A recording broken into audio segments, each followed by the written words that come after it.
20. Tyranny of Final Days. The sense of relief James felt at the sight of his father, uncle and aunt, along with the other members of the new order, was nearly overwhelming. A collection of heavy logs and smooth boulders had been levitated into position around the fire, forming a circle of benches. As Harry resumed his seat, James squeezed in next to him. Ralph plopped gratefully next to tiny Professor Flitwick, who was dressed in a traveling cloak and comically enormous leather boots, a floppy, wide-brimmed hat pulled low over his brow. Scorpius, however, remained standing, his arms crossed at the edge of the flickering firelight, since Hagrid's bulk occupied the entirety of the remaining boulder. "Shall I summon you a log, Mr. Malfoy?" Flitwick offered cheerfully, producing his wand. Scorpius shook his head. "I'll stand if you don't mind, until I know a bit more about what this is all about." "Oh, he looks so much like his father at that age," Hermione smiled wistfully, nudging her husband. "I can see it," Ron muttered. "It's not exactly a halcyon memory, if you recall." Ralph peered carefully across the firelight at Professor McGonagall. "Are you all right, Professor? We read about what happened to you in the Quibbler." McGonagall straightened and raised her chin. "Despite what you may have read, I am not intimidated by a gaggle of hired brutes. I held my own quite well, if I do say so myself. They attacked her in her garden." Revolver spoke up disgustedly, glaring into the fire, her golden hair shadowed by a deep red hood. "5 of them set upon a defenseless woman." "Not exactly defenseless," de Bellows grinned mirthlessly. "She sent 3 of the 5 to St. Mungo's with injuries far worse than her own. The other 2 fled back to their masters, no doubt with tall tales of being attacked by a she-giant with 10 arms. Still," Hermione said with a shake of her head. "The monstrosity of it. Poor Minerva spent weeks recovering from those curses, to attack a woman of her stature and experience." "If by that you mean a woman of my age," McGonagall said stiffly, "you are quite right. One does not bounce back quite so easily after their 8th decade, but I dare say it looked worse than it was." Harry turned to his son. "The professor told us everything as soon as she could. We know about the Durmstrang professor, Avier, and his connection to that wizard you encountered in New Amsterdam. Everything you said checks out with what we already know. Something is going to happen at the summit next week. We don't know exactly what, but now, thanks to you and your friends," he nodded toward Ralph and Scorpius, smiling thinly, "we know who will be responsible." "You are welcome and all," Scorpius said, still standing at the edge of the firelight. "But why didn't you also summon Rose Weasley and James' brother? They were in on all of this as well." "Oh, Rosie," Hermione said to herself, both worried and angry. "Getting involved in all of this. That incorrigible girl." "Hush," Ron said, stifling a grin. "She's her parents' daughter.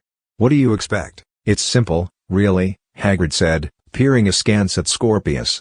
"Rose and Albus aren't in your care of magical creatures lesson. I coulda gave 'em detentions in their own lesson, like I gave you, coulda brought all ya out here together, but that'd be right suspicious to anyone paying the slightest attention, wouldn't it?" Flitwick's high voice rose over the crackle of the fire. "What we discussed tonight, we trust you to pass on to Ms. Weasley and young Mr. Potter however you can. We know you have means at your disposal." He gave James a knowing smile. Ron nodded. "But we have to make this quick. Grooja is gone at the moment, off on whatever errands keep him busy these days, but he could come back at any time. If he notices that Flitwick and de Bellows are both gone, he'll get suspicious." "He needs very little excuse for that," Revolver commented. James nodded fervently. "He's a paranoid maniac. He's completely banned any of us from talking to each other, even in our personal time. Filch is watching around the clock. And then there's all those portraits of Snape." James realized by the blank looks on the faces of the adults that none of them knew about Snape's pervasive collection of self-portraits. With a sigh, he decided that there was no point in keeping the Potion Master's secret any longer. He explained how he, Zane and Ralph had discovered the disguised portraits scattered all over Hogwarts, and how Grooja had commissioned Snape to use them for covert purposes. Flitwick was impressed despite himself. "Dozens of portraits you say? Are you quite certain?" "At least," Ralph nodded. "And not just in the halls and classrooms. He's the monk in Professor Longbottom's sitting room. He's one of the painted knights in your office, Professor McGonagall." McGonagall rolled her eyes in weary exasperation. "He supposedly borrowed that painting to exorcise it of boggarts. I told him I was perfectly capable of managing it myself, but he was insistent. Good grief, I thought I was shut of that man's constant duplicity when he died. To think he's been watching us all this time, reporting everything he sees." Despite McGonagall's stern demeanor, James could see that there was more disappointment than anger in her words. Hermione frowned. "He can't help it, can he? He's bound to help the current headmaster. He didn't offer such services to me when I was headmistress, McGonagall said archly. Revolver made a disgusted noise. Perhaps Scrooge was simply cunning enough to ask the right questions. Once he learned of Headmaster Snape's many portraits, he was bound to put them to use, and Snape was bound to oblige. It isn't quite that simple, Flitwick suggested. Magical portraiture does not negate free will. Still, it would be difficult to resist. Especially if one finds that their orders coincide with their own subconscious instincts. Harry nodded. Professor Snape was never what anyone might call strictly ethical. And yet, I cannot help but think that even he would not contribute to Scrooge's iron rule without knowing his true goals. Well, Scorpius admitted, he did tell us the room of requirement was safe from Scrooge's view. Did he? Hermione brightened.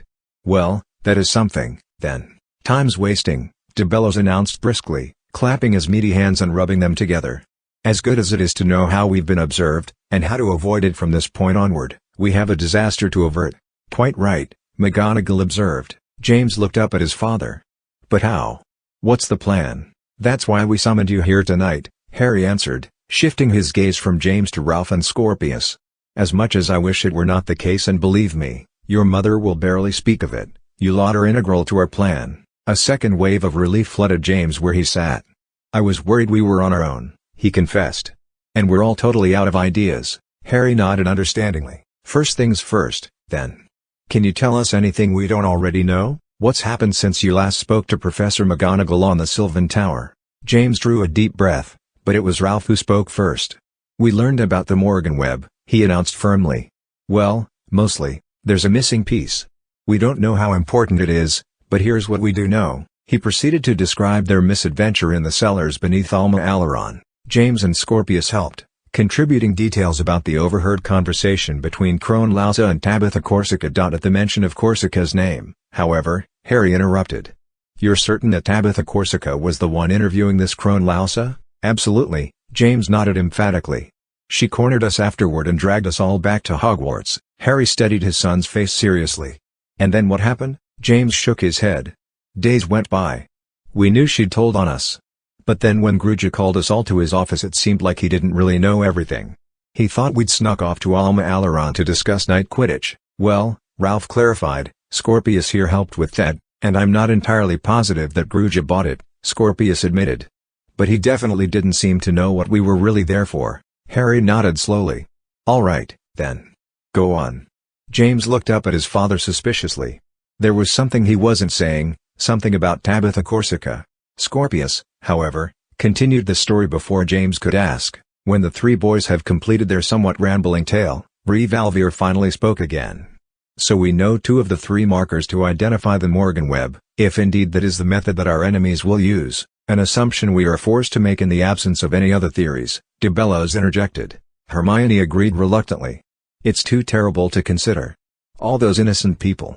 She glanced at James, her eyes shining in the firelight. You can't be there, James. None of you.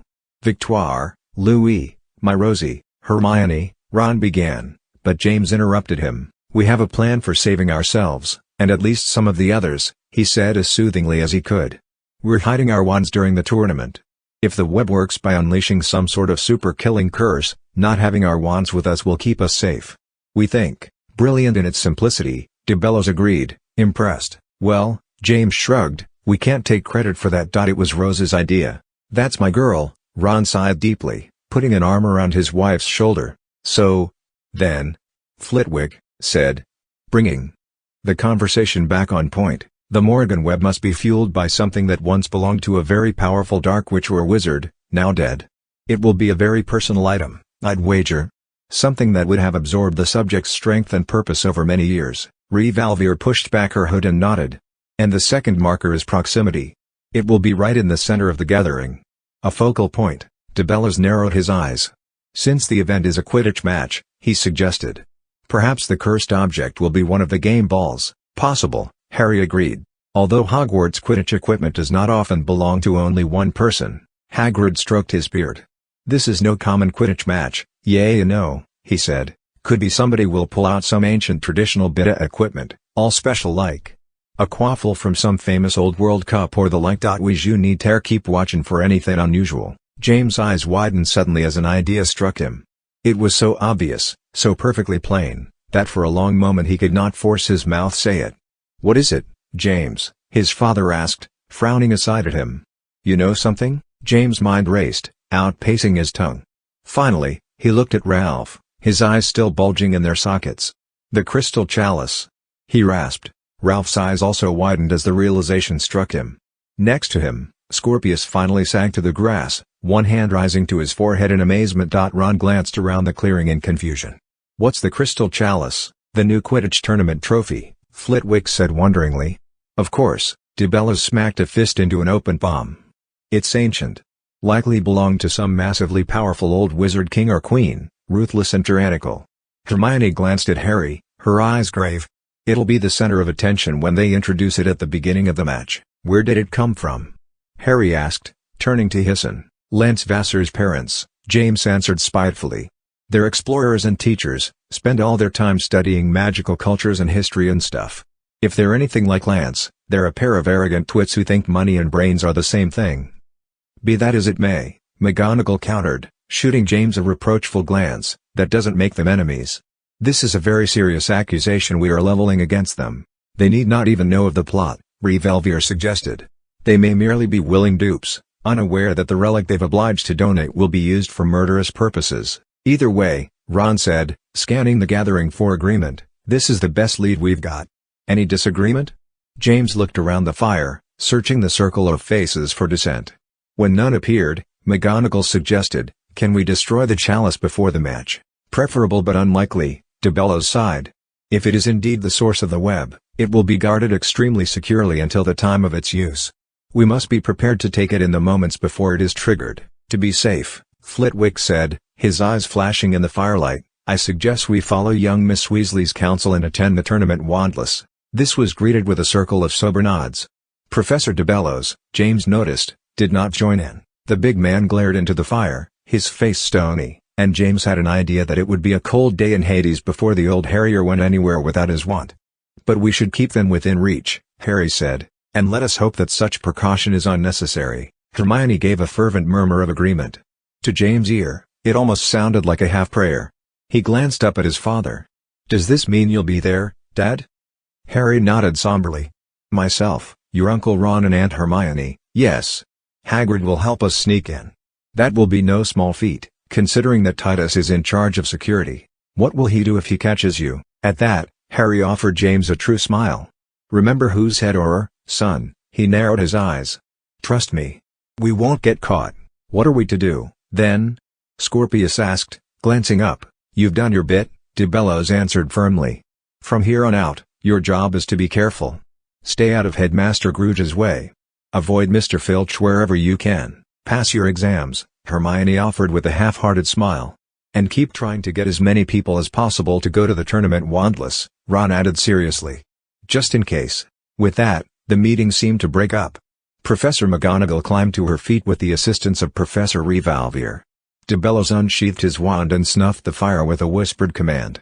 "I shall wait for you to return first, Professor," he said to Flitwick. "If you enter by the main courtyard, I will use the rotunda." Flitwick nodded. Tugging his hat lower on his brow, he made off, tramping through the brush with surprisingly little noise. "I'll escort ye a three back," Hagrid said, clapping James and Ralph on the shoulder. "Already got a nice collection of bursting mushrooms back at D.H. Hut. Professor Heretofore will be right pleased with your night's work." "Good thinking, Hagrid," Hermione said, her voice still stitched with worry. "Don't ye fret now, Hermione," Hagrid soothed. "Everything's gonna be just fine. Ye wait and see." Nearby, a pair of flat cracks struck the air. James recognized the sound of Professors McGonagall and Revelvier disapparating. Obviously Hagrid had walked them far enough to take them outside the protective boundary of the school, making apparition possible. "Dad?" James asked. "Where's Professor Longbottom? Why wasn't he here tonight?" "Watching Professor Revelvier's flat," he replied, consulting his watch. "Minerva has been staying with her ever since the attack. As a result, we never leave the place deserted. Too easy for the wrong people to sneak in and lie in wait. Juliet will fill Neville in upon her return. Believe me, he is raring to get back to Hogwarts." James nodded. "I bet he is. And I wouldn't want to be Filch when he does." "I wouldn't want to be Filch even on his best day," Scorpius said meaningfully. Here, Ron agreed. "Off with the four of you," Hermione urged, pushing the boys toward Hagrid. "And be careful." "We will," and Hermione, James replied, reluctant to say goodbye but knowing it was time. "And tell Rose I said hello," she added, lowering her voice. "Tell her we're sorry she couldn't come out with you, but I was worried about her. Tell her mom and dad love her." "Hermione," Ron said, taking her by the shoulders. "Come. We have to get back." "I'm coming," she snapped. James saw that his aunt was nearly trembling with worry. Uncle Ron seemed to realize this as well. His own face was pale in the darkness as he hugged his wife to him. He nodded at James. "We'll see you lot in a few days," he said. "But if all goes well, you won't see us. Stay out of trouble." "That's a fine thing for you to say, Uncle Ron," James said. "He's right," Harry agreed soberly. "This is no time for heroics. Lay low. Get those wands stowed." "And James," James sighed tiredly. "Yeah, Dad, good work," his father said, stepping alongside Ron and Hermione and shifting his gaze to Ralph and Scorpius. "All of you. You've done more than any of us thought possible." He frowned slightly. "I suppose, eventually, we'll have to punish you for a good bit of it, especially if James' mother has any say in the matter," Hermione laughed weakly. Ron smiled. "But for now," Harry concluded, "I'm proud of you." James nodded at his father, a surge of surprising happiness welling in his chest. A moment later, Harry, Ron and Hermione vanished in a trio of echoing cracks. Hagrid sniffed. "You like old times," he said, producing a hanky. He blew noisily. "Well, we best be getting back, then. Evening, Professor." This last he addressed to Professor DeBellows, who James only now realized was still standing across the clearing, blending preternaturally into the trees, awaiting his chance to return unnoticed. "Good evening, Professor Hagrid," his deep voice rumbled. "Students." By the shifting moonlight, James, Ralph and Scorpius collected their metal pails and began to follow Hagrid back through the forest. As before, Trife bounded ahead, tracing back and forth through the bushes, growling at the tiny, gruff voices of the occasional wild garden gnomes. As he walked, James thought back on the remarkable meeting he had just witnessed, filled in equal parts with burgeoning hope and deep dread. For the first time in months, he was teased with the possibility that everything might turn out all right after all. And yet, if it didn't, more than students and Muggle world leaders might die, his father would be there, along with his Uncle Ron and Aunt Hermione. If the Morrigan Web went off, would they have their wands safely stowed? Or would they, like Kendrick DeBellows, be willing to sacrifice themselves for the cause of constant readiness? What's a witch or a wizard without a wand? He muttered fearfully to himself, his voice lost in the clanking of the bucket at his side. The forest brooded all around, thick with shadows, but empty of answers. The last days of the term trickled by with infuriating lethargy. As final exams gradually finished, the overall school mood lightened, looking forward to the final Quidditch tournament in the beginning of summer break with increasing boisterousness. Finally, Deirdre Finnegan shook her head at breakfast on the day of the tournament. "We can get out of this prison. Unless Gruja finds some way to send Rules home with us over break, I wouldn't put it past him to try," Aloysius Arns declared, his eyes bulging beneath his furrowed brow. "The more things seem to fall apart out in the world, the more he tries to fill in the gaps. If he could follow us all home he totally would." Devinder stabbed a piece of sausage fiercely with his fork. "Don't give him any ideas. He'll figure out a way." "I don't know about the rest of you," Heth Thomas said in a low voice, "but I'm thinking about skipping next year." Rose looked aghast. "But you're a prefect. And you can't just skip school." Graham rolled his eyes. "There's laws about that." "Bugger the law," Heth said darkly. "And bugger being prefect, too.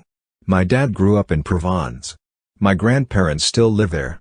If I go live with them I can transfer to Beauxbatons. Now we're talking," Graham announced, straightening in his seat. "Matter of fact, I'm coming to live with you." From further down the table, Lily set down her fork primly. "I don't know what you lot are being so grumpy about. I think this year has been perfectly lovely." "Got Stockholm Syndrome, that one," Deirdre muttered, cocking a thumb toward Lily. "Fallen in love with her tormentors." "I'm not in love with Headmaster Gruja," Lily bristled. "And I totally hate Filch. But still. I had a good year, mostly, and can't wait to come back." "That's because you don't know what it used to be like," Graham sighed. "And you're all googly-eyed about being an emissary of the magical world at the summit," Lily sniffed as she climbed from her bench. "I'm proud to represent us all, if that's what you mean. And I'll do my best to gloss over certain bad-tempered people who insist on only seeing the negative." "Yeah." Chance Jackson agreed firmly, joining Lily, together with Marcus Cobb and Stanton Ollivander. The group of first and second years threaded toward the double doors. "Ought to be young and idealistic again," Heth commented wistfully. "We were never that naive, were we?" Aloysius scoffed.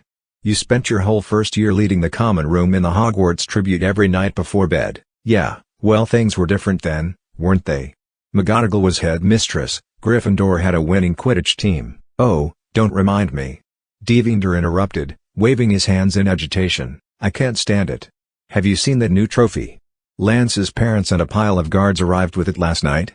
The thing's 3 feet tall if it's an inch, and glows like a rainbow in Antarctica." He sighed sorrowfully. "It's so bloody beautiful it makes me want to totally punch someone." Heth leaned away from his friend. "Save it for Vassar," he suggested, nodding toward the head of the table. "He's so full of himself about the new trophy that his head's twice as big as normal. And that's saying something. He'll be out there on the pitch presenting it alongside his parents," Graham mourned, pushing away his half-eaten porridge. James, who hadn't been able to eat a thing for the giant knot of anxiety worming in his stomach, followed Graham's annoyed gaze. At the head of the table, directly beneath the dais, Lance Vassar sat with his usual entourage of 6th and 7th years, all laughing breezily, as if they hadn't a care in the world. Lance's perfectly coiffed hair caught the sunbeams from the high rose window, forming a fine halo of pinkish morning light. "I could bring myself to absolutely hate him if he wasn't so ridiculously dreamy," Willow Wisteria commented with an angry sigh. Devinder could bear no more. He tossed his fork to the table with a clatter, stood up and stalked away. A reverberating gong rang overhead, emanating from the monstrous clock. James glanced up at it and saw that all but the center face had shut down. The Durmstrang, Beauxbatons, Alma Alaron and York faces all pointed stiffly to noon. There would be few more trips through the vanishing cabinets now that the term was virtually over. James wondered if the clock would be gone next year. He fervently hoped it would. Of course, he reminded himself, there may not even be a next year. If his father, uncle, and aunt failed to stop the Morrigan Web, but he couldn't think beyond that. It was too dreadful, and there was too much to do. Last exam of the term, Rose sighed briskly to no one in particular, getting to her feet. Transfiguration with Professor Tofty. Shouldn't last long. She shot James a sidelong glance. "I'll see you all later this morning, then." James gave a subtle nod. He knew what he had to do. His first stop was the Gryffindor common room.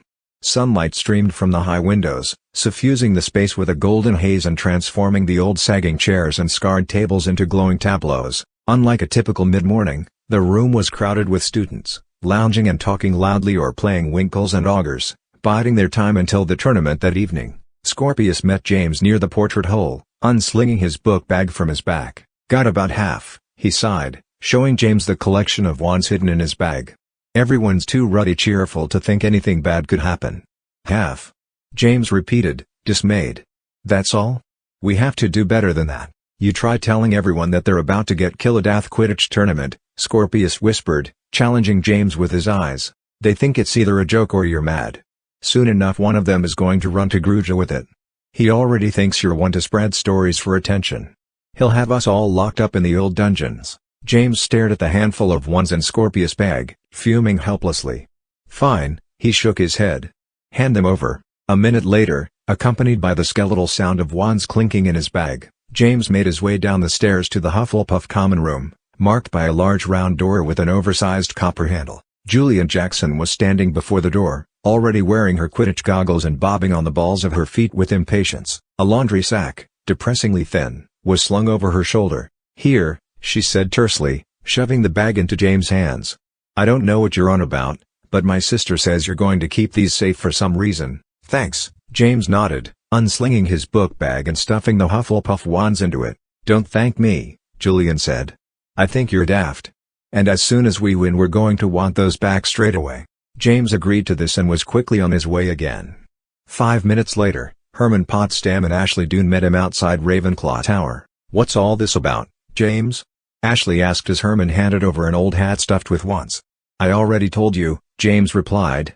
"Something bad is going to happen, maybe. I can't say more, except that if it does it's going to be super dangerous to have a wand on you." Ashley narrowed her eyes. "It has to do with the summit, doesn't it?" "Of course it does," Herman said, rolling his eyes. "It's the perfect target if somebody wanted to attack. Just like when that Muggle vice president got killed over the holiday."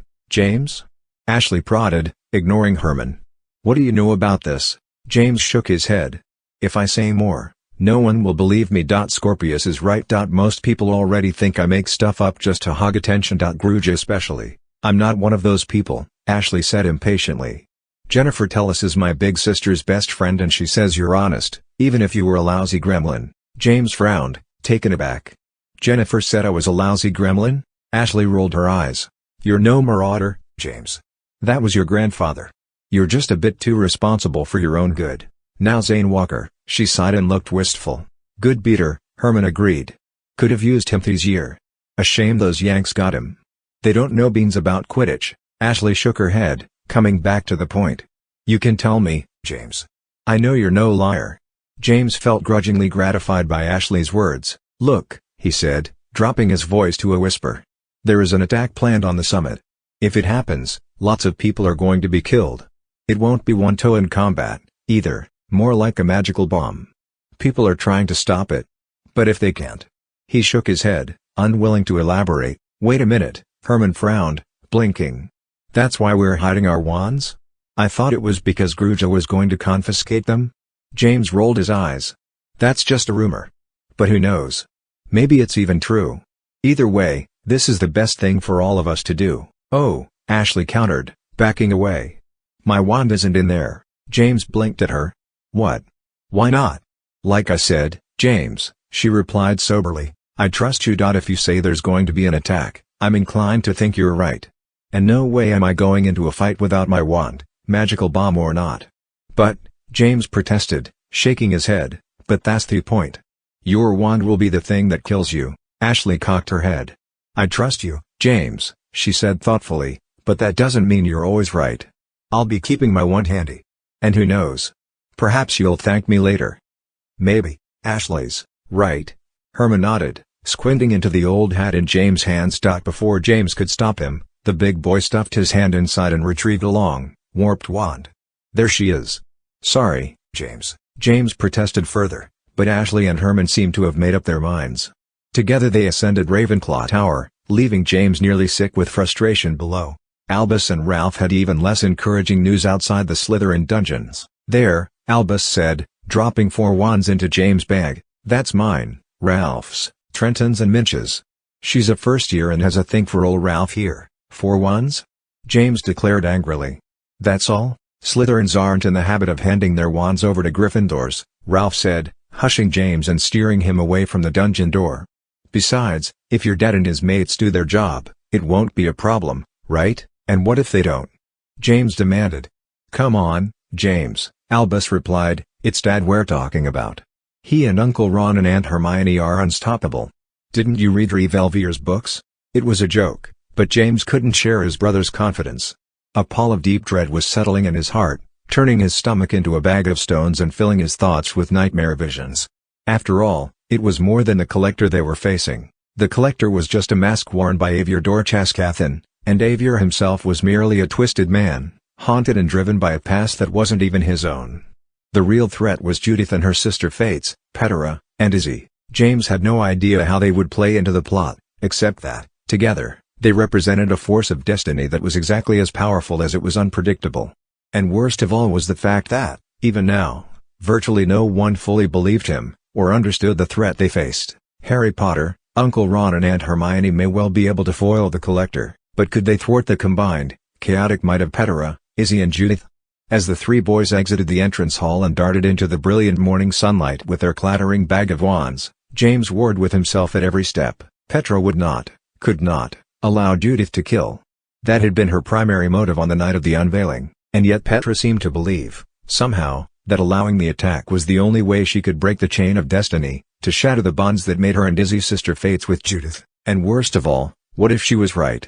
What if the Morrigan Web was simply the price that had to be paid for an even greater salvation? What if it was necessary somehow? For the greater good?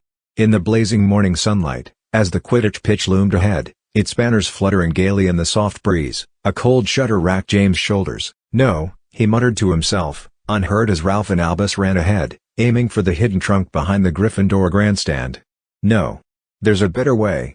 There has got to be. Even to his own ears, however, he sounded much more confident than he felt. 21.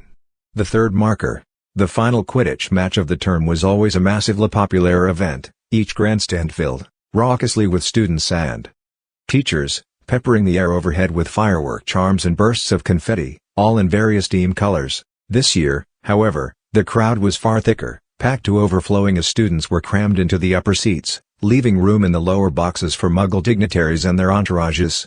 Along with their wizarding counterparts and a liberal collection of ambassadors and translators from various international ministries of magic. Even before James, Rose and Scorpius reached their seats, threading with difficulty through the milling, noisy throng, Rose was excitedly pointing out the foreign gatherings all around. "That's the Prime Minister of India and his wife," she exclaimed, hopping on her toes and pointing over Scorpius' shoulder. "And over there with the Slytherins, look. That's the German Chancellor. And the French President sitting next to the French Minister of Magic and Madame Maxime, sidling to a bench above Heth Thomas and Deirdre Finnegan." James asked, "How do you know all these people?" "I read Lily's ambassador instruction packet," Rose admitted, settling into her seat.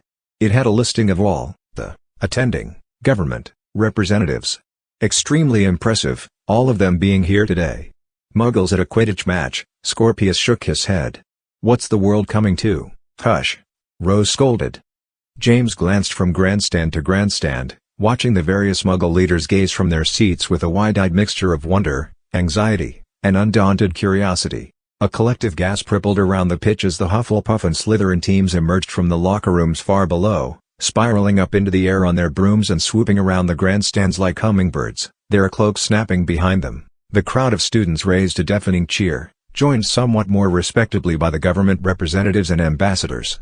In the lowest box of the Hufflepuff grandstands, James spied the American president. Drummond was his name, clapping mildly amidst a knot of men in black suits and ties. His vice president was conspicuously absent. "Of course, look!" Rose suddenly exclaimed, pointing. And Ginny, a thrill of sick shock descended upon James as he followed his cousin's pointing finger. Sure enough, making her way to her seat above the Minister of Magic, was his mother, her red hair shimmering in the sunlight, her face drawn and pale. "What's she doing here?" he asked, both angry and dismayed. "Her son's playing in the match, if you hadn't noticed," Scorpius answered with a roll of his eyes. "Not to mention," Rose added proudly, "that she was a professional Quidditch player herself. That's why she gets to sit in the VIP box along with the Minister of Magic." James shook his head. "I don't care," he said worriedly. "She shouldn't be here." Rose leaned close and dropped her voice harshly.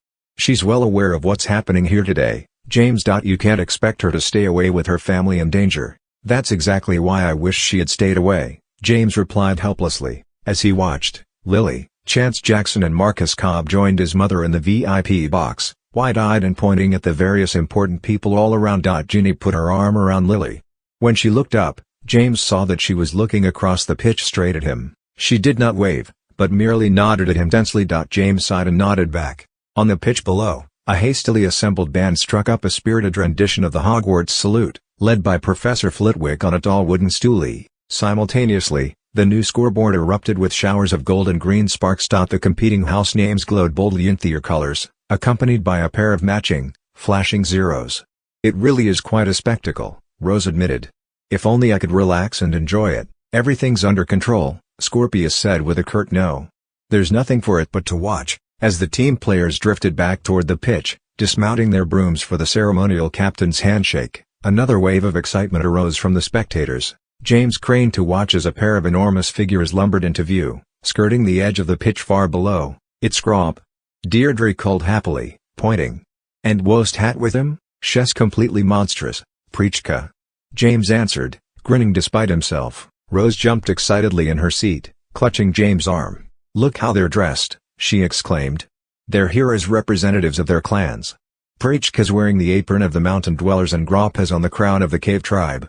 Sure enough, Preachka, whose head bobbed along level with the lower boxes of the Ravenclaw grandstand, was wearing an extraordinarily lumpy smock fringed with rippling, swaying ribbons of dyed burlap. Grop, shorter than his wife by nearly a dozen feet but still twice as tall as the equipment shed, wore a black iron crown so complicated and twisted that it might have been the nest of some kind of clockwork pterodactyl. The bulk of it seemed to weigh down his head, forcing him to hunch beneath it despite his wide, brick-toothed smile. "The Vassars asked for them specifically," James heard Willow Wisteria explaining. "They spent a load of time living with the giants, learning their language and customs. Mrs. Vassar especially thought it was important that as many magical communities as possible be represented. As James watched, a troop of Aurors, led by Titus Hardcastle himself, trotted onto the field, surrounding the giants for inspection. Both Prichka and Grop seemed to expect this. They waited awkwardly, apparently trying not to accidentally step on the Aurors. Behind the giants, another shape trundled onto the pitch. "What in the world is that thing?" Rose asked, squinting down at the field. "And is that Hagrid pushing it?" James perked up at the mention of Hagrid's name. Sure enough, emerging from behind the giants was a large cage on wooden wheels, pushed gamely by Hagrid. The cage seemed to be stuffed with puffy, squirming gold and green shapes. James recognized them as pygmy puffs, probably hundreds of them, all dyed the colors of the competing teams. The cage's doors buckled slightly at the mass of the squirming creatures. "Do you think?" Rose whispered, nudging James with her elbow. James merely shook his head, afraid to answer. He tried to imagine what it might be like to be his father, Uncle Ron and Aunt Hermione hidden in the midst of that squirming, stifling mass of fur. "Too obvious," Scorpius muttered. James watched breathlessly as Titus held up a hand, halting Hagrid in his trundling course past the giants. The Aurors approached the cage, abandoning Grop and Prichka and producing their wands. "Oh no," Rose whispered, raising a hand to her mouth. Hagrid moved around the cage, apparently warning the Aurors to keep their distance, but Titus nodded at the Auror next to him, Lucinda Leone, apparently instructing her to inspect the packed creatures. She approached the cage, wand raised, and began to scan the interior with a faint purple beam. Hagrid watched this tensely, wringing his hands. When Lucinda reached the bulging doors at the rear of the cage, he tried to interrupt her again. She raised a hand to him warningly. At that moment, however, the strain of the pygmy puffs overcame the buckling cage doors. They wrenched open, spilling the creatures forth like a freight of giant yellow and green cotton balls, momentarily burying Lucinda. Titus leapt forward, flinging pygmy puffs in every direction, but he needn't have bothered. These creatures, as James could clearly now see, had apparently been bred just for the occasion. Tiny, fluffy wings unfurled from each of the puffs, flapping in mad blurs and lifting them into the air. They bobbed like clumsy balloons, swirling up in a great, expanding cloud. A roar of confused laughter and applause greeted the floating pygmy puffs, even as, down on the pitch, Hagrid and Titus pulled Lucinda to her feet. "The cage," James said, confused. "It's empty." As the pygmy puff strained from the cage, floating awkwardly into the afternoon air, they left nothing but blank wooden floor. "Look at the giants," Rose hissed. Both Grop and Prichka had taken their seats at the base of the Ravenclaw grandstand, plopping directly onto the grass at the edge of the pitch. Grop's massive iron crown sat next to him, casting a complicated shadow up onto the door of the Ravenclaw locker room. As James watched, the shadow moved furtively. A pair of figures climbed out of the crown, ducking into the locker room door. Next to Grop, Prichka's smock wriggled. One of its lumps became a third, slighter figure as it slipped lithely out of a pocket and disappeared behind the she-giant. "You," James muttered in a hushed voice. "Poor Mum," Rose whispered, recognizing the shape of Hermione Weasley as she crept into the shadow of the Ravenclaw locker room. "Being stuffed into a giantess pocket is no way to travel." "Told you the cage was too obvious," Scorpius said smugly. A mingled sense of deep relief and nervous anticipation filled James now that he knew his father, uncle and aunt had successfully snuck onto the pitch. The team locker rooms, he knew, were connected by short tunnels beneath the grandstands, giving the threesome access to the entire circumference of the pitch if necessary. Down on the pitch, the Hufflepuff and Slytherin Quidditch teams were taking their positions on either side of the center line. James saw Albus in his green tunic on the far edge, in the shadow of the Slytherin grandstand, his broom planted at his side.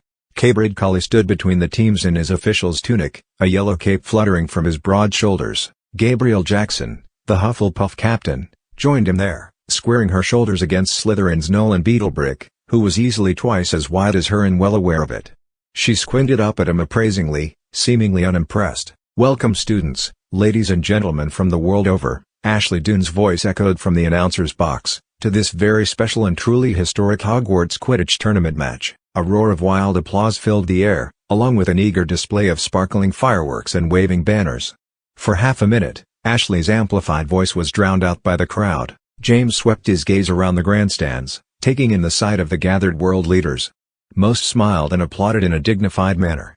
A few nodded and waved up at the crowd. The American president seemed to be in a close conversation with one of the Magical Integration Bureau agents who leaned toward him, speaking directly into his ear. In the VIP box, Headmaster Grugia sat grimly next to the Minister of Magic, Loquacious Nap, who stood as he applauded feverishly, his face red and serious. Behind him, James' mum sat stolidly, her face tense. In honor of today's momentous match, Ashley went on, her voice waking echoes all around the grandstands. We are pleased to witness the generous gift of an all-new Quidditch Winners' Cup, donated by intrepid explorers and proud Hogwarts parents, Draven and Lydia Vassar. James looked down at the pitch in time to see the Vassars step out into the sunlight, blinking and waving proudly. Mr. Vassar was tall and handsome, with a prominent chin and black hair almost as perfectly coiffed as his son's. Lydia Vassar was extremely thin, almost bird-like, with long blonde hair draped over her narrow shoulders. A pair of tortoise-shell glasses enlarged her green eyes as she waved up at the grandstands all around. Lance joined them as they strode onto the pitch, followed by Professors Heretofore and Shirt, who were levitating a large object between them, draped in heavy black cloth. There it is, Rose said, a note of dread coming into her voice. The crystal chalice. James nodded wordlessly. A wave of coldness came over him as he looked down at it. Even hidden beneath the thick black fabric, the chalice seemed to emanate a silent pulse of power. How, he wondered, would his dad, aunt and uncle manage to abscond with it in the moments before the Morrigan Web was triggered? He glanced around the pitch for any sign of them. Apart from the Vassars themselves, every eye in attendance was trained on the levitating object, eager to see it unveiled. Even the giants, Grop and Prichka, were mesmerized where they sat, wide-eyed in the sunlight at the edge of the pitch. Wait a minute, James whispered suddenly, leaning forward and squinting down at the giants. Who's that? Rose craned to follow his gaze. What? Somebody else is down there. Hiding behind Grop and Prichka. Rose frowned and shook her head. I don't see, she interrupted herself with a gasp as a figure flitted behind Prichka, angling into the shadow of the Ravenclaw grandstand. Corsica, Scorpius said darkly. What's she up to? There was no mistaking that tall, lithe shape. Tabitha Corsica glanced back once, assuring that no one on the pitch had spied her, and then disappeared into the Ravenclaw locker area. She's going after them, James exclaimed. Somehow she knows. She's going after Dad, Uncle Ron and Aunt Hermione. Rose shook her head incredulously. But, how could she know? Unless she's part of Avier's plan. Scorpius suggested. James was on his feet even before he knew it. Wait, Rose exclaimed urgently, pitching her voice low. Don't try to stop me, James hissed, sidling clumsily along the bench, much to the irritation of Willow, Wisteria and Maesis. I'm not trying to stop you, Rose called angrily. I'm coming with you. Whatever you're doing, hurry it up. Devinder called. Some of us want to watch the blooming match. James reached the stairs along the edge of the grandstand and was gratified to see both Rose and Scorpius clambering after him. Without waiting for them, he began to clump down the wooden steps, pushing through the trickle of students still making their way up. Calm down, Potter, Scorpius said, grabbing James' shoulder as they reached the first landing. If we're seen rushing down to the pitch during the opening ceremony, it'll attract all the wrong kinds of attention. James knew Scorpius was right but could not restrain himself. He pounded down the wooden stairs, rounding landing after landing, even as Ashley Doone's voice boomed overhead. And now, to offer a short invocation before the unveiling of the new Quidditch Winners' Cup, Mrs. Lydia Vassar. This was met with a much more tepid round of applause from the surrounding grandstands. James emerged at ground level just as it began to peter out. He stopped in the shadow of the Gryffindor grandstand, the enormous Crimson Lion banner flapping gently overhead, and took a moment to scan the pitch for any sign of Titus Hardcastle and his Aurors. There, Rose said, pointing over his shoulder. Sure enough, on the far side of the pitch, Titus stood alert beneath the Slytherin grandstand, his black eyes flicking ceaselessly over the crowd. Lucinda Leone stood several feet to his left, wand in hand, pointed at the ground in a posture of professional vigilance. She was watching the pitch carefully, marking the movements of the teams and the gathering along the center line. Professors Heretofore and Shirt had lowered the fabric-draped chalice to the ground, but remained on either side in preparation for the unveiling. From his own vantage point at ground level, James could just see Lydia Vassar through the shoulders of the Hufflepuff Quidditch team. The blonde woman raised her wand to her throat. Welcome, visiting dignitaries, and especially our Muggle brothers and sisters from the world over, she said comfortably, her voice echoing broadly up into the grandstands. Let this be the first of many such occasions as we progress into a new era of cooperation and mutual friendship. The Quidditch players shuffled impatiently before Lydia Vassar as she launched into a somewhat droning, albeit flowery speech, taking full advantage of her coveted moment in the spotlight.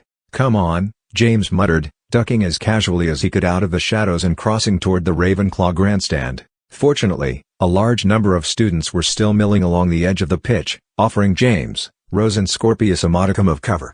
When they reached the giants seated beneath the Ravenclaw banner, James was once again amazed at their sheer size. Even seated, Preachka looked like a vaguely person-shaped mountain draped with inexpertly sewn hunks of burlap.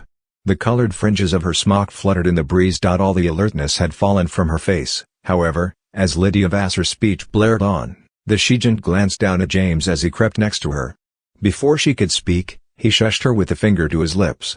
She looked quizzical for a moment, cocking her head curiously. Giants, James knew from experience, were not exactly the smartest creatures in the wizarding world. Thankfully, however, an expression of exaggerated comprehension washed slowly over Preachka's features. She nodded and pressed a trunk-sized finger to her own slab-like lips. With that, James, Rose and Scorpius slipped into her shadow, angling toward the darkness of the Ravenclaw locker room doors. A moment later, they trotted along the short tunnel beneath the grandstand, casting around for any sign of Tabitha Corsica or the trio of adults that had preceded her. "Drat, I wish I had my wand," Scorpius muttered as the shadows grew thick around them. The Ravenclaw locker area was unlit and empty, echoing with the dull thunder of footsteps high above, and beyond that, the unintelligible drone of Lydia Vassar's speech. Which way could she have gone? Rose whispered, casting left to right at the intersection which marked the tunnels to the other grandstands. On either side, stairs led down into lantern-lit passageways. "We'll have to split up," James said reluctantly. "You two try the Gryffindor tunnel. If you see Dad, Uncle Ron and Aunt Hermione, warn them that Tabitha's prowling round for them. And if you find Tabitha, tackle her." Scorpius shrugged irritably. "Without wands, it's the best we can do." James nodded. "She can't be allowed to interfere, no matter what." "What about you?" Rose demanded, hopping nervously from foot to foot. "You'll be by yourself." "I do wish Ralph was along," James admitted. "But we don't have any choice. Go." "They'll unveil the chalice at any moment." Obviously unsatisfied but sensing there were no other options, Rose and Scorpius ducked into the left tunnel. James watched their shadows scuttle along the stone wall until they were gone. He gulped, turned toward the right tunnel, and realized just how ardently he wished he had his own wand with him, Morrigan Web or not. Steeling himself, he ran down the steps and into the tunnel. The passage curved slightly to the right, obstructing the view so that James felt sure he would encounter Tabitha at any second, her wand pointed at him and a triumphant grin on her face. He forced himself to run on regardless, eventually spying the stone steps and faint daylight of the Hufflepuff locker area. He scampered up and threw himself against the inside wall of the stairway, breathing hard and feeling horribly defenseless. Furtively, he glanced around the corner, first into the brightly lit but apparently empty Hufflepuff locker room, then along the short passage leading to the pitch. Framed by the open doors, James could see the grassy pitch stretching away, crowded with the Hufflepuff and Slytherin players, their brooms held upright at their sides. Lydia Vassar was facing away from him, her wand still raised to her throat, her voice still casting flat echoes up into the grandstands. At her heels, the crystal chalice still stood covered in black cloth, flanked by Professors Heretofore and Shirt, their wands at the ready, and crouched just inside the double doors, her own wand protruding from her fist, was Tabitha Corsica. James' breath caught in his chest, amplifying the thunderous pounding of his heart. Corsica seemed to be watching the ceremony avidly, her gaze sweeping the pitch as if searching for something. "And that is why," Lydia Vassar's voice rang out, "we are proud to present this, our latest and perhaps most important discovery, the fabled crystal chalice of Timor Rune, the last king of the United Wizarding World, 19th in line from the Elder King Kriegel, and last to witness an age of Muggle and magical coexistence. Some say his was a rule of despotism and tyranny, but that is all the more reason that this, his most famous relic, should herald an age of mutual tolerance and respect." James crept forward as these words filled his ears, approaching Corsica as quickly and carefully as he could. She did not move, but continued to crouch just inside the open door, her wand brandished at the ready. James' breath grew stale in his chest but he refused to breathe, refused to make the slightest noise as he skulked closer. Closer. Somehow, even over the noise of Vassar's echoing speech, Corsica heard him. She turned, glancing back over her shoulder and spying James with one bright, dark eye. James threw himself upon her, reaching for her wand. Amazingly, he grasped it and succeeded in wrenching it from her hand. She pivoted, throwing him from her shoulders into the corner between the tunnel wall and the doorway. James clambered around, however, and pointed Corsica's wand back at her, stopping her in her tracks. "What are you doing, you complete idiot?" she demanded, her voice a hard rasp. "I'm stopping you," James replied, his own voice hushed desperately. "Now get back away from the door, James," Corsica seethed, refusing to budge. "Give me back my wand. Now." James shook his head fervently, knowing that the Morrigan Web might be unleashed at any second. If it was, he would be killed. "Get back, Tabitha. I don't know what you're about, but this stops now. You're not going to interfere." "If I don't interfere, you perfect fool," she said urgently, "your father will go to Azkaban." James blinked at the tall witch, baffled and shocked by her words but refusing to lower her wand. He circled her, putting his back to the locker room. "How do you know my dad's here?" "Because," she rolled her eyes impatiently. "He's Harry Potter. He's here to save the day, as I knew he would be. You told him your daft suspicions about the Morrigan Web and he and his friends were stupid enough to believe you. I was watching for them and witnessed them slipping beneath the Ravenclaw grandstand. I followed, meaning to find them before it's too late. My intention is to warn them that the day doesn't need to be saved." "You're a liar," James exclaimed, renewing his grip on her wand. "You're in on it. You have to be." "If I was," Corsica answered immediately, taking a step toward James, "would I be hiding here with a wand in my hand?" James shook his head in angry confusion. "You're crazy. Just like the night of the triumvirate when you thought you were the bloodline of Voldemort. You couldn't possibly want to help my dad. You hate him." Corsica took another step toward James, forcing him to back further away. "Think back to when I first confronted you at York," she demanded, speaking very quickly. "Do you recall when I told you that a certain mysterious benefactor had intervened on my behalf, recommending me for that post?" Few members of the Wizengamot were inclined to listen to him, but he was very insistent, recommending, and obtaining, the dissolution of my probation in Australia. James was barely listening, his mind reeling. Beyond Corsica, Lydia Vassar seemed to be concluding her speech. A smattering of applause began to build in the grandstands overhead. "Stay back, Tabitha," James insisted, the wand trembling in his hand. Despite this, she continued to close in on him. "My mysterious benefactor," she said, her eyes locked onto his, "was none other than Harry Potter. Your father risked his own reputation to recommend me, despite everything that had happened. That's why I didn't tell Headmaster Gruja enough to get you expelled, even though you surely deserved it. And that's why I came here to watch for him, to prevent him from dashing out onto the pitch in the mistaken conviction that he is saving the world. All he will do is get himself and his friends arrested in the middle of the highest security event in wizarding history. He will go to prison, James, and be ruined for life. We have only seconds to prevent that." "But," James stammered, his resolve weakening as he attempted to absorb Tabitha's revelations. "But the Morrigan Web. It's the crystal chalice. It has to be." "It is not," Corsica declared urgently. "There are 3 markers for identifying the Morrigan Web." James nodded, still backing away from Corsica, her wand still raised in his fist. "I know. It has to belong to a powerful dead witch or wizard, and it has to be the centerpiece. It fits perfectly." "You missed the 3rd requirement, James," Corsica exclaimed, holding her hand out for her wand. "The 3rd requirement is time. It takes months for the enchanted object to steep in its destined location, to build its power, to reach the proper culmination of strength. The chalice only arrived last night. It couldn't spawn a single magical spark, much less the Morrigan Web." "Time," James repeated, stunned. Could Tabitha Corsica, his longtime nemesis, be telling the truth? Was the crystal chalice actually harmless, nothing more than a curious relic passed off as a sporting trophy? If it was, then his dad was indeed charging into capture and imprisonment at the hands of his own partner, Titus Hardcastle. He glared at Corsica, trapped in a hopeless, crippling web of indecision. "How can I trust you?" he demanded, nearly shouting as the applause rose to deafening levels outside. "Because I have nothing to gain by lying," she yelled in answer, raising her own voice. James' heart was slamming against his ribs, his mind reeling. Finally, as the roar of the crowd reached its zenith, he threw down Corsica's wand and pelted past her, aiming for the daylight of the pitch. As he emerged, the crowd cheered seamlessly, filled with stamping feet and waving banners. James bolted onto the pitch, threading clumsily through the standing players, trying to look in all directions at once for any sign of his dad, uncle or aunt.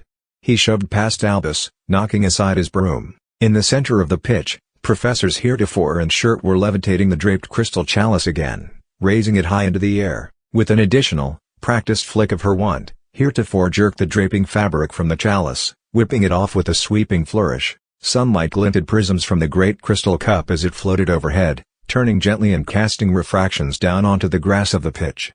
"Dad?" "No," James called, but it was a moment too late. A dark flying shape rocketed out of the shadow of the Slytherin grandstand, angling straight for the crystal chalice. 2 more shapes joined it, erupting from the shadows around the pitch. James recognized the dark-robed shapes immediately, his dad, uncle and aunt on brooms they had found stowed in the team locker rooms. They surrounded the floating chalice, spinning in tightening spirals, their wands extended. Overwhelming heretofores and shirts levitation spells, they captured the chalice and carried it between them, shooting up into the deep blue sky. Several shapes launched into the air after them, Titus Hardcastle and his squad of Aurors, of course. They hurtled upwards, wands extended, red stunning spells lancing into the sky. "They're stealing the Quidditch trophy!" Nolan Beetlebrick shouted, pointing. "Get them!"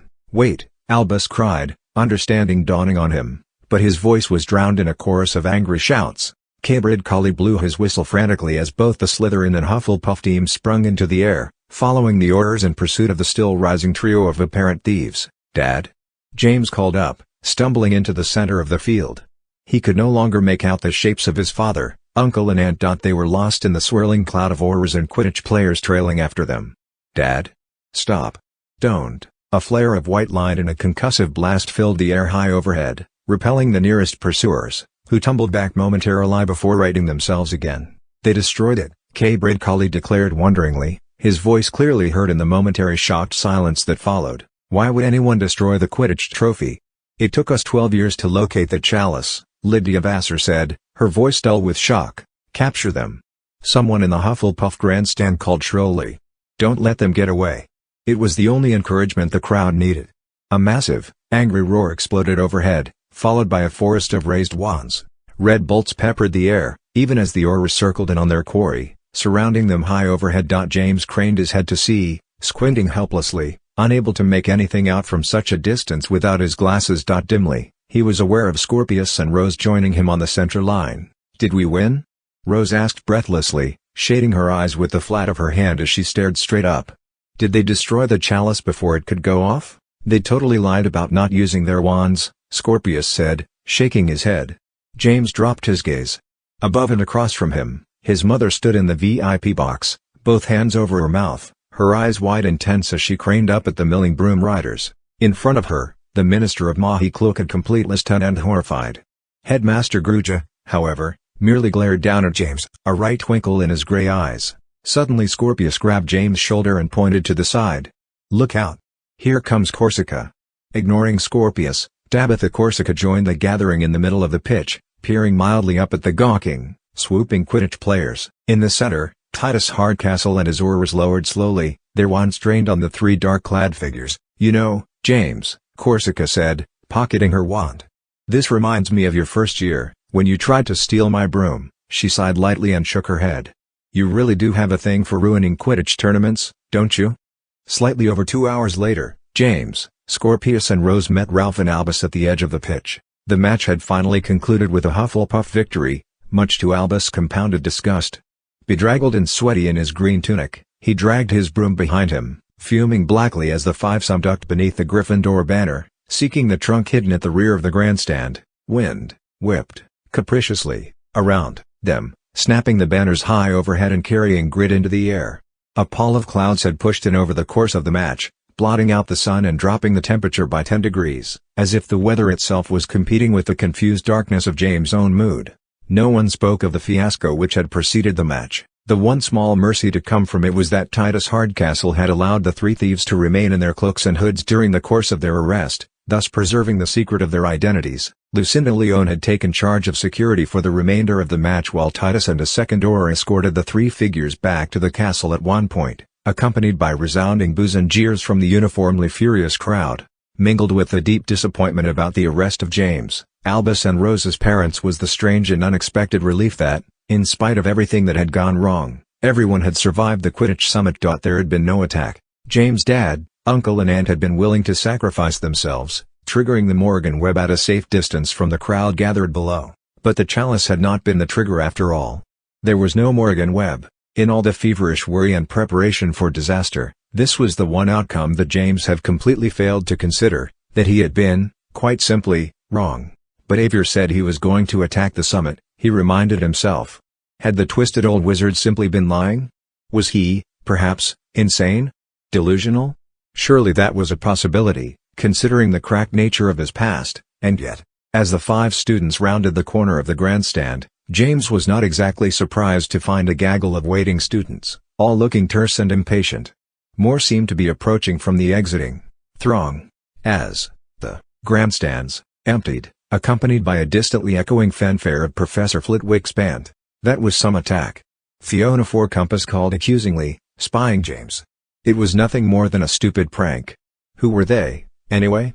A chorus of angry shouts followed this as the crowd milled around James, Ralph, and Rose, demanding both explanations and their wands back. Hurriedly, Ralph dropped to one knee before a large, mossy boulder. Scrabbling behind it, he retrieved his own hidden wand, and then tapped the boulder with it. A shimmer of light transformed the boulder into an old Quidditch trunk, which Ralph then wrenched open. A pile of wands lay inside like pickup sticks. The crowd collapsed upon the trunk, dozens of hands reaching for their wands. Suddenly, a horribly familiar voice called clearly over the noise, startling the crowd into silence and making James jump. "Back away from the trunk, if you please," the voice commanded sternly, brooking no argument. As if to emphasize this, the trunk slammed shut of its own accord, nearly chopping off a number of reaching fingers. James turned, a weight of deep dismay descending on him like lead.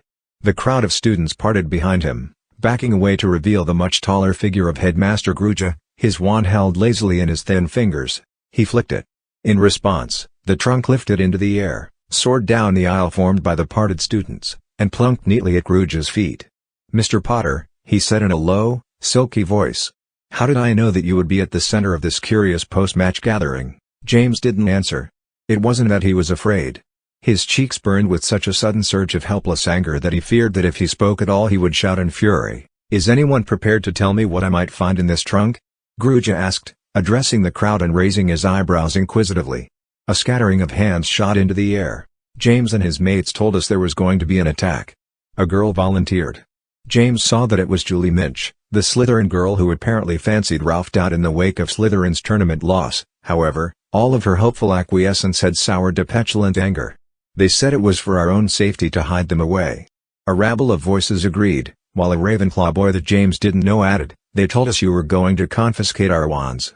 More voices roused in agreement, becoming agitated. Grooja stilled the crowd with a raised hand. "And what," he asked mildly, "might you have to say for yourself, Mr. Potter?" James pressed his lips together firmly. He could feel the heat on his face, turning his cheeks brick red with rage. "Ms. Weasley?" Grooja inquired, flicking his eyes toward Rose. "Mr. Deedle? Mr. Malfoy? Anyone? Would you really like the truth, sir?" Scorpius replied, giving the headmaster an appraising look. "I would indeed," Grooja answered with cool magnanimity, spreading his hands slightly. "At least, whatever limited perception of the truth you and your persistently troublesome friends adhere to." Scorpius cocked his head. "The truth, sir, is that no one trusts you. Even if we were wrong about what was meant to happen here today, the fact is that everyone here was willing to entrust their wands to us because they do not trust you, either as their protector, or their leader." The dead silence that followed this statement spoke as loudly as a chorus of shouts. James glanced aside at Scorpius, not sure if he was more impressed or mortified with the blond boy's blunt candor. Scorpius merely glared up at the headmaster, his expression passive, almost bored. "I would not be so quick to speak for those present here this evening," Grooja commented, allowing his gaze to roam over the assembled students. "They may not ascribe to your limited perception of current school events. They may, in fact, be mere pawns in your plot of discord and sedition. And yet, they have found themselves rather easily duped by your lies." Here, Grooja returned his gaze to James. "Mr. Potter, you invented the fiction that these unfortunate students were going to have their wands confiscated. Of course, I have harbored no such intention. In light of this situation, however, I find that perhaps yours is an idea worth some merit. If these students are so eager to hand their wands over to anyone with a fanciful tale, perhaps they should be taught the responsibility that comes with the privilege of wand possession." Grooja studied James for a long moment, his eyes glittering meanly. Then, he lowered his gaze and flicked his wand once more. A stream of thick chains sprayed from his wand tip. Clanking and rattling, they coiled around the trunk at Grooja's feet, snapping tight and clamping shut with a large iron padlock. "Until further notice," the headmaster said, pocketing his wand, "and by order of me, your headmaster, these wands are indeed officially confiscated. You may have them returned to you before the end of term, if," he held up a narrow finger, quelling the growing protests, "you present to me an essay of no less than 12 inches of parchment titled, 'Why I Will Never Relinquish My Wand Again.'" The crowd redoubled its protests, shrill and furious. "On second thought," Grooja amended, raising his chin and narrowing his cold eyes. Perhaps 16 inches would be more illuminating. He glared around, challenging the students to continue their protests. Instead, the crowd fell silent, crackling with barely restrained fury. "Much better," Gruja said softly, turning away. "Do enjoy your evening, students. I look forward to your remorseful thanks in the years to come." As he paced toward the castle, the chain trunk began to follow him, clunking along atop its own shadow. Wind whipped Gruja's cloak and carried restless waves over the grass. 16 inches. Graham Wharton seethed, punching James in the shoulder. "One day before end of term and 16 inches of essay. Thanks loads, you great idiot." "That's the last time I ever listened to a Potter about anything," Fiona declared loudly.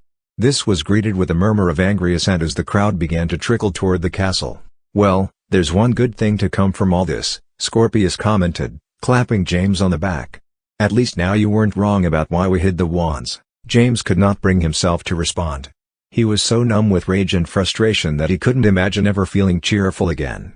Silently, he began to follow the crowd as it drifted toward the castle, snatches of angry comments carrying back to him on the cooling wind.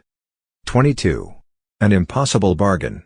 Dinner in the Great Hall was a rushed affair, as a much grander dinner and conference for the worldwide delegates was planned for later that evening.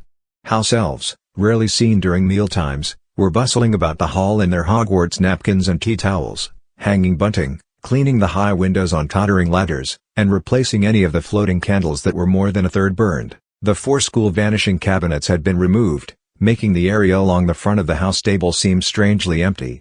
The most noticeable difference, however, was on the dais that ran below the rose window and the enormous 5-faced clock. The teachers' tables and chairs were gone, replaced with dozens of brass easels, all arranged in a neat semicircle, and each bearing a framed portrait. These, James recognized, were the headmaster portraits that normally adorned the wall of the headmaster's office. Each portrait seemed unusually alert, some with bright curiosity, others with haughty disdain, most chattering avidly amongst themselves. In the center of the dais, positioned directly below the clock and looking wildly incongruous, a reflecting pool had been erected, filled with rippling water and adorned with 6 golden statues. James recognized the arrangement, for he had seen it dozens of times on his visits to the Ministry of Magic. It was a replica of the Fountain of Magical Brethren, showing a handsome wizard and beautiful witch, along with an adoring centaur, goblin and house elf, all spouting cascades of glittering water, the witch and wizard from their wands, the others from various bodily extremities. Added to the collection,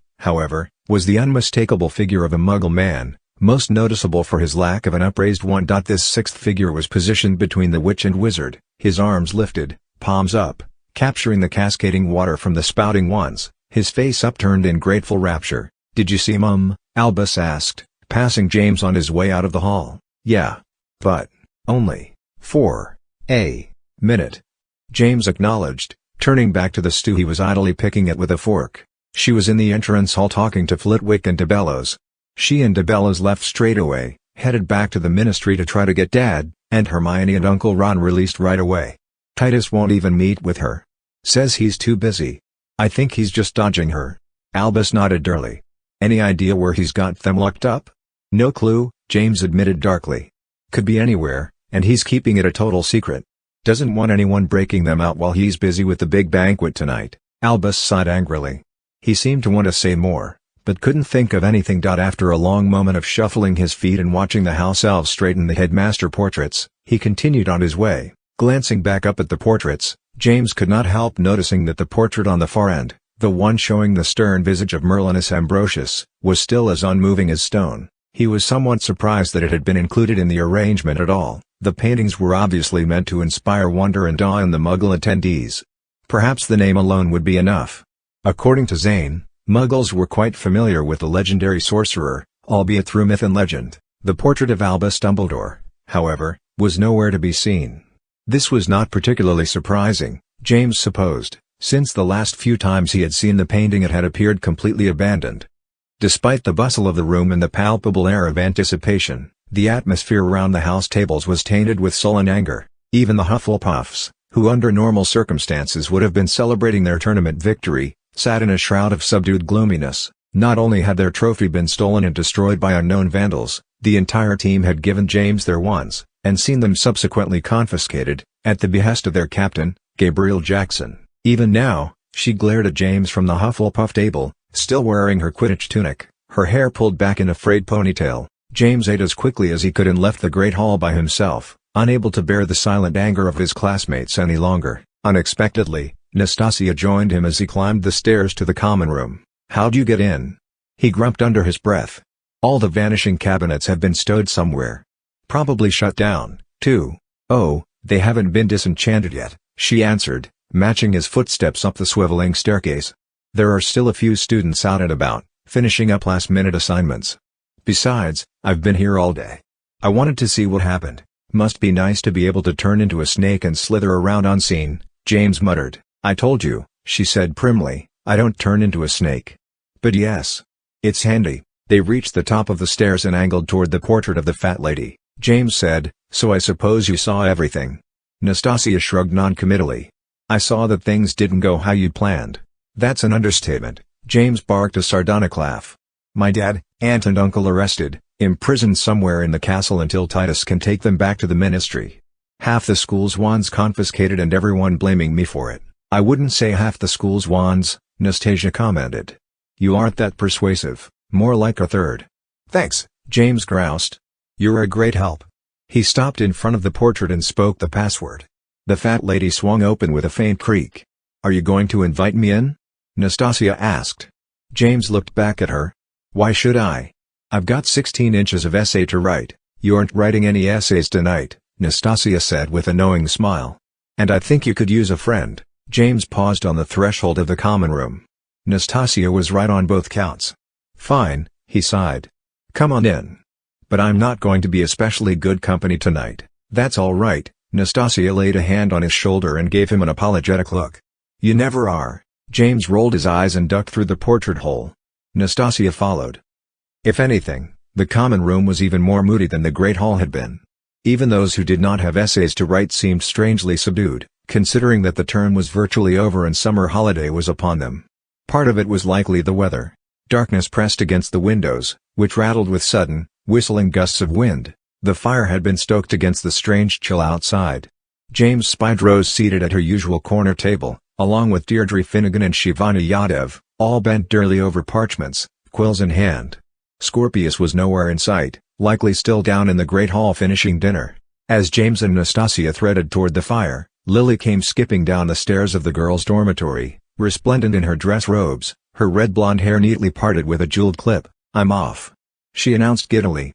"We're going to sing for all the international leaders and the Minister of Magic and all the Aurors." "Oh, I'm so nervous." "Well, you look simply wonderful," Nastasia assured her with uncharacteristic warmth. "If you sing half as nicely as you look, you'll knock their socks off." Lily tittered at this, soaking up the compliment. James was in no mood for cheerfulness, even from his sister. "Don't you have an essay to write, too?" he said grumpily. Lily cocked her head and drew something out of the pocket of her dress robes.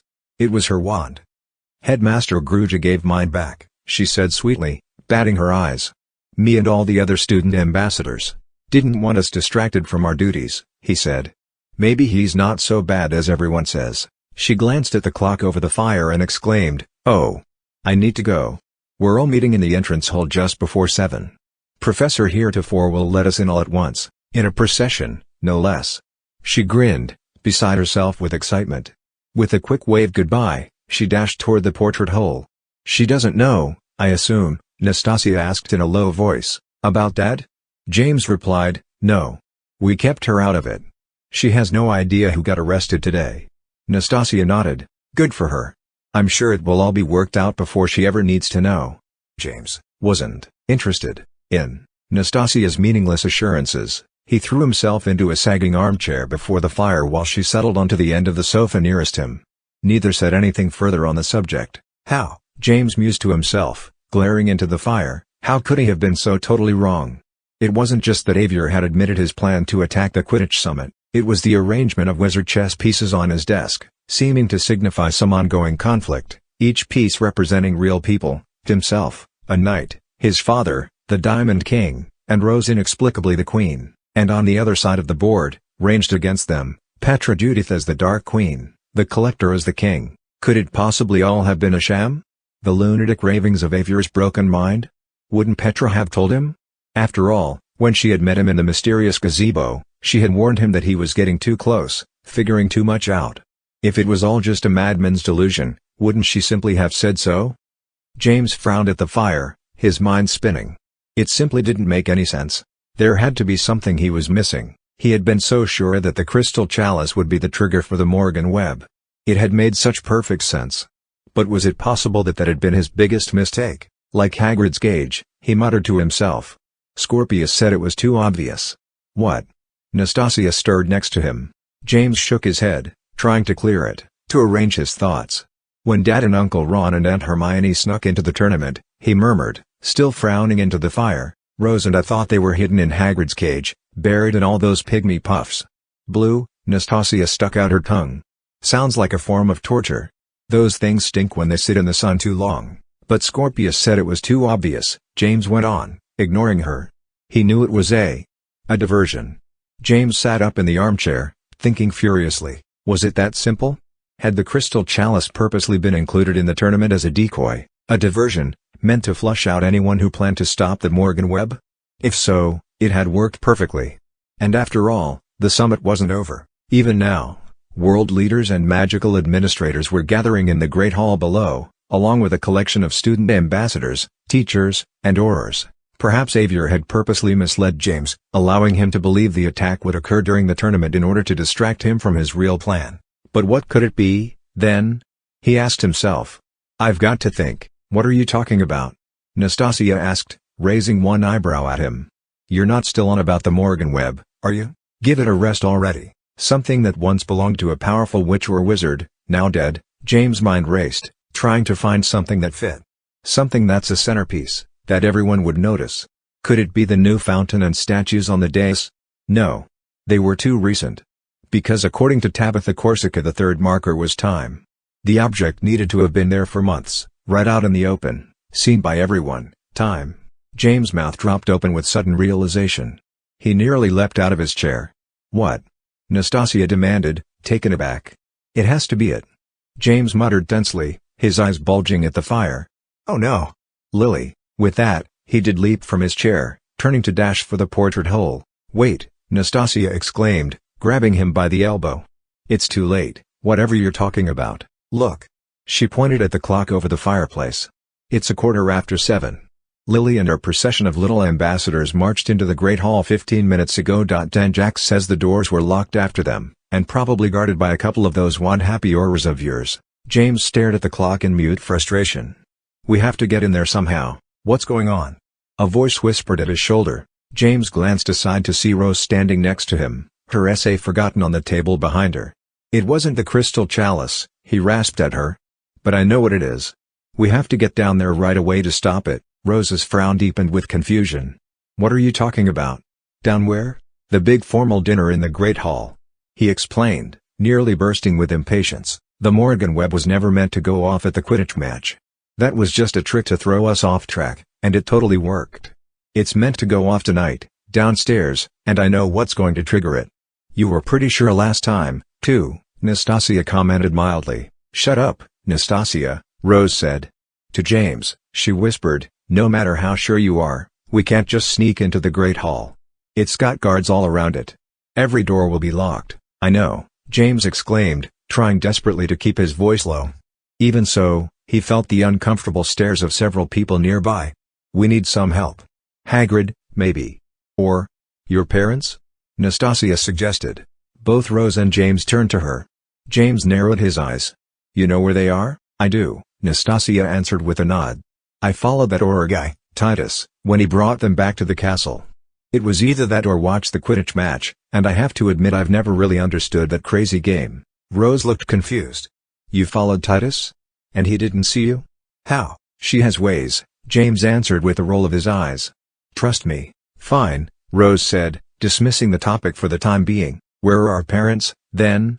And do you think we can break them out? I'll show you, Nastasia answered, turning to lead James and Rose toward the portrait hole. As far as breaking them out, it's doubtful. But that doesn't mean it isn't worth a shot. As the three students exited the portrait hole, James was pleased to see Ralph approaching from the opposite direction. Hi, he said dully.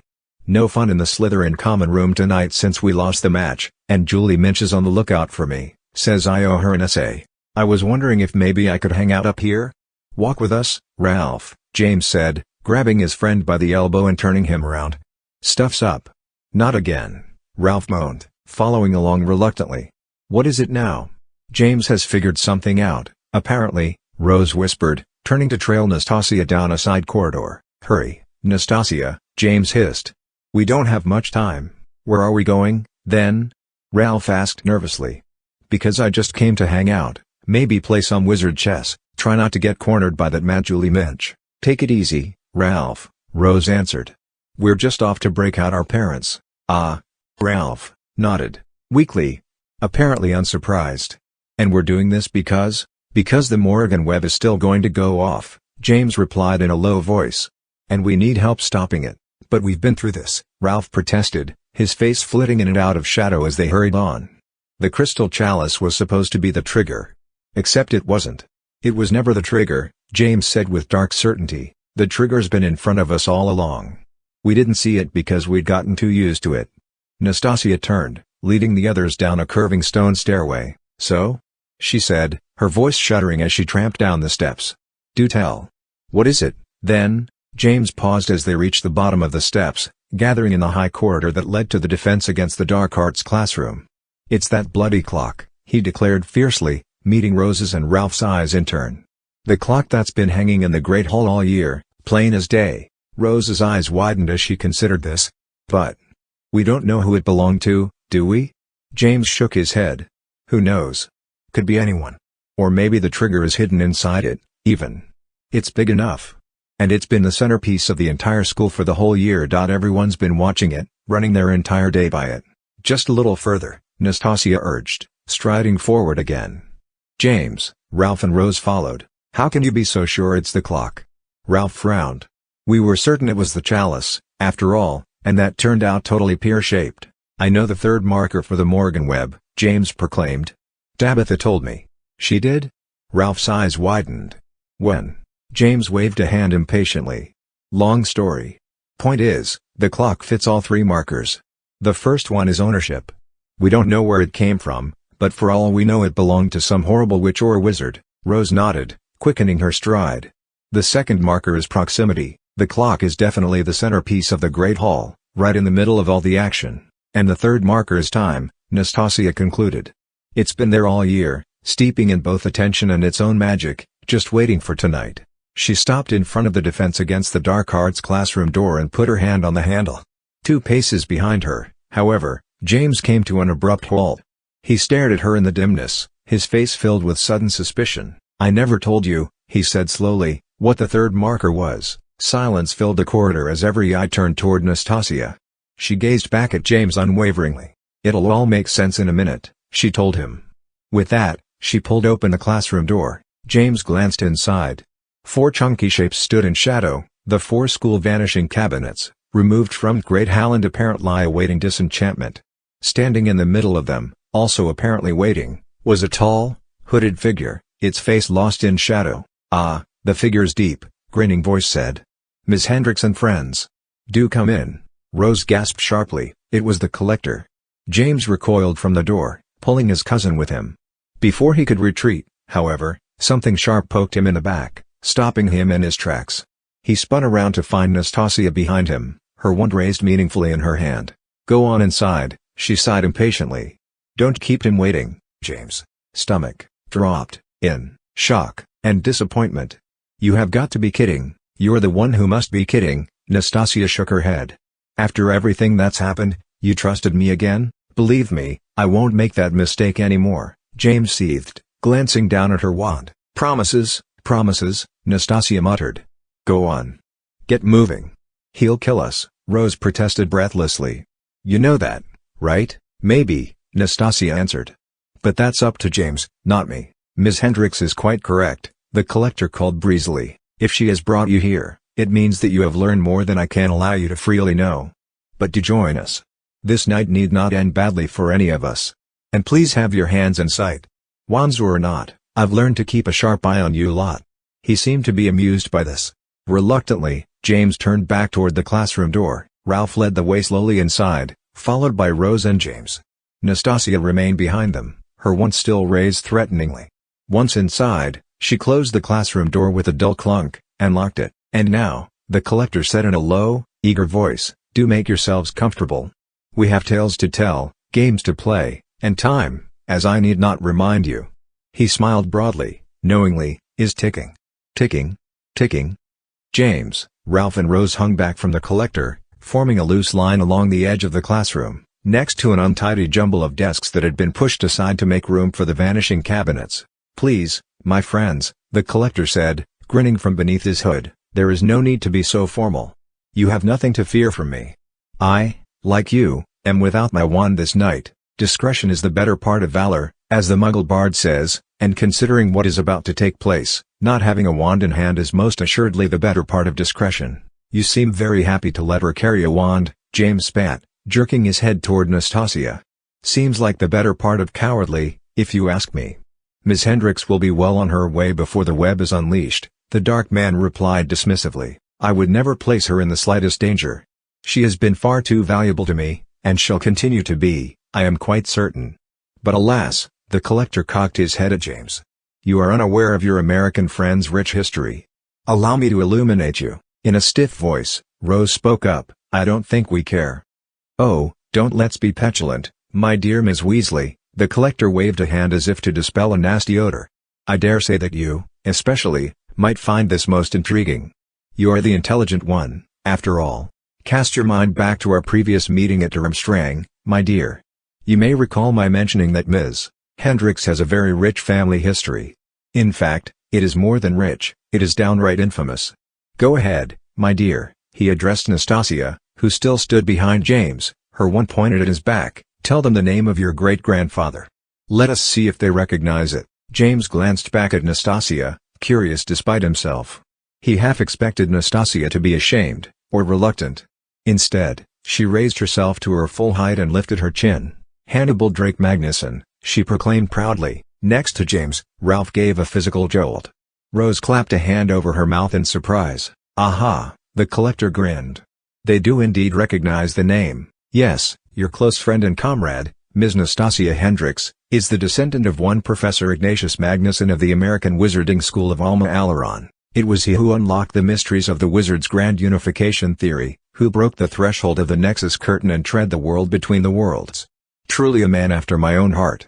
It is his blood and passion that flow through Ms. Hendricks' veins." Thus it was no surprise that destiny brought back to her what was rightfully his, the head of Professor Magnuson's magical cane, lost for decades, passed from hand to unworthy hand. Miss Hendricks recognized its potential, of course, and thus it was also destiny that she should present it to me, at the very time that I needed such a relic. James' mouth fell open. The cane. He had last seen it in the dream vision, where it had been sold to a Muggle pawn shop. From there, somehow, it had found its way through the decades back into the hands of its owner's youngest living relative. And that relative, amazingly, was Nastasia. He turned back to her, a rush of cold hopelessness filling his chest, remembering the night he had first met her. "It was you," he said sadly. "On first night. You snuck through the cabinet to hide Magnuson's cane in the clock. That's what you'd been carrying in the velvet bag I found." Nastasia didn't answer. Instead, she lowered her gaze stubbornly, refusing to meet his eyes. "Miss Hendricks could simply have given me the relic," the collector acknowledged with a sort of perverse pride.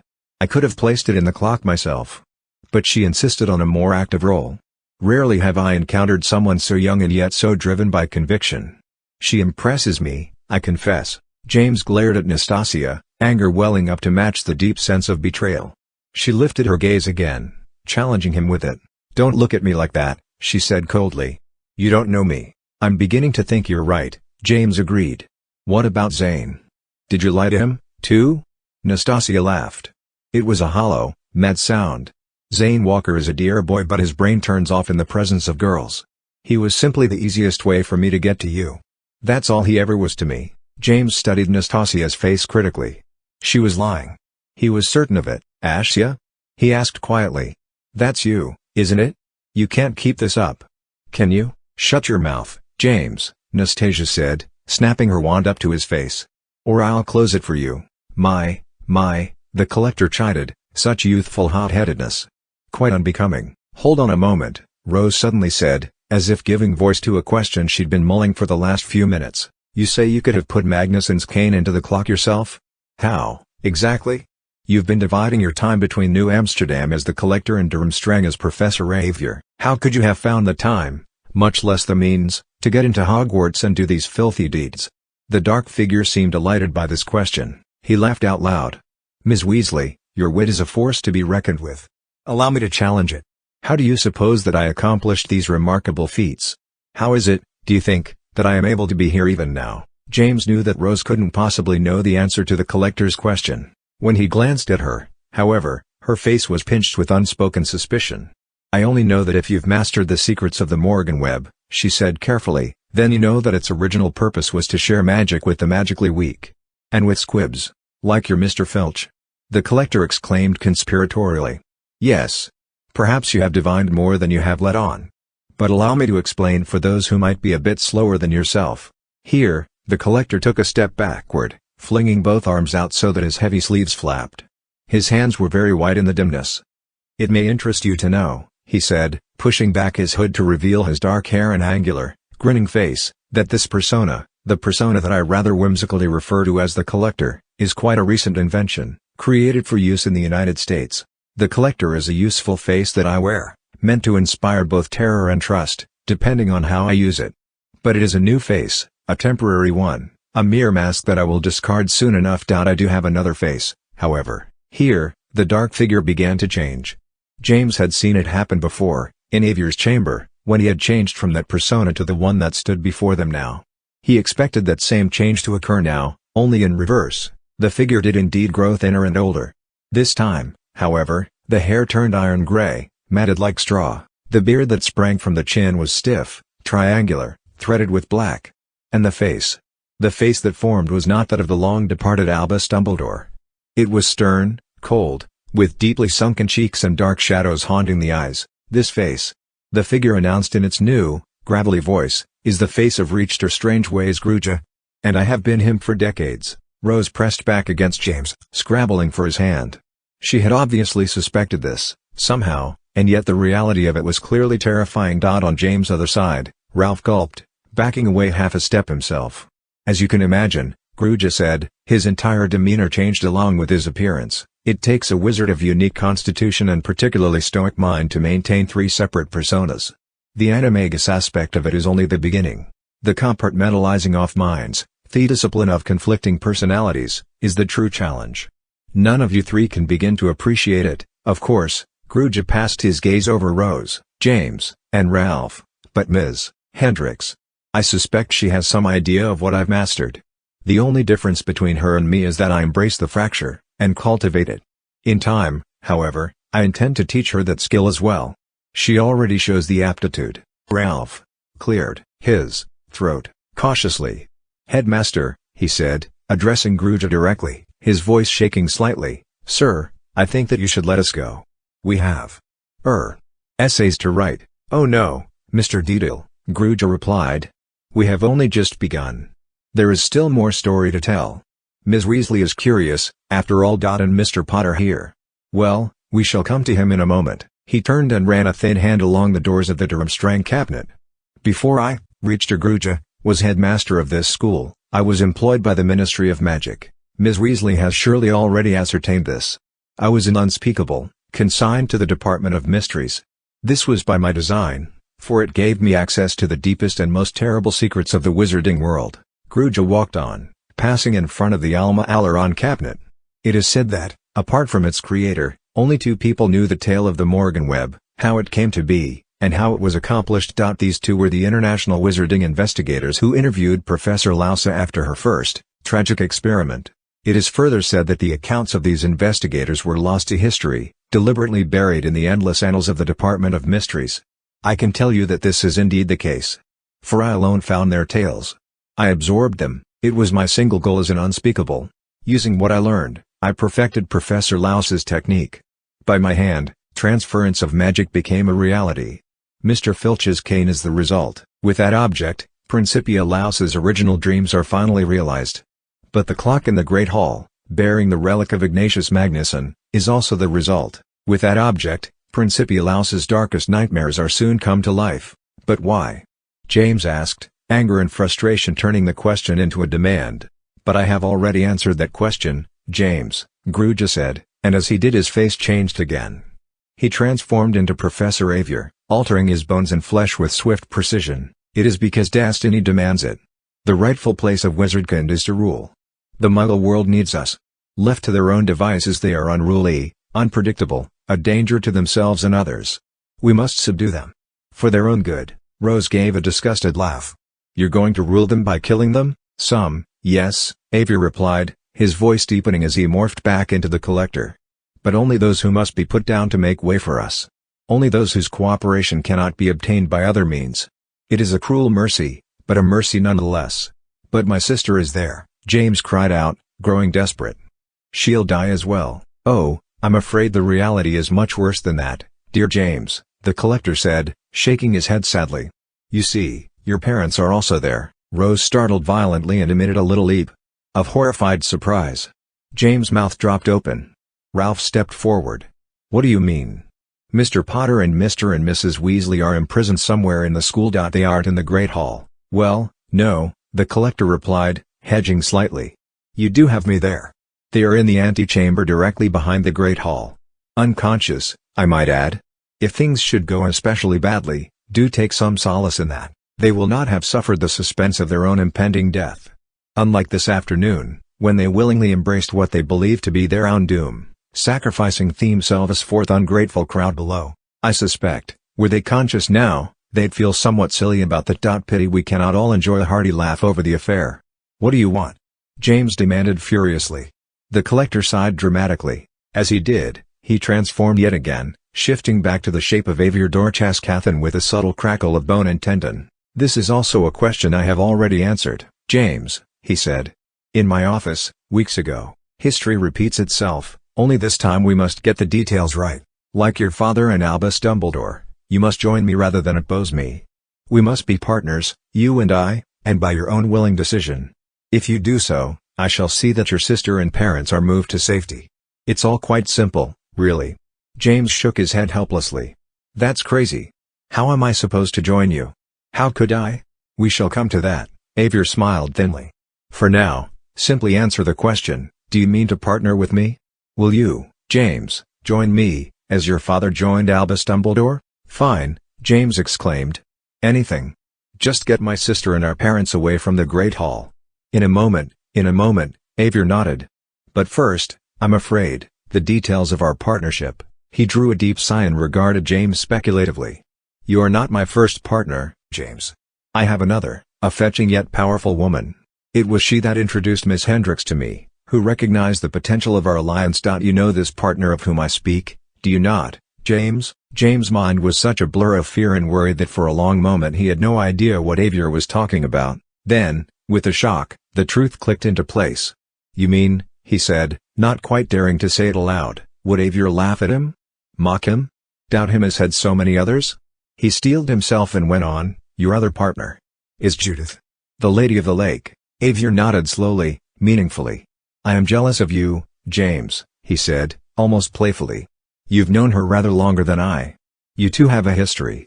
Don't attempt to deny it. Rose turned to James as Xavier spoke, her eyes wide, but not exactly shocked.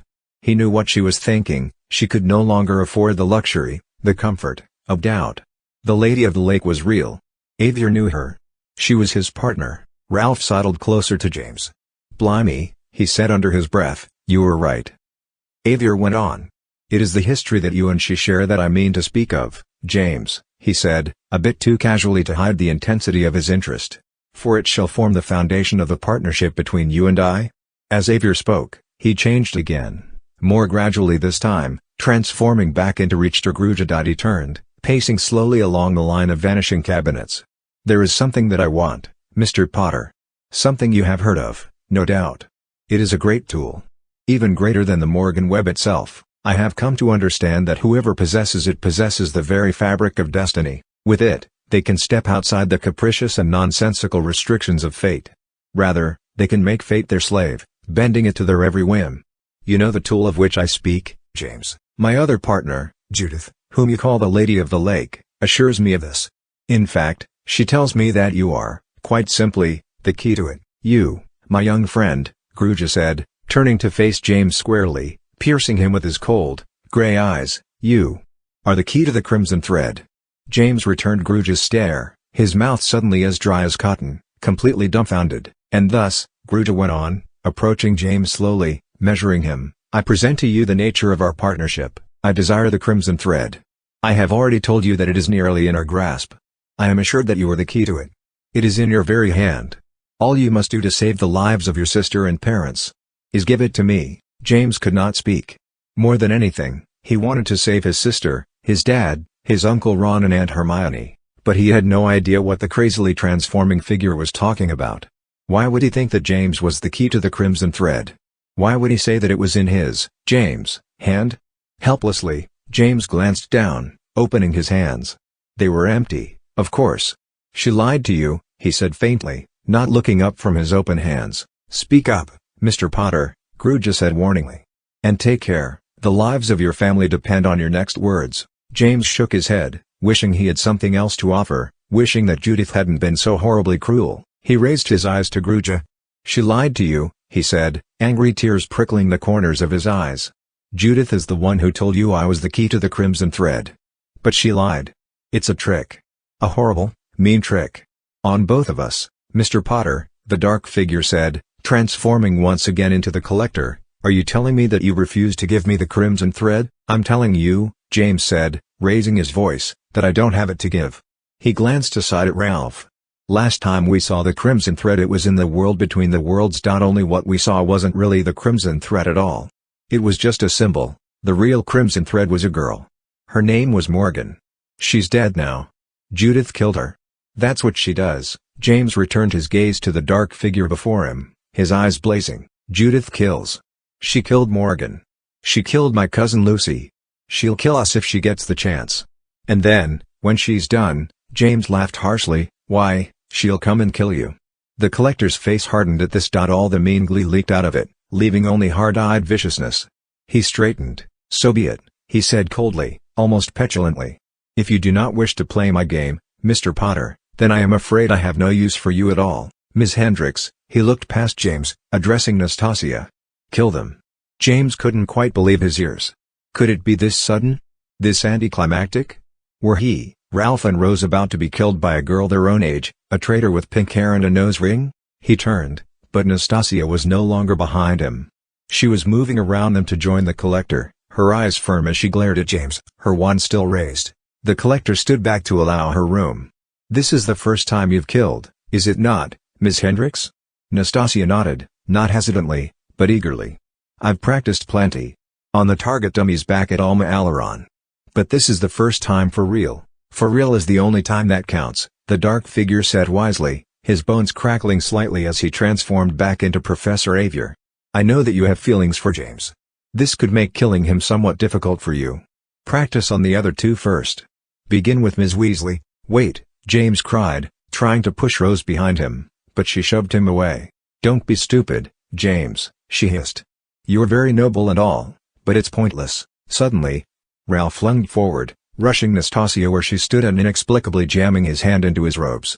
Nastasia leapt backwards, pivoting her wand wildly. Avada, she shouted, but Ralph was too fast. He bowled into her, driving her backwards into the Alma Alaron cabinet. Their combined weight knocked the cabinet off balance. It teetered and crashed to the floor with Ralph and Nastasia atop it. James threw himself forward to help his friend, but a blast of red blinded him, emanating from the struggling pair. Ralph flew backwards, repulsed by the blast, and bashed against the Durmstrang cabinet, knocking it over as well. Stay, Nastasia shouted furiously, struggling upright and pointing her wand at James. James skidded to a halt while Avier laughed wheezily. Excellent. Ms. Hendricks. He said encouragingly. One must be ready for anything, up to and including physical attack. Very spirited response, if a bit clumsy. You will learn refinement. Rose joined James, trembling with rage and fear. Did you kill him? She demanded, her voice glassy. Not yet, Nastasia admitted, her breath coming in harsh pants, her pink hair wild over her flushed face. You heard the professor. I'm to kill you first. On the floor, Ralph moaned. Dwa, M''S. Hendricks, reached her Gruja instructed. He comes around. Let us waste no more time with pointless talk and brute confrontation. Nastasia nodded. She leveled her wand at Rose and took a step closer, breathing hard through her nose. Avada. James pushed himself in front of Rose again, but she only shoved him back once more.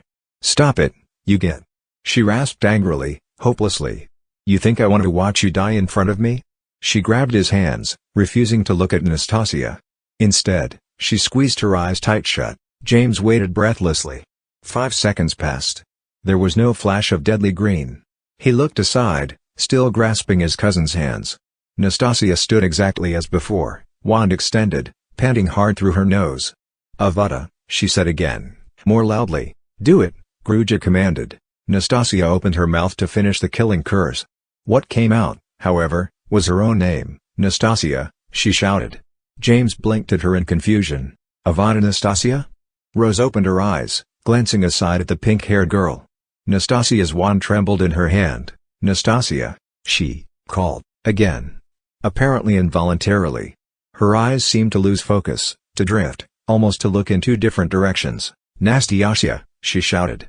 Then, more emphatically, "Nasty. Asya." James had the eerie, haunting sense that Nastasia was arguing with herself. "Nasty," she cried, the wand gradually lowering in her hand. "Asya. Nasty. Asya." Gruja strode forward impatiently. He reached to wrench Nastasia's wand out of her hand, to do the horrible deed himself, but she flicked her wand, barely even pointing it at him, and without so much as a sidelong glance. The old man was thrown backwards amidst another flash of red light. He tumbled over Ralph and collapsed to the floor between the fallen cabinets. With a sudden, spasmodic movement, Nastasia gripped her wand in both fists, twisted it, and snapped it in half. "What's she doing?" Rose begged in a shrill voice, unable to take her eyes from the chanting, shouting girl in front of her. "She's losing control of herself," James said weakly, as if to emphasize his words. Nastasia's face began to transform. It happened with surprising, horrible speed. Her pink hair shrank away while her pupils grew, expanding to fill her eyes completely, turning them into inky black orbs. Her cheeks and nose flattened while her mouth grew wide, spreading all the way to her quickly vanishing ears. And still the mouth spoke, chanting her dual names, turning raspy and hoarse. Her tongue flicked out, long and red. Nastasia's entire body grew thinner. Her arms sucked up into her sleeves. Her legs snapped together beneath her skirt, melding into one sinewy appendage. It was horrible to watch, but James was not entirely surprised. He knew this was what happened to Nastasia when she went to war with herself, and that was why what happened next was so completely and utterly shocking. "Nasty." The snake's mouth hissed. "Asya." And with a wet crackle of bone and a horrible, violent jerk, the head split in half. Rose screamed, shrinking against James, still holding his hands in a death grip. James could not tear his eyes from the sight, as Nastasia's body continued to narrow, to slither hypnotically inside her clothes. Two snake heads split from her collar, each one hissing its name, fighting for dominance over the other. Two tails coiled on the stone floor, thrashing and curling. James jumped back as the Nastasia thing fell forward, losing its ability to stand upright. Out of her limp clothing slithered two snakes, each the size of a giant python, one black and oily, the other bright pink with glinting, sharp scales. Both snakes hissed at each other viciously, circling, rising atop their coils and bearing horrible, glistening fangs. Then, in an explosion of lithe violence, they fell to battle. The snakes curled and thrashed around each other, forming a blur of whipping coils and snapping jaws, each still hissing its name in a battle for dominance. Ralph stumbled around the melee, his forehead bleeding from his collision with the Durmstrang cabinet. "What the ruddy hell?" he cried breathlessly, grabbing James' arm. "We have to get out of here," James declared, pulling Ralph and Rose back from the battling snakes. "To the Great Hall while we still have a chance." "Oh, I think not," a rough voice cried madly. A hand gripped James' shoulder, clutching like iron. Another fell on Ralph, fisting in his robes and yanking him off balance. Stumbling, fighting against the iron-like hands, James was dragged around the thrashing snakes, away from the classroom door. "You really are simply a constant source of trouble," the collector growled through gritted teeth, hefting James and Ralph toward the Beauxbatons cabinet. Rose followed, beating uselessly at him with her fists. "Fortunately," he went on, seething through a sick grin, "I pride myself in my resourcefulness." He shoved James into the vanishing cabinet, bashing him against its rear wall. Ralph was thrown in after him, followed by Rose, who fought and thrashed furiously against the collector's unnatural strength. "I will grant you this," the collector gasped, his eyes dancing with mad rage. "You are intrepid, and you are far luckier than any mere rabble-rouser should ever expect to be." Behind him, the black and pink snakes wrestled on, thumping wildly, their 10-foot bodies twined in vicious struggle. But I dare say none of that will help you cover 1,000 miles in the next 30 minutes. Au revoir, my troublesome young friends. He cackled shrilly.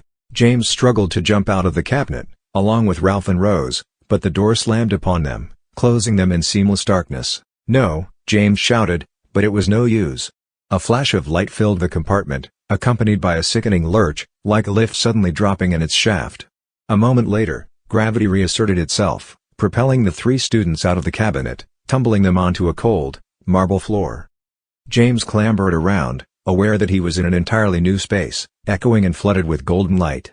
People were milling around, chattering, but James barely registered them. He looked up at the cabinet he had just fallen out of. Its doors creaked slowly shut as he watched, revealing a woodcut of the Hogwarts crest, split so that half adorned each door. He jumped up, threw himself into the cabinet again, and without waiting for Ralph and Rose, jerked the doors shut. There was no flash, no sickening jolt. The doors merely creaked open again slightly, letting in the curious gaze of a collection of blue-robed girls. Ralph and Rose clambered to their feet in front of them. Rose opened the doors fully, her face tense and pale. "Broken," James announced helplessly, "or destroyed on the other side. He shut it down somehow. Closed off our only way back." Rose's mouth opened soundlessly, dumb with shock. Next to her, Ralph's face was a mask of frustrated anger. Blood still trickled freely down his forehead and cheek. French voices babbled all around and James finally recognized where they were. Beauxbatons, of course, in the gilded and richly vaulted atrium at the center of the school. Broad white staircases leapt up in twin curves on either side, lined with brass-framed windows. "What are you lot doing here?" A voice, thankfully not speaking French, called out. Ralph and Rose turned, looking back as a figure approached. James did not think it was possible, but his spirits dropped even further at the sight. Morton Comstock strode toward them, his head cocked and a sardonic smile cinching the corner of his mouth. "Don't tell me you actually came to help get Professor Moreau safely back home after all this time. If so, you only missed it by about 3 hours." His welcome home party was quite an event. "Nobody celebrates like the French, eh?" James shook his head, unwilling even to formulate a response to Comstock's irritating prattle. Wearily, helplessly, he stepped out of the useless cabinet. "We have to get back," he said. "If we don't, everyone dies." Ralph nodded darkly. "But how?" "Like that madman said, it's impossible.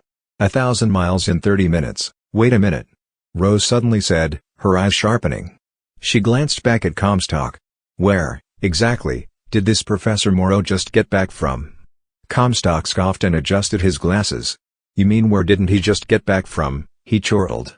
"You lot just don't get advanced arithmetics at all, do you?" Dismissing Comstock, Rose turned back to James and Ralph, her eyes bright with intent. "I think," she said, raising a hand to point at the Muggle boy, "we just might be able to travel that 1,000 miles after all." 23. Collective constant.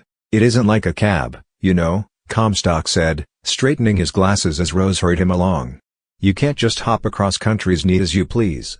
It's complicated." "That's why you're along," James said, turning left at a tall, marble archway and hurrying between a pair of impeccable suits of armor. Sky-blue vaulted ceilings, decorated with winking golden stars, spread away for what seemed miles. Beneath them, dressed in normal clothes with only a few robes in sight, were a scattering of Beauxbaton students, some levitating trunks, others lounging in alcoves on collections of Baroque chairs and sofas, all looking up curiously as James, Rose, Ralph and Comstock sped past. "Who are these, Morton?" A tall girl in jeans and a Rigor Mortis t-shirt called curiously. "Hi Adela," Comstock called back as Rose hurried home on. "Friends, I guess, Morton."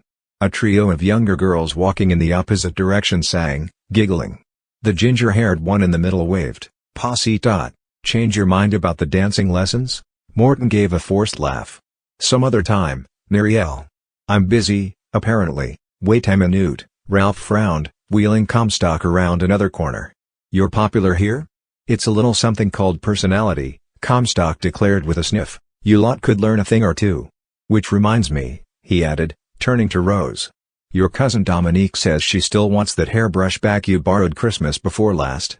If we survive tonight," Rose rolled her eyes, "it'll be first thing on my to-do list." James spied the advanced arithmancy classroom ahead, beyond a pair of high, beveled doors. "Can you do it, Comstock?" he asked, dragging the boy forward at a trot. "Can you send us back to Hogwarts using those giant abacuses?" "Abacai," Both Rose and Comstock corrected simultaneously. They glanced at each with mutual irritation. Short answer, Comstock went on, no.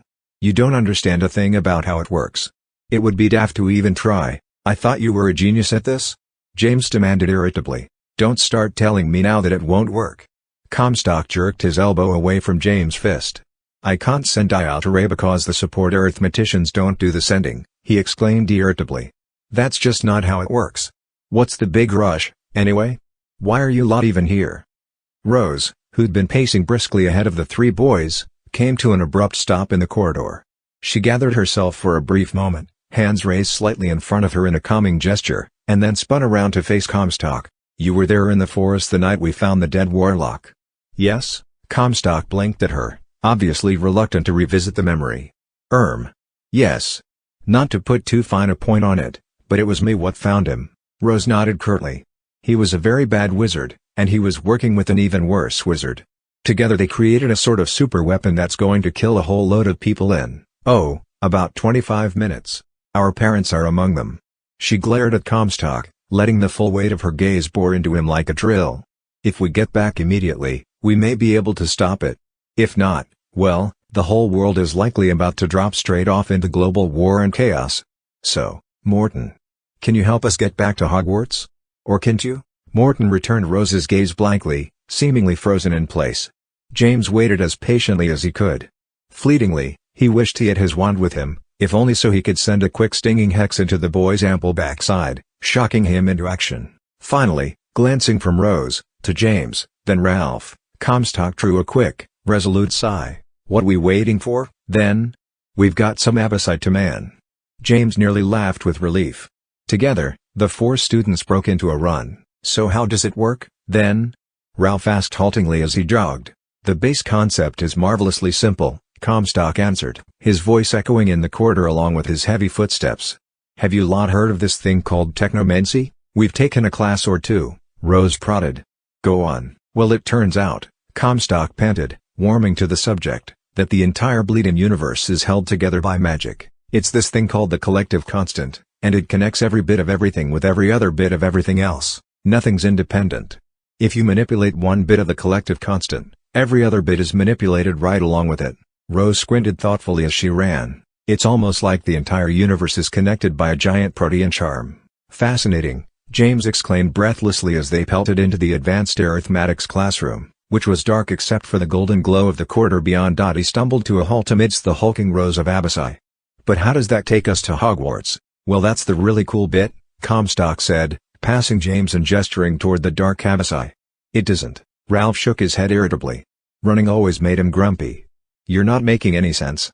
Nothing takes you to Hogwarts, Comstock said, a note of triumph in his voice, because you bring Hogwarts to you. Rose's eyes widened excitedly. Somehow, we disengage from the collective constant, she said in an odd voice, like stepping off a merry-go-round. Except the merry-go-round is all the rest of the universe, Comstock nodded eagerly. Then, you just move the constant around you until the universe is where you need it to be. This, Ralph said with feeling, is completely and absolutely mental. It's not mental, James sighed impatiently. It's just quantum. It's both, Ralph insisted. We don't have any choice, Rose overrode him. We have to try it. Morton, what do we do? Simple, really, Comstock said, and then seemed to change his mind. Actually, not simple at all. Mind-bogglingly complex, really. But fortunately for you three that's my bit. See, once you disengage from the collective constant, you just need to move the universe around you until it's where you want it to be. Step back into the constant and bammo, Bob's your uncle. Me, I have to do all the calculations on my end to keep you from turning the universe all inside out and wibbly-wobbly. Rose looked aghast. It can't be that dangerous.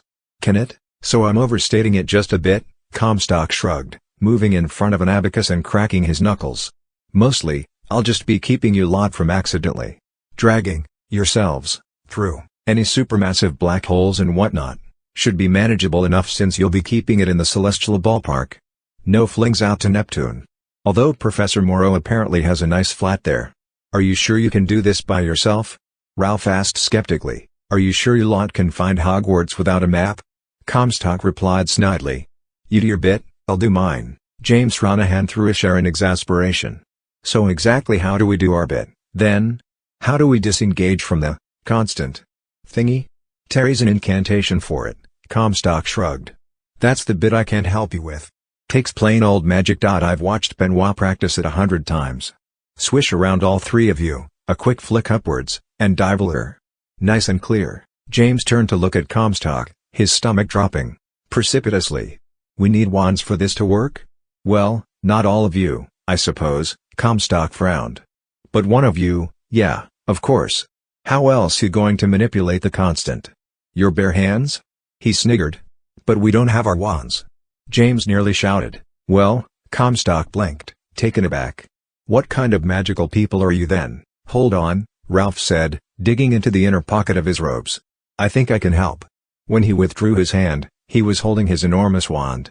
Its lime green tip glowed faintly in the shadows.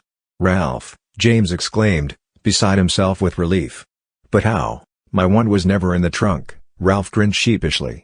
I had it hidden behind it so I could remove the visual manipulation spell and unlock it. By the time Gruja confiscated the trunk, this was already in my pocket, but, James stammered.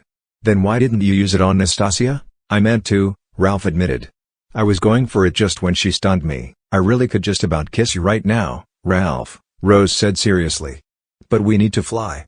What was the incantation again, Morton? Divalier, Comstock repeated, pantomiming the accompanying motion.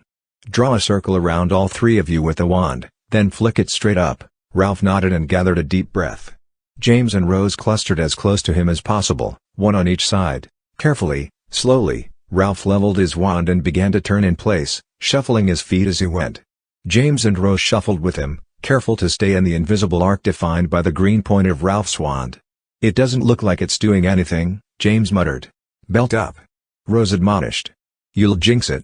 Ralph completed the circle. Then, jerking his wand straight up, he exclaimed Divalier. Nothing happened, except that Comstock reached forward with both hands and shuffled half a dozen abacus beads. They clacked into place firmly. Then, without looking up at James, Rose, and Ralph, he seemed to wait. What now? James asked him. Strangely, Comstock seemed to ignore him. James grew anxious. Hey! What do we do now? It didn't work. Try again? Comstock continued to ignore him. He stared at the beads of the abacus, studying them intently. I'll give it another go, Ralph said, but as he thrust forth his wand again, the classroom sped away from them in a shocking blur of motion. Rose gasped as walls flickered past, showing micro-glimpses of life around Beauxbatons. An instant later, the entire palace itself shrank away to the size of a model, albeit a model with absolutely perfect detail, right down to the banks of glowing windows, deep blue conical roofs, streams of pencil-thin white smoke issuing from dozens of chimneys, and the moon-washed white cliff upon which the building sat. Pine trees blanketed the surrounding hills and valleys, deep blue in the darkness. Whatever you do, Ralph said, his teeth gritted with concentration, don't look down. James immediately looked down. Beneath his feet was nothing but empty space, falling away for what appeared to be hundreds of feet. A hawk wheeled far below, stitching its shadow across a dusky, shushing forest. Your wand, Rose whispered, sounding both terrified and giddy. Move it again, Ralph. But slower this time. Gently and gingerly, Ralph prodded his wand forward about an inch. In response, the palace of Beauxbatons shrank away to a mere pinprick of pale blue, accompanied by a blast of cool night air. A blur of hills and valleys unrolled beneath James' feet. Villages, fields, ribbons of roads dotted with occasional distant headlights, all raced away, rolling over the arc of the horizon beneath a haze of distance. James' head swam with the sight. In less than a second, however, the motion slowed and ceased. Now, the three students were hovering high over a gentle coastline, dark land running away on the far side, glittering moonlit ocean directly below. Boats dotted the tiny waves, looking like water bugs from so great a height. It's all in your wand, Rose breathed. She glanced aside at Ralph, her eyes bright. Ralph lowered his gaze to his wand, trying very hard to hold it still. So, he said slowly. I move us around by moving my wand? Weren't you paying any attention at all? Rose scolded impatiently. We're staying perfectly still. When you move your wand, you move the entire universe around us. And Comstock's keeping track of its progress and smoothing out all the wrinkles as we go. That's why he was just sitting there while we thought the spell hadn't worked. We hadn't gone anywhere yet, so he had nothing to manage. Ralph screwed his face up in concentration. He nodded slowly, then changed his mind and shook his head. "This whole thing is completely mental," he said again, emphatically. "Who cares how it works?" James interrupted. "We're going the wrong way. And nowhere near fast enough. We have to go back across France, up past England. Go, Ralph. Quit bodging about." Ralph sighed again, steeling himself. Then, in a long, swift motion, he jerked his wand backwards over his shoulder. The world bowled away beneath them, rolling forward this time. Clouds blasted past them in great, whumping ripples. Cities sped beneath their feet in streaks of yellow light. Mountains rose up ahead and shrank away behind in mere moments. Even the moon wheeled slowly overhead, passing in and out of hazes and fogs, flickering through banks of storm clouds. A strip of glimmering blue water rolled over the curve of the earth, dividing the dark mass of the land. "Is that a river?" James called, raising his voice over the rushing ball of the wind. "It's the English Channel," Rose cried back. "And beyond it, that's got to be London already." The world was slowing down beneath them, unspinning gradually. "More, Ralph?" James prodded. "We're barely halfway." Ralph nodded. He took a step backward, somehow managing to remain in exactly the same place, and swept his arm back again, drawing his wand in a long, sweeping arc. Immediately, the earth wheeled away beneath them again. The English Channel whipped past.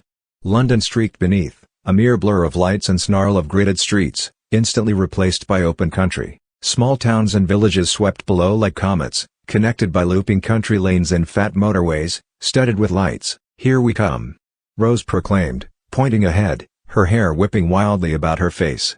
"Slow us down, Ralph." "How?" the big boy called back shrilly. "I don't know," Rose said. "Just do it." The world spun away below, blending into foothills and craggy cliffs. Forests swickered past, covered with blankets of cool night air. Mountains rose in jagged peaks ahead, unspooling toward them with shocking speed. James glanced aside at Ralph. "Bring us lower," he said, pantomiming vaguely with his hands. "And slower." Ralph swept his wand forward again carefully, gripping it now with both hands. In response, the earth's sickening spin became a mere roll. Gradually, it seemed to sweep upwards, rising to meet them. "Easy," Rose shouted, hanging onto Ralph's elbow. "Careful." "I'm being as careful as I can," Ralph declared tersely. "I've got the entire universe in my hands here." "There," James cried, stabbing a finger forward. "That's Hogsmeade. See? There's the train tracks and everything." Rose nodded, forgetting her fear as familiar landmarks began to slide beneath them. "Just a little to the left, Ralph," she instructed, calming her voice. "Right over those trees. See? There's the lake. We're almost there." Amazingly, Ralph seemed to be getting the hang of what he was doing. He moved his wand in gentle forward and back sweeps, tilting it slightly this way and that, as if the universe was a ball of cotton candy he was bouncing on its lime green tip. Hogwarts Castle heaved into view, rising over the trees of the Forbidden Forest. Hagrid's hut drifted below, followed by grassy grounds, awash in moonlight. The windows of the Great Hall glittered like molten gold. "BRR," James declared suddenly, hugging himself as the castle swept closer, filling his vision. "Why is it so cold?" Rose glanced around, her face pale in the night air. "Yeah," she said in a worried voice. "This is no summer chill. I think it is. Look. It's actually snowing," she pointed. Sure enough, as Ralph manipulated the castle beneath them, turning it gently, flecks of white blurred past, tossed like confetti in an icy wind. "Something's really wrong," James muttered as the world slowed, rising to meet them. "This is bad. Should we go straight into the Great Hall?" Ralph asked, still concentrating on his wand, nudging the universe with gentler and gentler motions. "Only it's pretty hard to park this thing on a dime, you know." "No," Rose declared suddenly. "Not yet. We need to make one stop on the way." "What do you mean make a stop?" James demanded. "Like Comstock said, this isn't a cab. Just trust me, James," Rose insisted. She pointed to the right, toward Gryffindor Tower. "Over there. The east turret." "You want us to stop in the girls' dormitory?" Ralph clarified with a nervous frown. "Oh good grief," Rose declared tersely. "Close your eyes if you think you must. No one will be there at this hour. I need something." Ralph gave a resigned sigh and steered the universe in a wide arc, drawing Gryffindor Tower toward them. In mere seconds it filled their view so that James could see every stone, every line of mortar. Then, with a cold shudder, Ralph teased the tower over them. They passed through the stone walls and found themselves in a circular room, thankfully unoccupied. Beds lined the walls, mostly unmade, surrounding a neat iron stove. "Looks just like the boys' dormitory," Ralph commented, Only I expected it to be neater, somehow," James added. Rose rolled her eyes. "I'll just be a moment." "This better be important," James sighed tersely. Rose stepped carefully away from Ralph. As she did, she seemed to pass out of a sort of invisible boundary. She stumbled for a moment, as if the orientation of the universe was slightly different from that of Ralph's conjured bubble. Recovering quickly, however, she dashed to one of the beds and knelt before the trunk at its footboard. She opened it, rummaged in it briefly, then straightened and hurried back toward James and Ralph.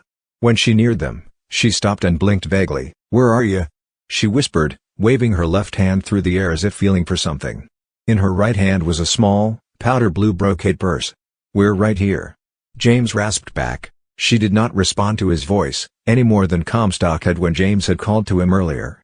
Apparently, the same magic that disengaged them from the universe and allowed them to fly through walls like ghosts also made them undetectable to anyone outside the spell's influence. James reached forward, careful to keep the rest of his body in the sphere cast by Ralph's wand, and grasped Rose's groping hand. She recoiled instinctively, and then allowed him to tug her inside.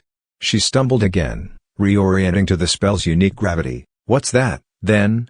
James demanded, pointing at the purse in Rose's hand. "Never you mind," she hissed impatiently. "Ralph, take us down to the Great Hall. We've got less than 20 minutes, if Gruja, or the Collector, or Avier or whoever he was, wasn't lying about when the Morrigan Web was to go off." James heaved a quick sigh and nodded at Ralph. "Let's go," he concurred. "What are we going to do when we get there, then?" Ralph asked, sweeping his wand gently forward again, nudging back the universe. The girls' dormitory swept away, replaced with the stone walls of Gryffindor Tower and its many nested turrets. "I don't know," James replied honestly. "I guess we'll do what we always do." "And what's that?"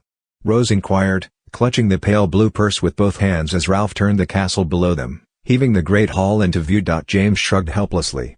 "We figure it out as we go," he answered. It was snowing harder now. Great, fat flakes skirled and billowed in the wind, streaking past the golden windows of the Great Hall as Ralph drew it closer, teasing it into position before them. It was a deeply unsettling feeling, their bizarre summer snowstorm, the sensation of manipulating the entire universe around them, the knowledge that this last moment of relative common serenity would soon succumb to tense action as they attempted to stop the Morrigan Web.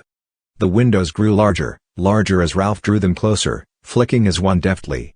James could see the ripples in the ancient glass as one window drifted to fill his vision. Shapes moved beyond it, moving like things glimpsed underwater. Then, with a thump and a shudder, the window swept past them and they were inside the Great Hall. A constellation of floating candles surrounded them, flickering benignly beneath the enchanted ceiling. James looked down from his curious perspective. The longhouse tables had been transformed into a dozen large round tables, each covered in immaculate white cloth and decked with golden plates, crystal goblets, and massive floral arrangements from the greenhouses. Around the tables were dozens of people, all chattering noisily, nodding with excitement, presiding over the dregs of what appeared to have been a singularly sumptuous banquet. As James watched, the Russian president raised his empty goblet, watching with cautious wonder as it refilled itself in mid-air. "The clock," Rose exclaimed in a hushed voice, pointing. "Put us down over there beneath it, behind all the headmaster portraits. Perhaps no one will notice us right away." Ralph nodded and twisted his wand, tilting the universe gently to the left, wheeling it around so that the clock swam closer. Beneath them, the replica of the Fountain of Magical Brethren glimmered, sending its geysers of water up, around, and through them. James could smell the crispness of the water but felt nothing of it as it passed. "Lily and the rest of the student ambassadors seem to be taking a break," James said, spying his sister sitting amidst a collection of classmates on a small terraced pedestal to the right of the dais. They were chattering to themselves in hushed voices, smiling and pointing discreetly at the various world leaders. "We have to get them out of here. If we can just disenchant the clock," Rose insisted tensely. "Then everything will be fine." Ralph nudged his wand up in gentle flourishes, almost as if he was painting with it, and the dais rose beneath them.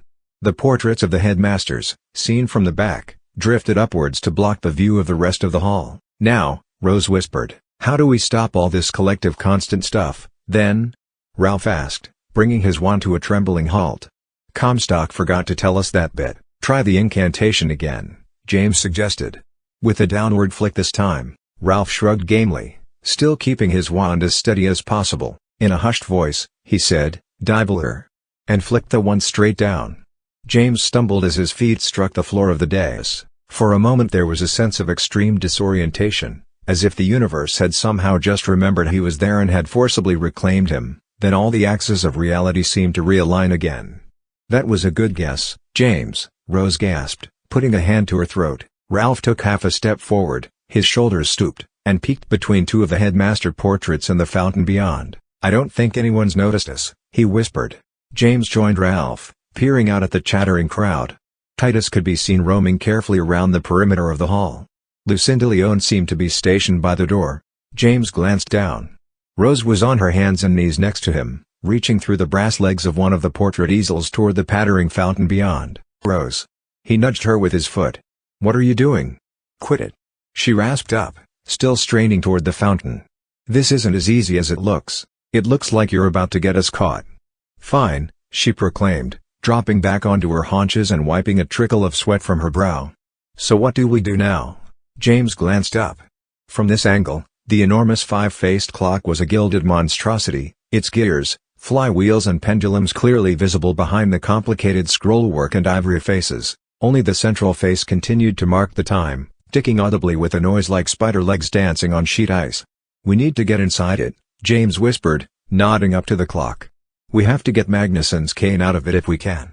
"But that's not how it works," Rose whispered back, grabbing his shoulder. "If we just remove it, the Morrigan Web will trigger early." "Well, that was your parents' plan, wasn't it?"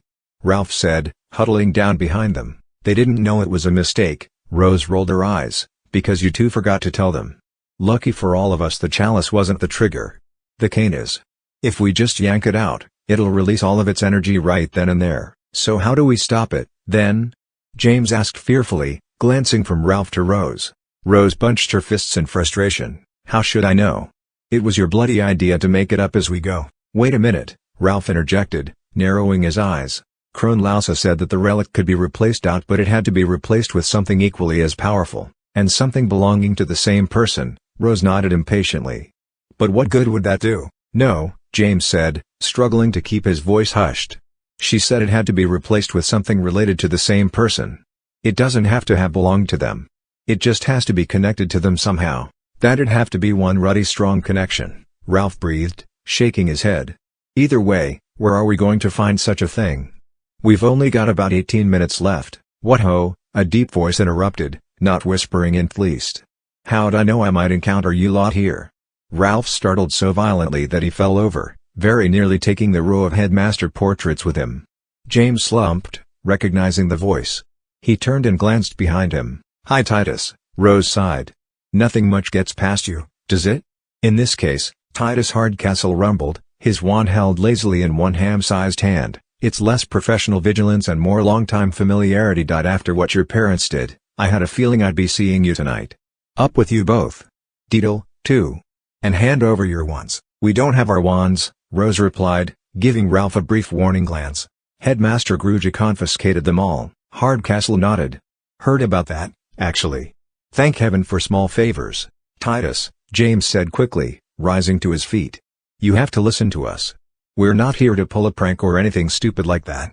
We're here because something horrible is about to happen in a few minutes and we have to stop it. If you help." "Oh, I already know all about it," Titus nodded, prodding the students ahead of him, taking them off the dais and toward the student ambassador's pedestal. "Your father explained it in great detail on the way back to the castle. The Morrigan Web," he said. "Worst weapon in the whole wizarding world. Going to kill us all with an interconnected blast of concentrated magic." "Yes." James nodded, a small surge of hope welling in his chest. "Except it wasn't the crystal chalice, like we first thought. It's the clock, right there. You can help us get it down." "You can. I can place you in temporary custody right here in the Great Hall," Titus interrupted tersely, "and thank you not to make a scene. I've already briefed the minister on the false alarm your father raised. The last thing we need is for you lot screaming bloody murder in front of the whole world, wizarding and muggle alike. You'll sit here with the student ambassadors and not say a single word. Understand?" "But Titus," Rose insisted. "It's not a false alarm. It's not another word," Titus growled dangerously, showing them his wand. "I don't want to have to lock you, but I will to keep you quiet if that's what it takes." He placed a hand each on Ralph's and James' shoulders, shoving them firmly into a seat on the bottom terrace of the small podium. Rose remained standing next to them, a look of wild alarm on her face. She dared not speak lest Titus perform the Langlock curse on her, silencing her completely. But she dared not remain silent either. "James," Lily hissed from above and behind him. "What are you doing here?" James could not bring himself even to look back at his sister. Thus far, his plan, such as it was failing miserably. All around, the world leaders, Muggle and wizarding alike, chattered on obliviously. Chamber music lilted from an enchanted violin, bass and harpsichord, the instruments playing cheerily by themselves to James' left, and the clock over the dais ticked onward, the minute hand resting just before the 9. If Aver's threat had been accurate, they had barely 16 minutes left. Satisfied that the students were subdued, Hardcastle turned away, lowering his wand to his side. Suddenly, Ralph stirred next to James. He leapt to his feet, brandishing his wand and leveling it at Titus' back. "Stupid!" Hardcastle turned so quickly he was nearly a blur. His wand flicked up at the hip, unleashing a thin bolt of white. Ralph slammed back into his seat so hard that the entire row of students above him collapsed backwards, their feet poking into the air and their muffled voices crying out in confusion. A murmur of alarm rippled through the round tables. Several people leapt to their feet. The Magical Integration Bureau agents around the American president perked up in postures of wary vigilance. Hardcastle took a swift step forward, grabbed Ralph's wrist with one hand, and wrenched the wand out of it with the other. "Foolish," he growled furiously. "Very foolish." "Titus," Rose squeaked, wringing her hands before her. "Just seriously. This is a huge, huge mistake." "Quiet," Hardcastle seethed, "or I swear you'll be next, and I don't give a hard-boiled hippogriff egg who your mum is, everyone," he called, turning around, raising Ralph's wand in his meaty fist and putting a grim smile on his face. "Some good-natured school hijinks. Nothing to be concerned with. Everything's under control. Go back to your dinners." "No," James exclaimed, leaping to his feet, his voice echoing up into the enchanted rafters. "Everything's definitely not under control. Something awful is about to." Hardcastle spun on James, his wand flashing upright again, his face red with fury. He was going to hit James with a Langlock curse, silencing him before he could finish his sentence. Instinctively, before James even knew what he was doing, he struck out with his right hand, forgetting for a moment that it did not bear a wand. Magic sprang from his fingers in cold blue arcs. The bolts struck Hardcastle, flinging him right off his feet. He flew through the air and crashed onto the nearest table, sending goblets, tureens, and golden plates scattering like tenpins. The diners gathered around the table recoiled in fear and shock, scrambling to their feet. Half ducked in terror. The other half groped for their wands. The rest of the hall erupted in a roar of mingled surprise, panic and anger.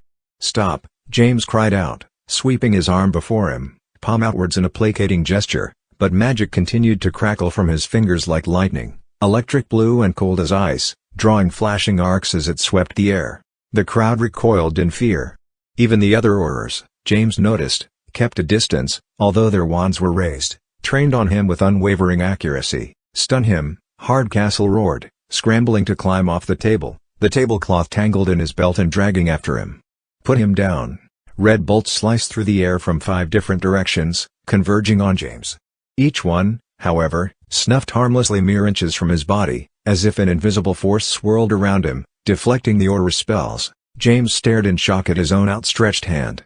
Tendrils of icy power curled around his fingers, lancing and crackling like a dynamo. He glanced behind him, his eyes wild. Rose merely stared at him, both of her hands clamped over her mouth. Ralph was still half collapsed on the lowest tier of the student ambassador's pedestal, frozen in the act of struggling up, his eyes wide, lit with the flashing magic of James' hand. James began haltingly, feeling that the room was suddenly waiting to hear from him. We are here to help. Everyone, to the doors. We have to get out of here immediately. And as far away as possible." This was met with a long moment of complete, bewildered silence. The only person to move was Hardcastle, who had regained his feet and disentangled himself from the tablecloth. He glanced around at the stunned crowd. Then, seeming to realize he had lost control of the situation, pointed at the closed double doors at the rear of the hall. "You heard the boy," he shouted. "Everyone out, before he does anything else." The room was suddenly filled with the squeaking of chairs and the clatter of alarmed feet. Voices arose, first in confused alarm, then in increasing layers of rising panic. James was deeply gratified to see people piling up behind the double doors, clambering to make their exit. This relief, however, quickly soured into sinking dismay as the double doors remained firmly closed, despite the clamoring crowd. "It's locked," Someone shouted. "Where's the key, Titus?" This cry came from Lucinda Leone, from her station by the door. James could just see her craning to look back over the milling, agitated crowd. "Titus. The doors won't budge. They're sealed right shut. Stand back," Hardcastle called, raising his wand and striding forward. The crowd parted before him anxiously, giving him a clear shot at the high double doors. "James," Lily said in his ear, her voice small and afraid. "What's happening? How are you doing that with your hand?" He shook his head, turning to glance back at her, his hand still raised at arm's length, crackling with icy blue magic. "I don't know, Lil, but it's going to be all right. Just stay back a bit." "Expulso," Hardcastle roared, flashing his wand forward with a long, powerful flourish. A bolt of deep blue light shot into the doors, exploding vividly and shaking the very marble floor beneath James' feet. When the sparks cleared, however, the doors remained, closed and untouched. The crowd began to scatter, to drift toward the windows in rising anxiety, apparently in the hopes of breaking them. Hardcastle was ahead of them, however. He leveled his wand again, aiming at the furthest of the hall's tall windows. Another blast of blue flashed, accompanied by a massive shudder and explosion of sparks. The window remained whole and completely untouched. "They're all frosted over," Lily said wonderingly. "Look at the glass. It's covered in ice. Maybe that's why Titus can't break through." Amazingly, inexplicably, Lily was right. Every window, including the enormous rose window over the dais, was clouded with fronds of ice, coated to the point of opaqueness. "James," Hardcastle demanded, stalking back across the floor, his wand now lowered. "Forget how. Why are you doing this?" "I'm not," James exclaimed, shaking his crackling, lightning-filled hand. "That's what I've been trying to tell you. Something terrible is about to happen, but I'm not the one doing it." "No," a young woman's voice interjected coolly. "I am." Every eye in the room turned, following the sound of the woman's voice. She stood on the dais, directly in front of the sparkling, showering fountain and its golden statues. It was Petra. To James' eye, she looked exactly as she had the last time he had seen her. A drab calico dress swung about her legs beneath a pale blue sweater. Her hair was pulled back in a neat ponytail. As he looked at her, she turned her eyes to meet his. They were cold, but not completely devoid of feeling. She cocked her head slightly and raised one hand to him, not in a wave, but in a sort of catching motion, as if she was snatching an invisible ball out of thin air. The crackling ice magic vanished from James' hand. He glanced down at it in surprise. "And I'll thank you, James," Petra said with a small, affectionate smile, "not to borrow any more of my magic." 24. The most vexing question. Leaving Titus standing speechless in the middle of the great hall floor, James dashed to meet Petra where she stood before the glittering fountain. "Petra," he gasped. "It's the clock. You can help us shut it down." For some reason, he expected her to show alarm, or to ask what he meant, or to jump down from the dais and join him. Instead, as he should have known, she simply nodded at him sadly. "I know it's the clock, James. I know what's inside it. And I know exactly what's going to happen in 15 minutes, when the clock strikes 8. James looked up at her in dismay. "So, you're here to help us, right?" he asked, knowing even as he asked that this could not be the case. The ice covering the windows and sealing the door made that all too clear. "No," she answered with a deep sigh. "I'm here to watch. And wait." Rose joined James, along with Ralph and Lily. "Hi Petra," Lily said, giving the older girl a little wave. "Where's Izzy?" "She's home," Petra smiled wanly. "Good to see you, Lil. Sorry about all this, but if you know everything that's going to happen," Rose declared, "why aren't you stopping it?" Petra pressed her lips together in pained irritation. "Look," she said, finally stepping down from the dais to join James and the others. "I don't know everything that's going to happen. Why does everyone keep thinking I'm all-knowing somehow? I'm a sorceress, not a prophetess." "But," James said, turning as Petra walked past him, "but you knew what we knew when you met me in your grandfather's gazebo. And just now you said you knew all about the clock and Magnuson's cane and the Morrigan Web." "Magnuson's? What?" Hardcastle frowned, drifting closer, his wand at the ready but his hard face creased with confusion. "Whose gazebo?" Behind him, the rest of the dozens of government leaders, ambassadors and diplomats watched with restless agitation and bright, worried eyes. The otherers hung back, taking protective positions around the crowd. "I only know the things that I know," Petra said, turning back to James and lowering her voice, "because I hired him." She gestured with her right hand. With a crack and a puff of pale smoke, a man appeared next to one of the abandoned tables. He was thin with an unremarkable face and wore a limp fedora hat, a bedraggled trench coat, and a loose burgundy striped tie. "I'm visible now, right?" he said, glancing around a little nervously. His American accent was unmistakable. "I can tell I'm visible because of all the people suddenly staring at me." "Dead giveaway." "You're safe enough, Mr. Paris," Petra assured him. "I've already told you, the Morrigan Web won't hurt muggles. The point is," she turned back to James, "it's all because of his detective work that I know all of this." He tracked down Nastasia Hendricks' family history. He discovered the connection between Richter Gruja and Professor Ravier. He traced Judith's movements as she brought the plan together, with everything leading us to here, tonight. "Hold up a second," Hardcastle said, inching still closer to Petra and James. "So this Morrigan Web, it's really going to go off tonight?" "That's what we've been trying to tell you," Rose cried, anger rising in her voice. "Our parents believed us, and you arrested them for it."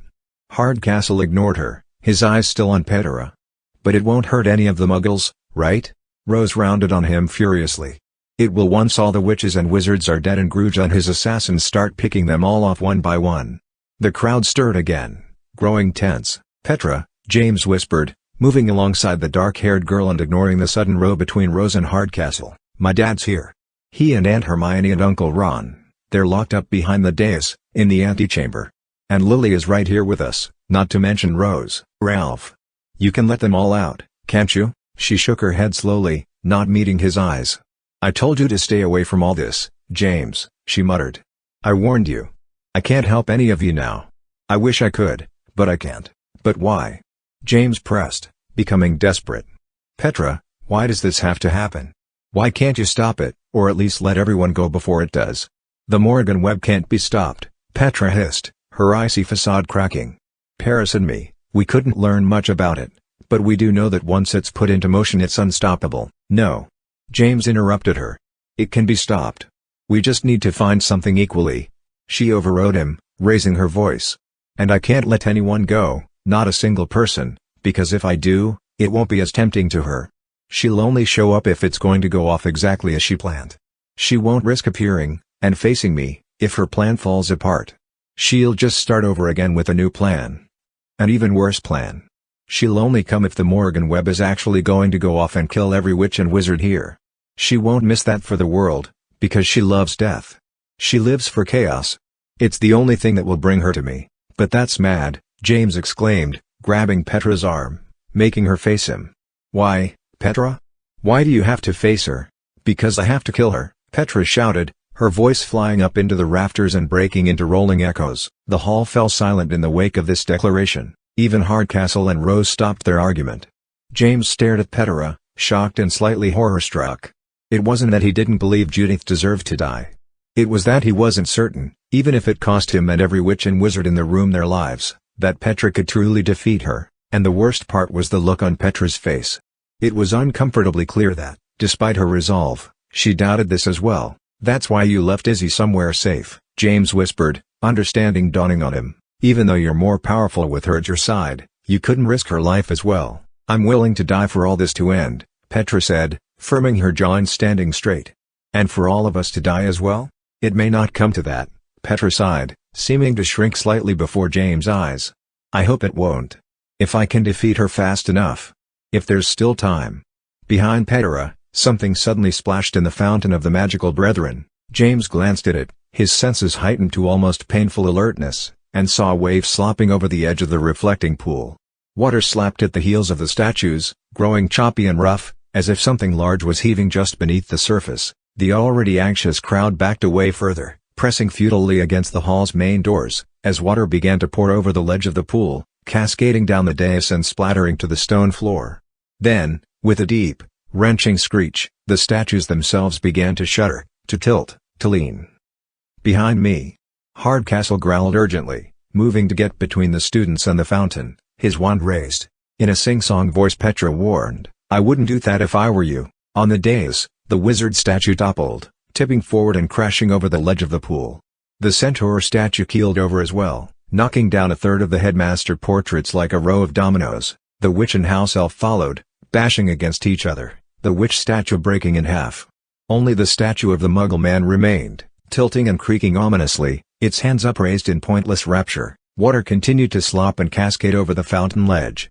The pool water itself heaved up into a sort of glittering, green bulge around the remaining statue's knees, and then, massively, the bulge burst, disgorging a tall feminine figure, seemingly completely comprised of rushing water. The pool water fell back from her and she began to solidify, even as she stepped forward, rising up out of the pool, and putting her first step onto the wet dais, coming to stand almost exactly where Petra had first appeared. "Good evening, everyone," the watery woman announced, her ringing voice still gurgling slightly. "I trust everyone is having an enlightened time." Hardcastle fired. His bolt of magic passed right through the glimmering figure, exploding into prisms as it did so. The woman flung out a hand lazily, almost casually, and it turned into a writhing water tentacle. It uncurled across the hall and walloped Hardcastle where he stood. For the second time that night, the big aura flew through the air. This time, however, he struck a table and smashed it in half, sending its contents exploding in all directions with horrible finality. The huddled crowd cringed, screamed, and scattered away from the broken table. In the tinkling aftermath, Hardcastle made no move to get up. "Petra, darling," the watery woman said, dismissing the sudden violence and stepping down to the main floor. "I've missed you. And I know you've missed me. Otherwise, you wouldn't have searched so long and hard to find me. And with your cute pet muggle to help." Marshal Paris recognized the reference to himself. Instead of being offended, he reached up and doffed his fedora briefly. "Happy to be of service. I'll just be on my way then." "You'll be fine, Paris," Petra repeated, not taking her eyes from the approaching watery figure. "I told you, the web doesn't hurt muggles." "Quite right, my sister," the watery figure agreed, finally solidifying fully into the shape James had most dreaded seeing. The Lady of the Lake stood resplendent in a long white dress, its skirts layered with form-fitting scallops and its sleeveless bodice crusted with glittering diamonds. Her thick red hair was pulled up in a high, severe bun. "The Morrigan Web does not hurt muggles." "I do, of course. Not if I stop you," Petra said, backing slightly away from Judith, moving into an open space at the center of the hall floor. James watched this warily, backing away, pushing Rose, Lily and Ralph behind him. "But why stop me?" Judith pressed, offering Petra a disarming smile. "You've come this far with me. I assumed you had a fortunate change of heart." Petra didn't reply. Instead, she stabbed out with her right hand, her fingers extended toward Judith. A lance of blue-green light streaked through the air. Judith deflected it, but was forced back a step in the process. "Not interested in talking?" she said, still smiling, but a bit more wearily. "It's been a year, sister. But perhaps you mean to watch the fun with me and then chat afterwards, once our appetites for destruction are sated." "I'm not like you," Petra said calmly, her face set with grim determination. "You love death, I defend life." "Confusing, that," Judith said, frowning playfully. "After all, you set all of this into motion with that wonderful stunt in New Amsterdam, 1 year ago. And if I am not mistaken, it is your ice that locks these poor fools amongst us, sealing their doom. Only to lure you to face me, you alone?" Judith asked, arching her eyebrows. "No, Isabella? What kind of reunion is it if all three of us aren't here?" "This is between you and me," Petra breathed, still circling Judith, her body tensed and wary. She struck again, using her bare hands to launch another salvo of brilliance at her nemesis. Judith deflected it, this time with a tittering laugh. She retaliated, spinning and firing a bolt of glaring purple at Petra. Petra was prepared, ducking and conjuring a glimmering, glowing shield. Judith's bolt struck the shield and shattered it, but Petra fainted away, dodging to the left. "This is pointless, my sister," Judith called, still laughing. "Keep this up much longer and you'll miss all the fun."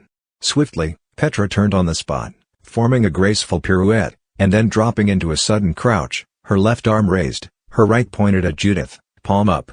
Above her, every floating candle in the great hall swirled, condensed into a tight cyclone of streaking flame and wax, and launched itself like an arrow at the white-clad woman.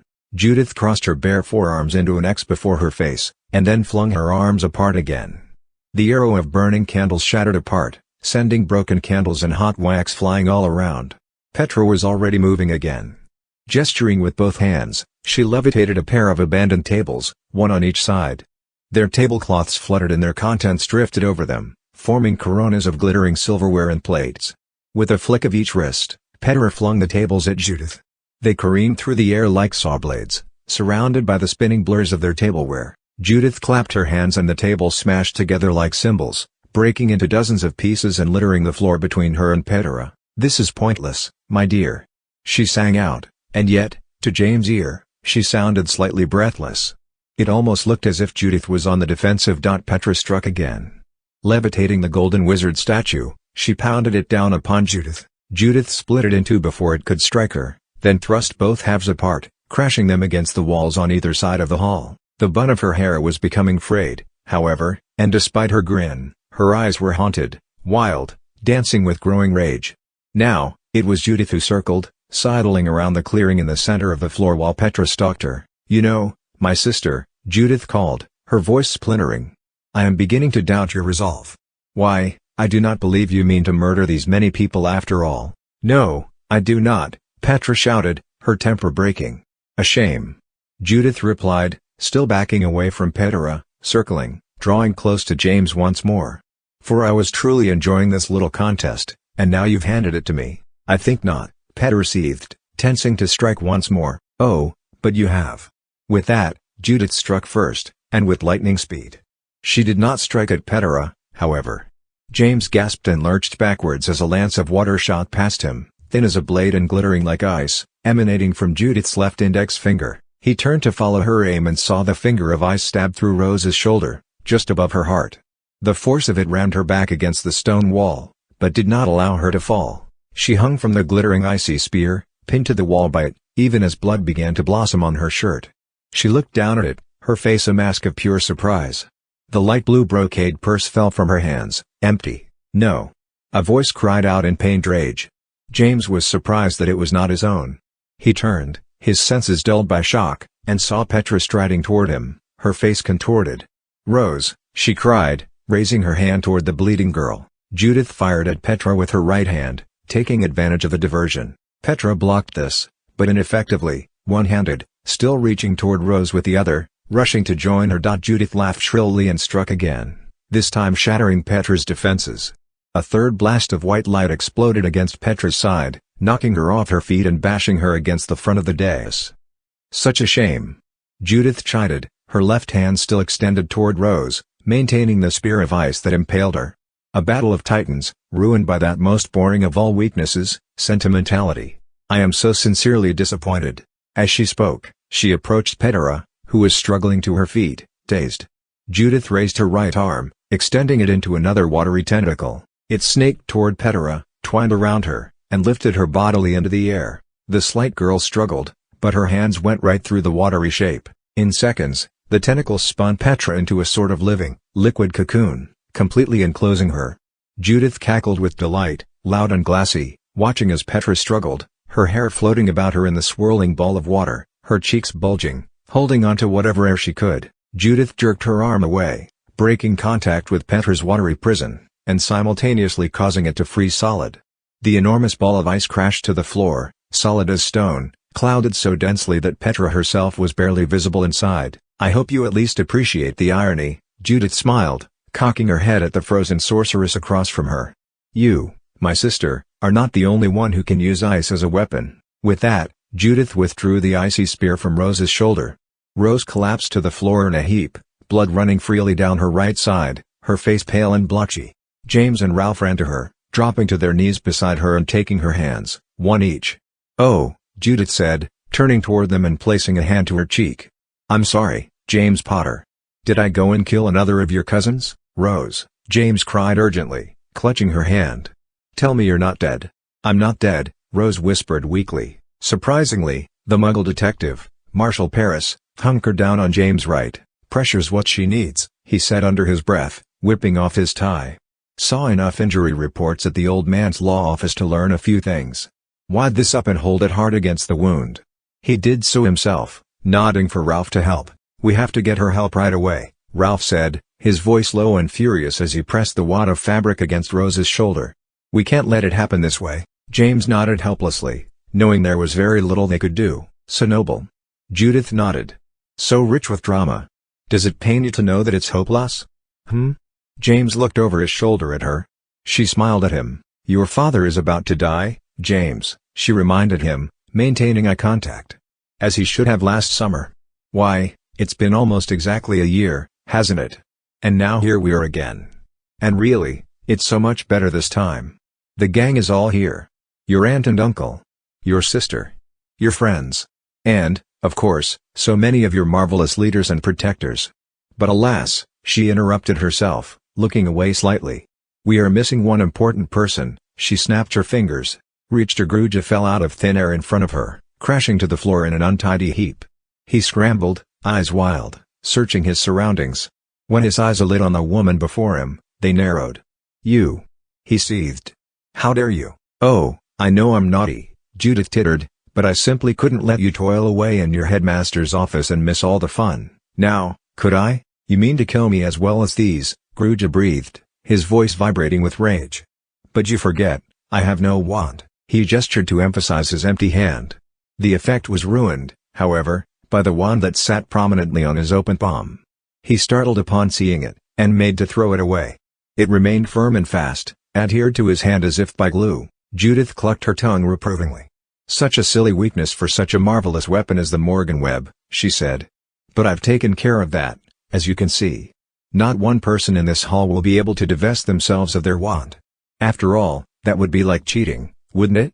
What, I ask, is a witch or a wizard without their wand? I should have killed you like I killed Werlich, Gruja growled, climbing to his feet and straightening his robes. Judith giggled dismissively at his threat.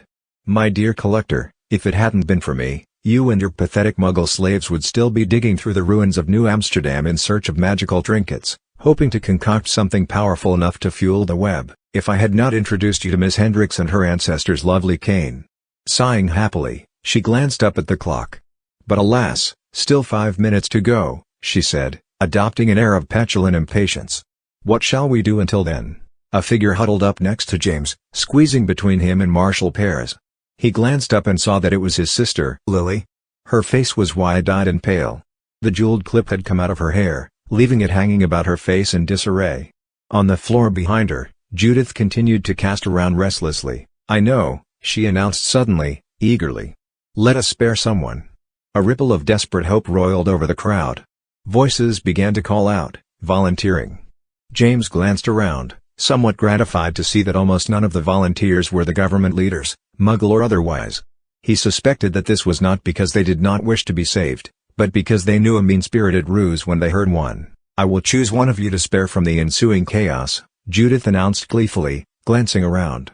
Whoever I choose will not be killed by the Morrigan Web, neither will they be killed in the massacre that follows. Yes, she nodded, glancing back at the world leaders behind her. Yes, that part is true, I fear. None of you will leave this room alive. But still, one of you will not have to endure it. She cocked her head coyly. Because one of you. I shall kill right now. She smiled. Won't that be fun, James? Lily whispered faintly, clinging to his arm. A volunteer, Judith cried, whirling toward Lily. And a Potter, no less. How poignant. The boy who lived grows up to become the father of, she flung out her hand, transforming it into a writhing, coiling tentacle, the girl who died. She cackled as the tentacle flew through the air, converging on Lily.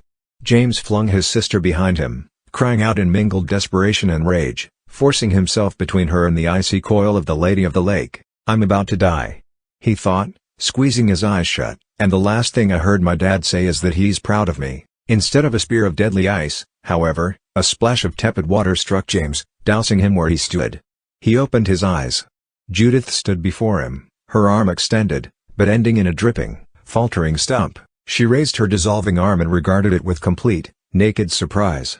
Turning her attention back to James, she narrowed her eyes and flung out her arm again.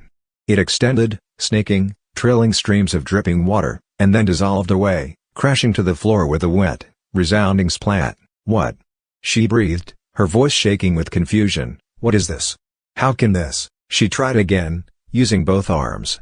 The result was the same, only now her arms dissolved up to the shoulders. She boggled down at them, her mouth falling open. Suddenly, she whirled around, turning her attention to the gigantic ball of ice that formed Petra's prison, as if she fully expected it to be shattered into pieces, Petra standing free, teasing her with a knowing grin. Seeing the ice cocoon intact, however, Judith slumped, regrowing her arms somewhat sloppily. Softly, helplessly, she began to giggle. James watched this with growing confusion. Lily climbed to her feet behind him, clinging to him and peering around his shoulder. Judith's giggles increased, growing into hard, breathless gusts of laughter. And then, seamlessly, The laughter transformed into racking sobs. She spun around again, and her eyes were wide, wild, bulging in her face, dead as marbles. "Where?" she rasped, still giggling and sobbing uncontrollably. "I hear you. I know you're back there. Now," she flailed, streaming her arms out into tentacles again. They whipped across the hall this time, fluid and spastic, aiming for nothing. Judith cackled, gasped, and suddenly, horribly, let out a blood-curdling, rafter-quaking scream. Reached her Gruja was blasted aside by one of the tentacles. Seeing this, the remainder of the crowd panicked. People began dashing in every direction, trying to avoid Judith's blindly writhing appendages. The student ambassadors scrambled behind their platform, screaming in terror. Judith stumbled around the center of the floor, her head thrown back, her hair falling from its bun, her mouth screaming, cackling, sobbing, babbling nonsense beneath wide, utterly haunted eyes. "What's wrong with her?"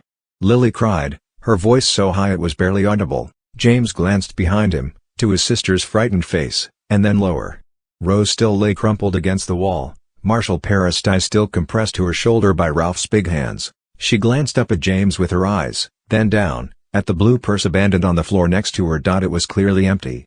But in the shadows of its open mouth, James spied the unmistakable dregs of dried vines, broken leaf dust, and a single spiny burr, the Yuxabalatma plants. The ones that had come back from Durmstrang, tangled variously into Rose's robes. That's what she had stopped in her dormitory room for. That's what she had been doing hunkered down beneath the easels when they had first arrived. Rose, who had at first refused to believe in the very existence of the Lady of the Lake, had in the end spied her best weakness. She travels by water. Rose had poisoned that water, filling it with 20 dreams worth of dream inducers, and now, 11 minutes after her arrival, every shred of those forced hallucinations was daggering into Judith's waking mind, driving her utterly, uncontrollably insane. Unfortunately, Judith's insanity was propelling her into a dangerous, deadly rampage. She seemed to be growing in size, bulging, her shape rippling as it transformed into sloshing liquid, losing the ability to maintain form. She struck out in all directions, screaming, cackling, her hair flying wild and her eyes rolled up so that only the whites showed. Her tentacle arms divided into pairs, and then split again, forming an octopoid flail of thrashing tendrils, striking randomly into the scattering crowd. James watched helplessly as the horrible watery shape ravaged the hall, terrorizing its fleeing occupants. Over her head, the clock ticked on. There were barely 3 minutes left. Judith screamed again, so loudly and violently that it shook the floor. With an apparent force of will, she withdrew her tentacles and clapped her hands to her head, as if trying to force her mad thoughts into some semblance of order. When she opened her eyes again, they glowed blue, shockingly bright. Her mouth cinched down in a frown of intense concentration. She cast around, spied James, Rose, Ralph, and Lily, and hissed, distending her jaw into a horrible, cat-like moa. Her arms exploded into tentacles again, and all 8 of them streamed forward, tipped with ragged, icy claws. A live pink shape struck Judith in the chest like an arrow, spoiling her aim and knocking her aside. The icy claws struck the stone floor and shattered into shards. The pink shape, Elysium, coiling snake over 10 feet long, buried itself in Judith's semi-liquid chest and burst out of her back, opening its own jaws in a vicious hiss. Judith stared down at the whipping pink tail protruding from her chest and began to giggle uncontrollably, her sense of lucidity lost once again, overwhelmed by the insanity visions of her waking dreams. She grabbed the pink tail and yanked it. The snake withdrew from her chest violently, along with an explosion of horrible, black water. "Nastasia," Rose said faintly, somehow audible over the din of screams and chaos. "She came back." "Part of her," James nodded, stunned with amazement. In the center of the hall floor, the engorged, disintegrating figure of Judith continued to wrestle with Nastasia's writhing, pink snake, just as they had months ago in the midnight corridors. If not for Judith's weakened, insane state, she might have overwhelmed Nastasia. As it was, the battle was surprisingly evenly matched. Finally, with a roar of fury, Judith completely fell apart. The discorporated torrent of her body streamed across the floor, wailing with inhuman rage, and boiled down a grate, escaping into the sewers deep below. The pink snake thrashed after her, using its jaws to rip the grate from its socket and slithering swiftly down the hole beneath, intent on pursuit. The hall seemed suddenly, unnaturally quiet. Titus Hardcastle moaned and stirred from the debris of the broken table. Broken candles lay across the stone floor like bits of chalk, some with their flames still flickering and guttering. The remains of the Fountain of Magical Brethren lay before the dais, glinting amongst the debris of broken tables and their scattered, shattered contents. Suddenly, a loud, splintering crack echoed around the hall. James turned toward the sound to see Petra's icy prison suddenly laced with thick white fissures, expanding as he watched, crackling faintly. An instant later, the ice cocoon shattered, spraying chunks of ice across the stone floor in all directions. Where it had once stood, her hair and clothing crusted with ice, Petra climbed stiffly to her feet. James ran to join her. "How's Rose?" Petra gasped, her voice hoarse. I don't know." James answered frantically. "Ralph's helping her, I think. Your detective friend as well." Stiffly, Petra turned her head toward Rose and seemed to concentrate on her. After a moment, she said, "She'll be all right. For now, at least." James nodded his understanding. Petra had stabilized Rose's injury somehow. It was just one of those sorceress things she knew how to do. Petra glanced at the double doors at the rear of the hall. Another splintering crack echoed around the hall and the doors shuddered. "Go," she said dully, nodding toward the doors.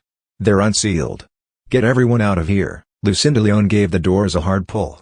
With a grind of ice, they wrenched partway open. People began to mill forward, forming a panicked bottleneck in their hurry to escape. "Petra!" James exclaimed, grabbing Petra's shoulders. "It's too late. The clock. It's going to go off in barely a minute. We can't empty the hall in time. We have to stop the Morrigan Web." "It can't be stopped." Petra sighed deeply, hopelessly. "We can't move it. We can't take the cane out of it." Judith won. James shook his head in desperate impatience. "It can be stopped. We just have to switch out the thing inside it. If only we can find something just as powerful as Magnuson's cane, and connect it to him somehow, but good." Petra laughed hollowly, shaking her head. "Oh, is that all?" She pushed him weakly toward the doors. "Go on, James. Escape if you can. I'm too drained to help. If we were in the city, it might be different. But out here." She shrugged and stumbled. James grabbed her, threw an arm around her to support her. Ralph's voice called over the clamoring crowd. "James. What about your dream?" he said, craning to look back at James over his shoulder even as he continued to compress Rose's wound. "It was supposed to be the answer to our most vexing question. This has got to be it, hasn't it? How to stop the Morrigan Web. What to replace it with. Think back on your dream." James shook his head in frustration. "I can't. There's no time." He glanced up at the clock again. The minute hand ticked forward, edging toward the number 12. There was less than a minute left. And then, as he stared at the clock, something Marshal Paris had said flitted into his mind.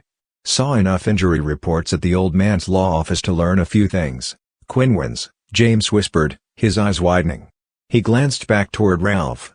Marshal Paris was still squatted next to him, supporting Rose with one arm behind her shoulders.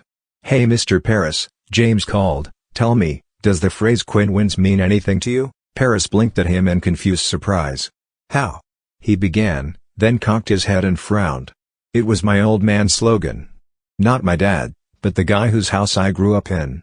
He had it on billboards all over town, advertising his law firm, Quinwins. Stupid but catchy, but..." "How could you know that?" "Because," James said, hopping with excitement, "it's the answer to our most vexing question." Petra shook her head in confusion. "What are you talking about, James?" "The alley where his mother was killed," James said quickly, replaying the dream in his head. "She had the gun that killed Professor Magnuson all those years earlier." "The same gun you had," James declared, his voice rising as he turned back to Paris, "when you ran into her killer, years later. It saved you then. It's sort of a good luck charm, isn't it? It keeps you safe. That's why you're such a good detective, even in the wizarding world. The gun that killed Magnuson took his power, just like a wand would." Petra straightened and tilted her head at Paris. "The talisman," she said wonderingly, almost laughingly, "is that ancient pistol of yours? Seriously?" Paris rolled his eyes. Gently, he disengaged from Rose and stood up. He reached into his trench coat and produced a very old, grimy pistol. James recognized it immediately. "That's it," he cried, dashing toward the detective, his hand out. "It's the key to stopping the Morrigan Web. It's as powerful as the cane, more powerful, because it defeated it. And it's connected to Magnuson in the most important way of all. It ended him." "Hold on, Skippy," Paris said, withholding the ancient weapon from James' reaching hand. "I don't know who you are, and I sure don't know what you're talking about. This thing belonged to my mother. It's important to me, and it's dangerous. Just because you know the slogan for my old man's billboards, I'm not about to just hand it over to you." "Give it to him, Paris," Petra said. "No chance, doll. Paris replied firmly. Petra sighed impatiently. "I'll pay you 1,000 galleons for it. Here you go, kid," Paris nodded, dropping the old weapon into James' open hand. Behind them, obliviously, people mobbed at the partly opened doors, pushing through with horrible sluggishness. "Petra," James exclaimed, holding the weapon awkwardly by the handle. He'd never handled such a thing before. "Lift me up," Petra nodded. She closed her eyes and extended a hand toward James. Instantly, he felt gravity fall away, releasing him into the air. Gently, he lofted over the broken statues, the decimated fountain, and into the icy chill of the frosted rose window. The ugly five-faced clock hung before him, its guts ratcheting faintly, pushing the minute hand inexorably, gradually forward. Hovering before it, James studied the clock, looking for any hidden compartment or alcove. There were only seconds left. Desperately, James reached forward and grabbed the gigantic central white face with his free hand. He tugged at it, meaning to wrench the face off completely. With a brief screech, however, the face hinged open, swinging like a door and revealing the clock's ticking, gear-choked innards. A small compartment occupied the lower third. Inside it, glinting wickedly, was the familiar gargoyle-faced cane head. "Don't just grab it out," Rose called, struggling to raise her voice over the clambering crowd. "Switch them, James," Ralph added, "but be quick about it." James held the old pistol next to the glinting cane, bringing them as close together as he could. Like opposing magnets, they seemed to resist each other. James steeled himself, wrapped his free hand around the cane and held his breath. He tugged. The cane didn't want to move. He tugged harder, straining and pushing the pistol forward, trying to force them to switch places. It wasn't working. Something forced them apart, a sort of tiny but undeniable gravity, a force field of destiny, insisting that what was meant to happen had to happen. And then, suddenly, the force field broke. The cane flew from the compartment at the precise moment that the pistol slammed into it. James recoiled backward, cane in hand, caught in midair by Petra's careful levitation. The clock struck the hour. Brilliant light exploded from it, blinding James. He shielded his eyes and cringed away.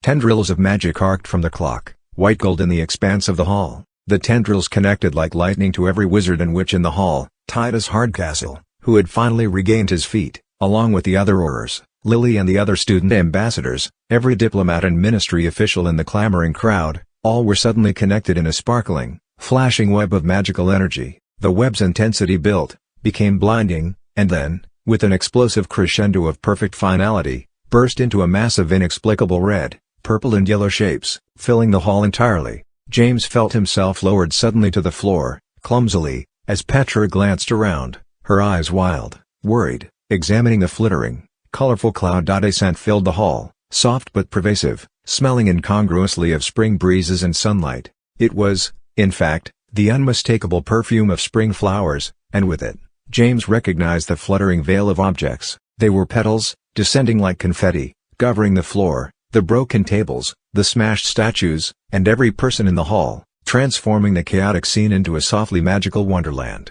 Every eye in the room cast about in stunned silence, watching the gentle snowfall of color. Slowly, cautiously, Petra relaxed. She turned to look back at James over her shoulder, a fragile smile rising on her face like a sunrise. James returned the smile.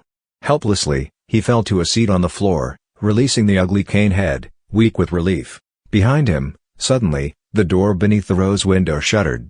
Something banged against it from the inside, then blasted it open.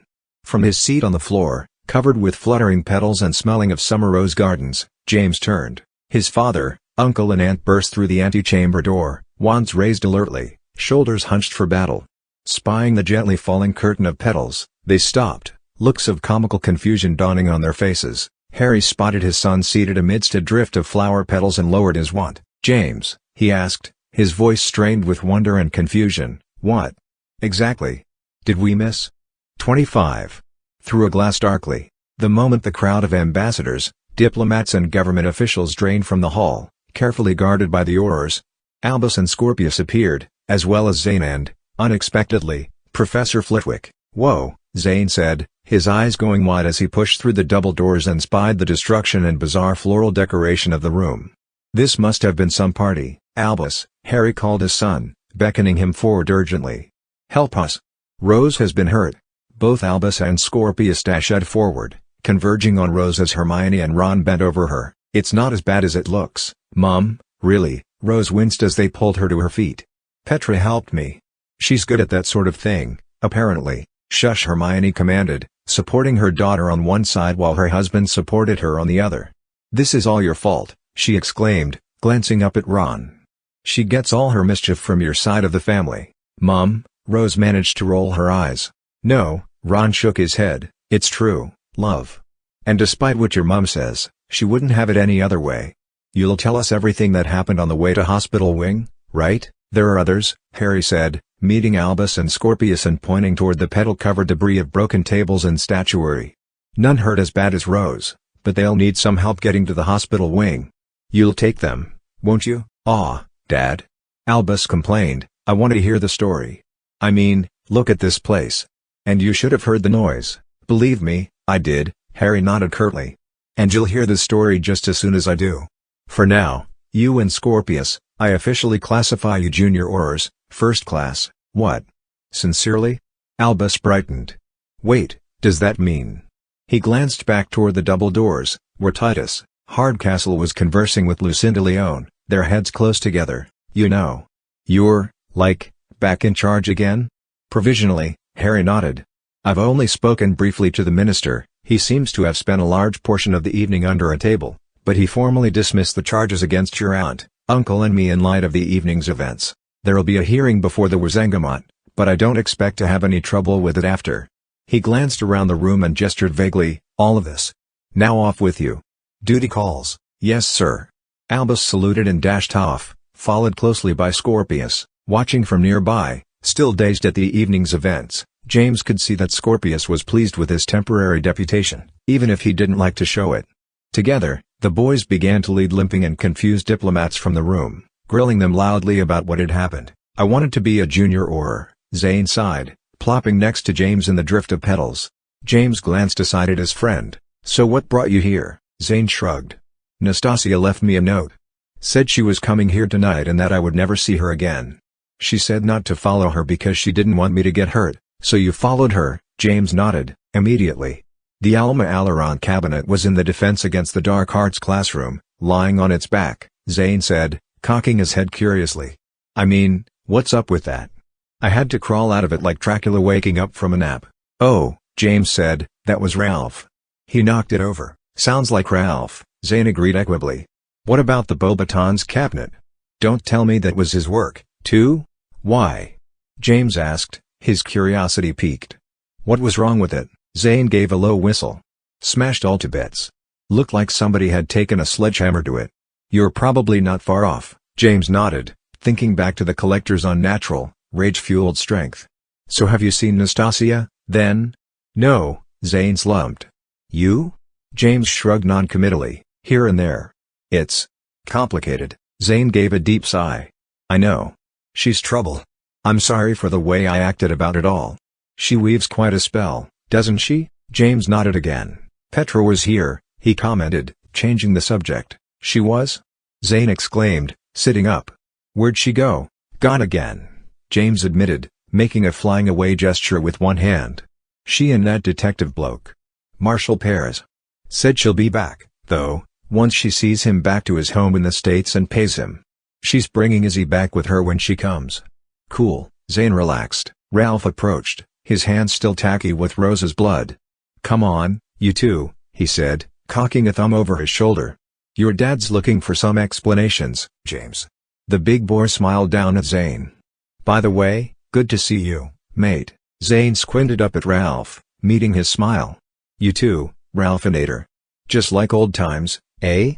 Ralph glanced around at the ruined hall and nodded. Yeah, I'd say pretty much exactly like old times. Shame you missed all the action. Hey, Zane said, climbing to his feet, his smile turning into a grin. The night's still young. Ralph and Zane each took one of James' hands and tugged him to his feet. Together the three picked their way over to where Harry Potter stood talking to Professor Flitwick. The professor here has given this curious object a quick examination, Harry said, holding up Magnuson's broken cane head. Suffice it to say, it's nothing but a worthless hunk of iron. Now, whatever you did to it, James, you broke its powers. Ooh, Zane exclaimed, his eyes brightening. Can I have it then? It'd make a great addition to my dorm room. Give it that dark and brooding look that it's been missing for the last year or so. I think not, Harry said with a half smile, handing the cane back to Flitwick. "We'll be destroying it, just to be sure." But now, he glanced from Ralph to James. "You two, it seems, have a tale to tell." He invited the boys to join him on the dais, beneath the row of still-standing headmaster portraits. James didn't want to describe the events of the night. He felt weary to the bone and slightly punch-drunk, but his father gently insisted, reminding them that their memories of events would be less clear even by tomorrow morning. Thus, with Ralph's help, they told the entire tale. When it was over, Harry shook his head in wonder. "I can't believe it." He mused darkly from his seat beneath the portraits. "What?" James prodded. "That we tossed the whole universe around like a quaffle? Or that Rose poisoned Judith's mind with the Yuxabalatma plants?" He perked up, warming to the topic. "Or that I figured out the key to defeating the Morrigan Web with just a few seconds to spare?" His father shook his head wryly. "No. I can't believe you didn't trust Tabitha enough to stop us from falling for the fake object. We destroyed the Vassar's crystal chalice for nothing." His voice was scolding, but James could see that he was suppressing a smile. "Yeah," James nodded, giving his father a shove. "Well, you said you wouldn't use wands with the Morrigan Web about to go off." "Oh, we'll all leave them at home just to be safe." "Big liar." "It wasn't a lie," Harry said, rising to his feet. "It was a last-minute change of plan." He stretched his back and peered aside, at the portrait of Merlinus Ambrosius. Addressing Flitwick, he asked, "No luck bringing it to life, Professor?" Flitwick came alongside and heaved a shallow sigh. "None at all, I'm afraid. And with his death almost exactly 1 year gone, I have little hope of ever finding success." "You've betrayed everything?" Harry frowned curiously at the portrait. "Well," Flitwick hedged, "everything within my power. The final option is unavailable to me, of course. A touch from the deceased's wand sometimes imparts the final spark of life. Unfortunately, Headmaster Merlinus left his staff buried immovably in New Amsterdam." Harry continued to frown at the portrait, his face etched in deep thought. Suddenly, he glanced aside at Ralph. "Your wand," he said, "you never told the professor that it's—" Ralph shuffled his feet uncomfortably. "No. I don't tell a lot of people where I got it from. It's almost better that they think it's got a Yeti whisker in it. Hard enough to get people to practice dueling with me as it is." Flitwick watched this exchange with mounting interest. "Well," he chimed in, "now my curiosity is most definitely piqued. What are you talking about? Where did you get your wand, Mr. Deedle? Do tell. It might be best just to show you." Ralph sighed. "Titus," Harry called suddenly, raising his chin. "A moment." James glanced back as Titus Hardcastle limped toward them, threading carefully through the detritus of the great hall, his feet kicking up puffs of petals. "What is it, Harry? You still have Ralph's wand with you?" "Yes," Harry answered. Hardcastle nodded as he approached. He reached into the depths of his robes and withdrew the oversized wand. He looked at it in his big hand for a moment, then, sighing, handed it over to Ralph. "What you did," Hardcastle said, his voice low and rumbling, "I called it foolish. But I was wrong. I was wrong about quite a lot." "You were doing your job, Titus," Harry said coolly. "No one can fault you for that." "They can and they should," Hardcastle said, his voice becoming a growl of self-recrimination. "I followed orders." "Yeah, I thought that was my duty." Now, Harry regarded his longtime partner seriously. James knew there was very little anyone could say. Titus had betrayed a trust in the name of duty. The two men would probably be able to work it out in time. For now, however, Harry opened his mouth to respond, but the words never came. Instead, a bolt of red exploded against Hardcastle's back. His hands jerked spasmodically, scrabbling for his wand, but the stunning spell did its work. Like a tree falling in the forest, Hardcastle keeled forward. Harry lunged to catch him, throwing a shoulder under Hardcastle's chest. Another red bolt struck Professor Flitwick, causing him to stumble and the ugly cane's head to drop from his hand with a clatter.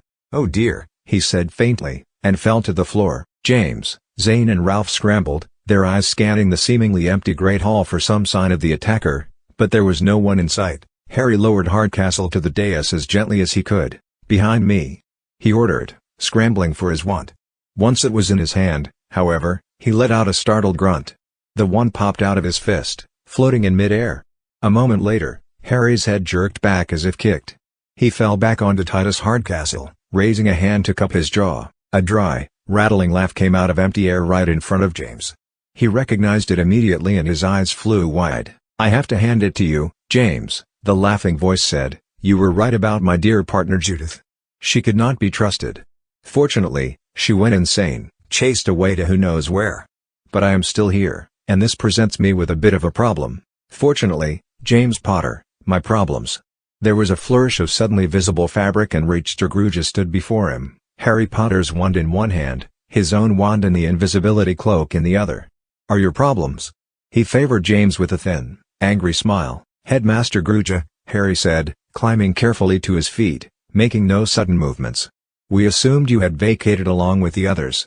There is a squad of voyeurs seeking you at this very moment, in fact, all of them quite curious to speak to you. Yes, Grooge nodded, and this is the crux of my problem. You see, the entire school has been locked down. The flu network is being monitored vigilantly. Every entrance is shut and guarded. No matter what guise I take, I will not be allowed to leave the premises. And it is integral that I do so. You see, I've no intention to go to Azkaban, that's why I returned to my office, procuring this very useful object. He shook the cloak in his hand, a gift, helpfully abandoned in my alter ego's office at Durmstrang. With its help, you four are going to escort me from these premises. I shall be hidden beneath, and you shall ensure that all of the necessary doors are opened, allowing me to pass. Zane piped up, and why are we going to do that, Headmaster? He cocked his head and frowned. Sorry, forgot your name already. I'm Zane Walker, by the way. I don't go to Hogwarts anymore. American. Nice to meet you and all that. He stuck out his hand as if he expected Grooge to shake it. Grooge leveled his wand instead. I really only need the Elder Potter, he said threateningly. The rest of you I have no qualms about killing right now. What shall it be, Harry Potter, Mr. Head or? Assist me? Or do I start uttering curses? No, Ralph, Harry commanded suddenly, his eyes darting to the side. Ralph, James saw, had been surreptitiously drawing out his wand. Harry went on urgently, the headmaster is quite serious. He will kill to get his way. Don't do anything foolish. Give it to me, Ralph. Ralph looked at Harry in surprise, frozen in the act of withdrawing his wand. Mr. Potter speaks wisely, Grooge said. Obey your elders, boy. Pass the wand over to me before anyone else wanders into the hall and becomes an unwitting hostage. He stowed Harry's wand into an inner pocket, flung the invisibility cloak over his shoulder, and held out his free hand, palm up, still threatening them with his own wand.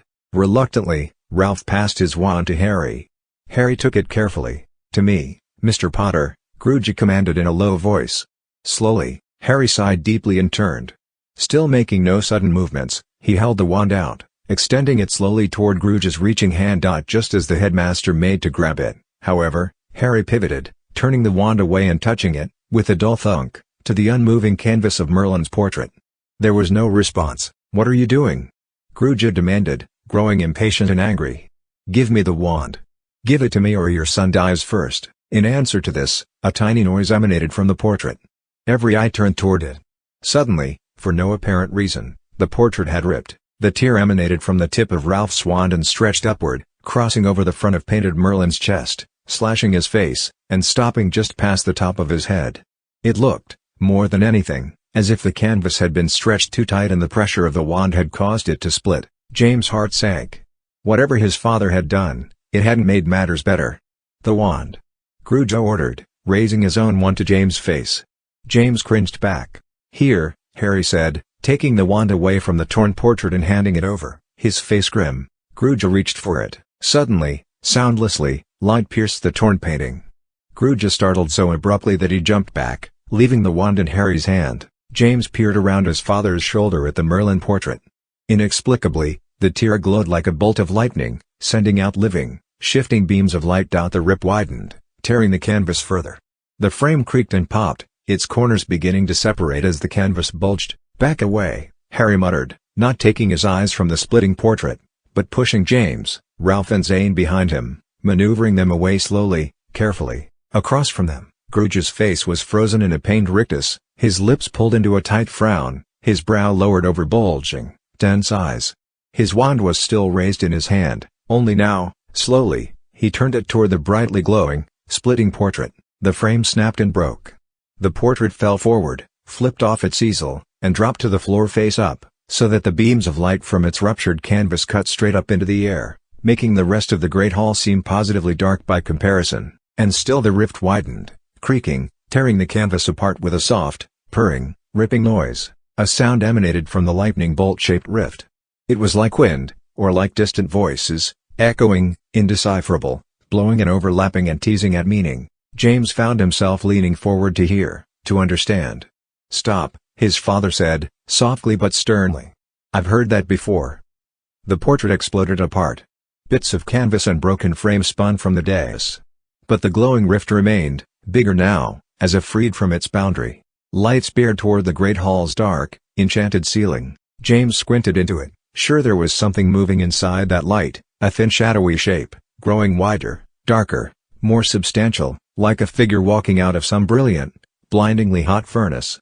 The haunting, whispering voices grew clearer, louder. Grudge leveled his wand at the piercing beam of light. He was backing away from it, slowly, warily, his face a mask of restrained terror. What is he so afraid of? James thought. It's not frightening. If anything, it's beautiful. Finally, with a blare of golden fire and a rush of gathering voices, a figure emerged from the light. The rift collapsed behind it, closing and vanishing with a sound of roaring wind. James felt eerily ready for what he saw. It was as if he had been expecting something like this, pining for it so deeply and so secretly that he'd not even been consciously aware of it. Only now, as it happened, did he realize that it was a fulfillment of his unspoken hopes.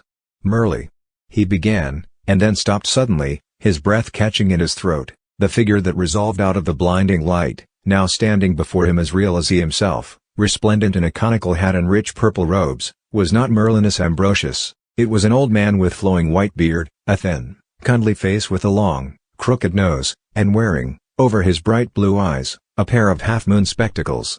The old man turned resolutely to Grudge, as if he'd been looking for him.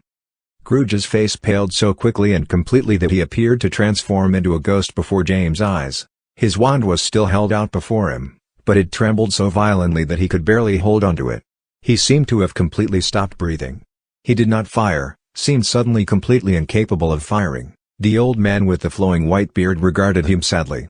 "Nephew," he said, and Grudge ran. He leapt from the dais, stumbled in panic, and, righting himself, bolted toward the doors, leaving a trail of disturbed flower petals scattering in his wake. "Accio wand!" Harry called, flicking Ralph's wand at the retreating figure. Grudge stumbled again, turning on the spot as Harry's wand ripped from his robes, spiraling away through the air. Grudge barely seemed to notice. He pivoted back, ran into the door desperately, and clambered through. The old man on the stage turned and glanced over at Zane, Ralph, and James, finally raising his kindly blue eyes to Harry Potter, who deftly caught his wand.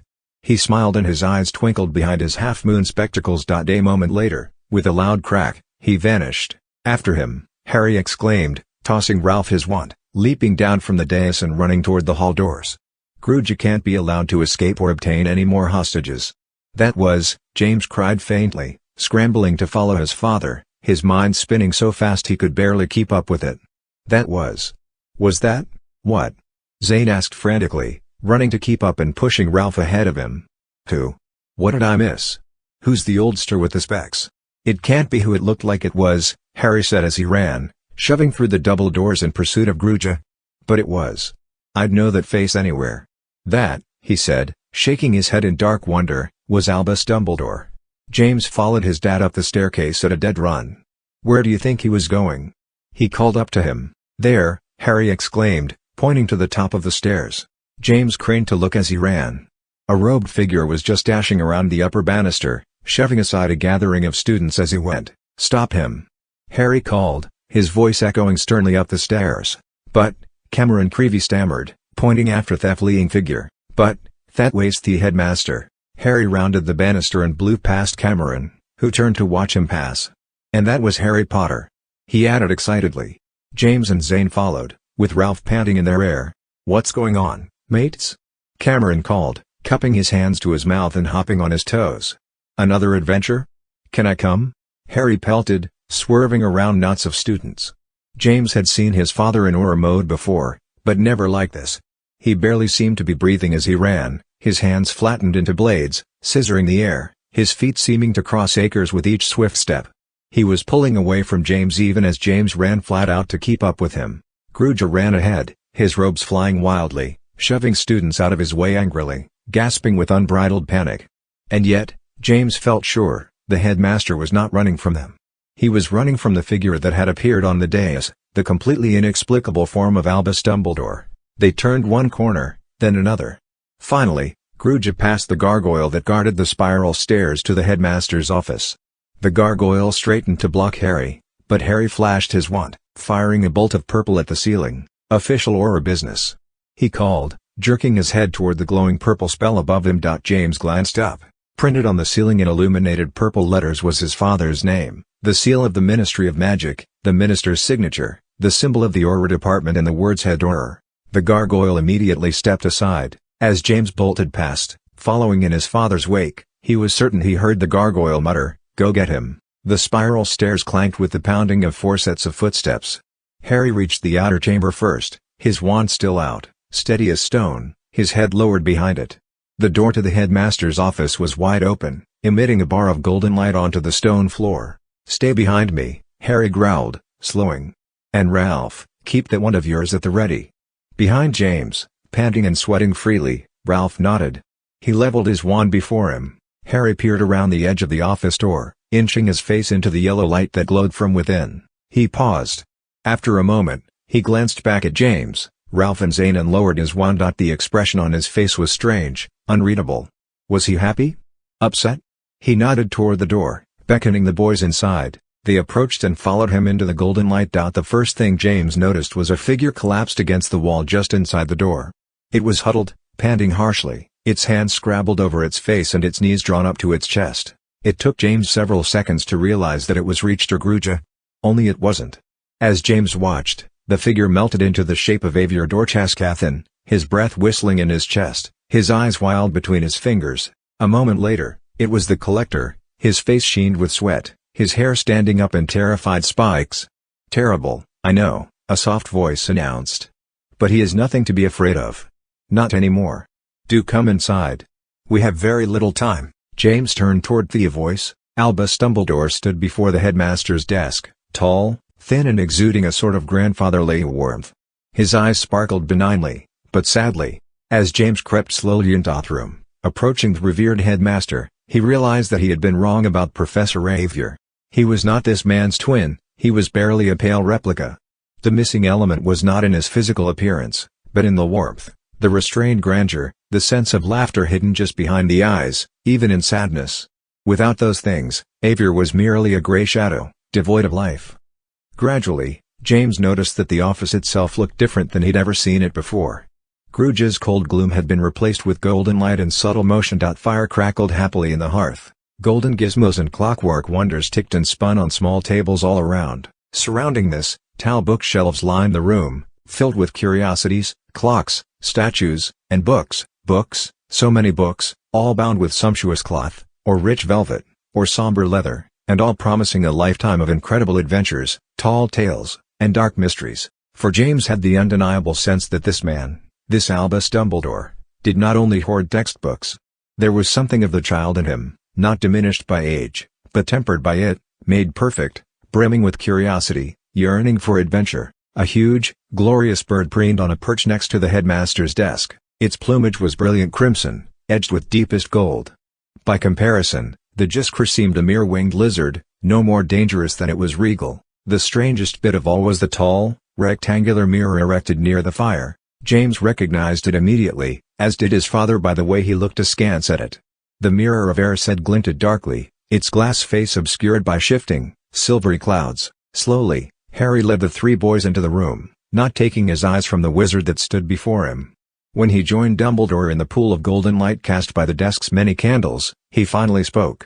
"Headmaster," he said, his voice just above a whisper. "How are you here?" Dumbledore did not immediately answer the question. He merely smiled at Harry, regarding him with keen, fatherly interest. "You've grown up into a fine man, Harry," he said. "I knew you would. I am glad to witness it myself, if briefly." James looked up at his father. The elder Potter shook his head slowly, wonderingly, and yet, there was something darkening his face. Was it pain? Sadness? Confusion? Certainly confusion. James was feeling plenty of that himself. "You can't be here," Harry said simply. "I can, apparently," Dumbledore said, bowing his head slightly. "It's very unusual, but not impossible. Circumstances have allowed me a brief moment, a second chance, as it were, to undo something I was unable to undo during my lifetime. A tragic error. A lifelong regret." Gruja, James nodded, turning to glance back at the pathetic figure cowering near the door. "Alas," Dumbledore said sadly, "that is not his name. Nor is his name Avior Dorchascathan, even if it is the name given by those who raised him.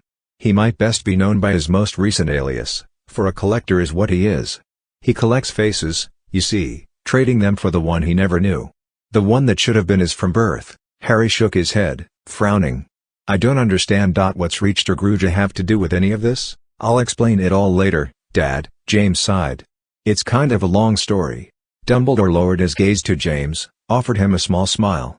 "I am pleased to meet you, young Mr. Potter. You are not unlike your father in many ways.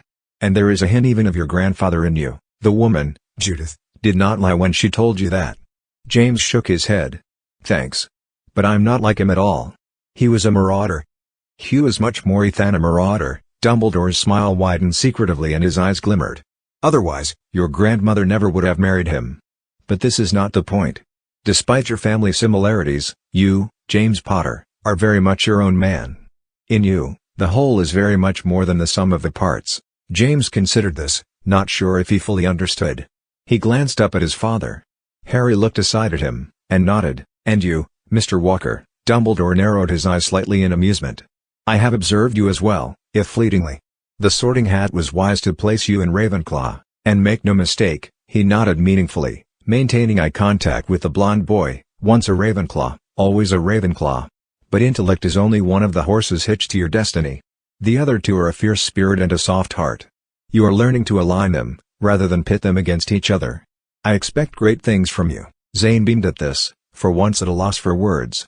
"And Mr. Deedle," Dumbledore said, stepping forward, drawing Ralph's attention, "there is more of the Dolohov in you than you know. And despite what you may believe, that is not a bad thing. Even for your grandfather, it was not the blood in his veins that spoiled him, but the choices he made. Merlinus was quite right in what he said about you. Quite right indeed." He paused, regarding Ralph seriously. For his own part, Ralph refused to look up, refused to make eye contact with the tall figure before him. "But now I realize that I am dawdling," Dumbledore announced reluctantly. "I have been outside of time for too long, and I'm disused to its constraints. The hour is nearly upon me, and my counterpart awaits. I can delay no longer." He paced slowly past Ralph, approaching the cowering, shuddering figure huddled by the door. James, Zane and Harry turned to observe. The figure on the floor cringed away from Dumbledore, whimpering, whispering rapid curses under his breath in a high, whining voice. "In my lifetime, I sought you, nephew," Dumbledore said, lowering himself before the pathetic figure, "and I found you. I always knew where you were. And yet, I did not approach. Do you know why?" James didn't think the figure would reply. Gruja, the collector, seemed almost beyond reason. Then, shrilly, he rasped, "You wanted to take it all away." "I did not approach you," Dumbledore said softly, "because you would not allow it to be taken. What I placed into your infant mind was a mistake. I gave you the worst of me. I lied to myself, convinced myself it was the only way. I told myself I could take it back. And perhaps for a while, I could have. If I had located you when you were still young. But I found you as a young man. And even from a distance, I saw that you had embraced what I had sown in you. Not out of helplessness, but spite. I could no longer remove it from you, because you refused to let it go. Power," the collector hissed, furiously. "Strength. That's what it gave me." "Loneliness," Dumbledore agreed somberly. "Emptiness. The slow, unrelenting destruction of your true self. That's what it gave you as well." "Yes." The collector gasped, and the gasp turned into a sob. "Yes. I could never take it from you because you were too angry to give it up. I considered fighting you for it, demanding that you release it, not for me, but for your own good. But I sensed such an approach would be futile. And then, well, I died." "You did." The collector agreed eagerly, triumphantly. "You died and I was finally free. You were finally imprisoned forever, with no hope of release," Dumbledore said with a shake of his head. "And in my death, in the timelessness of the ever after, I realized something. I had been so obsessed with taking something from you, that I never realized that I needed to ask something from you first." The collector shivered, shuddered, covered his face with his hands. He was terrified to ask, but seemed unable not to. "What? What is it you want?" "Your forgiveness," Dumbledore nodded gravely. He drew a deep, sorrowful breath. "I wronged you. I was foolish, desperate, arrogant. I faced a disaster of my own making, and looked for the surest way out. That way was you. And I am sorry. I am sorry for what I did to you. I beg your forgiveness." The collector clamped his hands over his ears and shook his head. James saw that the pathetic man had been living with rage and pain for so long that it had become his world. He could no longer imagine living without it. He did not offer Dumbledore his forgiveness. For his own part, Dumbledore did not seem to truly expect it. "Your plan is in ruins," he said plainly. "Your secrets are revealed. And you, my poor nephew, are a fractured, broken man. Will you, finally, after all these many years, allow me to help you?" James watched breathlessly. The collector's shivering, shuddering restlessness increased. He seemed to retreat further into himself, his hands still clutching his head, refusing to answer for nearly a minute. Dumbledore did not rush him. Finally, faintly, the shuddering figure nodded his head. Dumbledore nodded back. Wordlessly, he withdrew a long wand from his robes. Slowly, gently, he touched it to the collector's temple.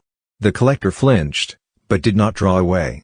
Dumbledore waited, his eyes closed. After a long moment, he drew the wand away again, pulling a long, brightly glowing thread behind it. The collector moaned. At first, James thought it was a sound of pain, but as Dumbledore continued to withdraw the banked memories from his nephew's temple, James understood that it was a groan of release, pent up for decades, nearly as old as the collector himself. The silvery thread broke away, dangled from Dumbledore's wand brightly, fluttering as if in a silent wind.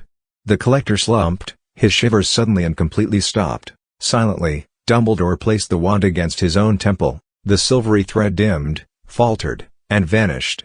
The wizened old man grimaced as it did. Finally, he stood erect, pocketing his wand once more. He held out a hand to the man on the floor. "Do you understand what just took place?" The man looked up at Dumbledore. After a moment, he nodded. "Do you remember everything that's happened up until this moment?" Again, slowly and reluctantly, the man nodded. "Then you know that you will be made to stand for your crimes. You must face this, and bear the consequences. They will be fair to you, considering what transpired here today. But I cannot promise you freedom. Nor should you expect it. Can you accept this?" A third time, the man nodded, his eyes dimming with the realization of what he had done, and what he was sure to face. "Then I shall remand you over to Mr. Potter," Dumbledore said, gesturing toward Harry. "He will take you where you must go, to face what you must face. But for now, stand with me, nephew. My time is up. Be with me as I depart." The man on the floor reached up wearily, taking his uncle's hand.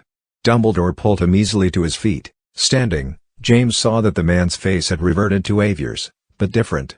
There was something of Richter Gruge in it, albeit softened, less cold. Further, there was a hint of the collector as well. And yet, the sum total made the man look different than all three. He was suddenly, James saw, the nephew of the man before him, bearing a distinct family resemblance, but with his own unique face. Dumbledore turned and crossed the office once more, this time approaching the tall shape of the Mirror of Erised.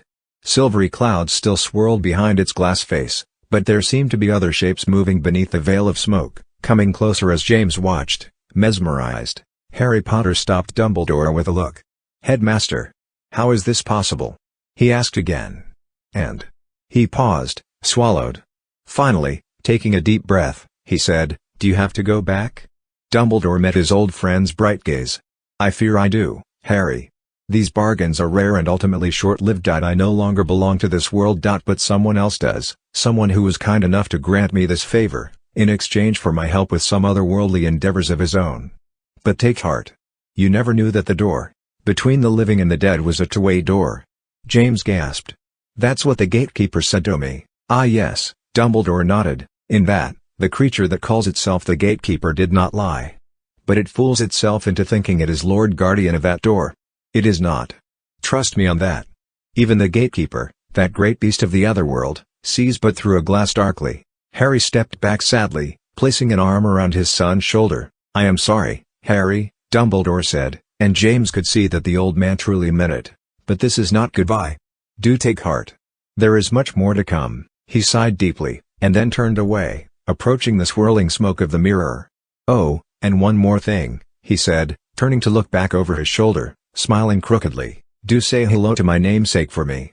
And for Severus as well." Harry nodded and smiled. "I will. And Headmaster, one more request?" Dumbledore's smile widened. His eyes sparkled again. "I know that I forbade it once, but that was when you were young. You are a man now, I suppose. One more look into the mirror couldn't hurt." Just don't let me see you." Harry nodded again, gratified. Dumbledore approached the mirror, drawing his nephew along with him. "Stay and watch," he said to the slightly younger man. "Someone wants to see you." On the other side of the mirror, shapes moved, pushing through the silvery smoke. One emerged as a silhouette, tall, broad-shouldered, moving with a sort of reserved impatience. "You very nearly took too long, Albus," a deep, grating voice said tersely. "I might have been marooned here forever. My deepest apologies, Merlinus," Dumbledore answered lightly. "Tardiness has oft been my greatest weakness." James' heart pounded in his chest, and yet he couldn't quite bring himself to truly believe what he was hearing and seeing. Slowly, carefully, Dumbledore stepped into, and through, the mirror. The glass bent and rippled like water, allowing him to pass. As it did so, another shape pushed out, seeming almost to pass through the diminishing shape of Albus Dumbledore.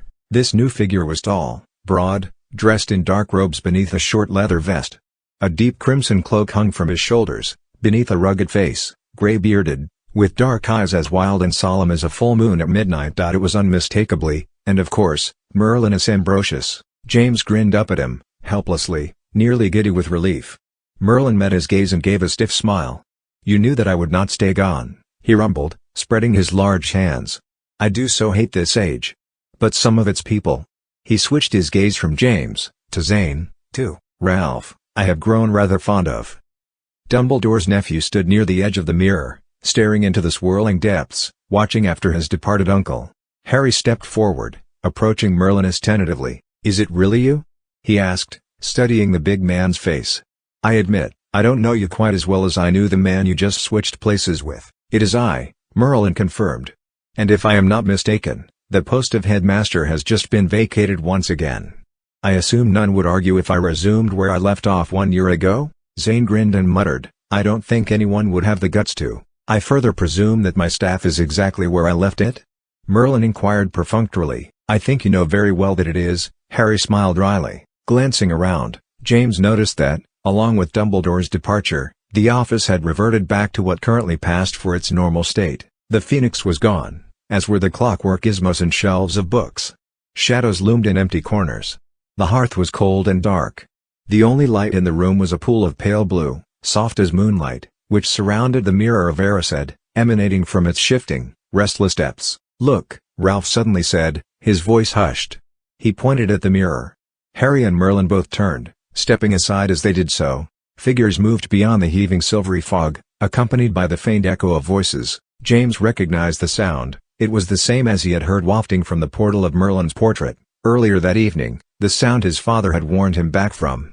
The man that had recently been reached or Gruja watched and listened, his eyes wide, worried, even fearful.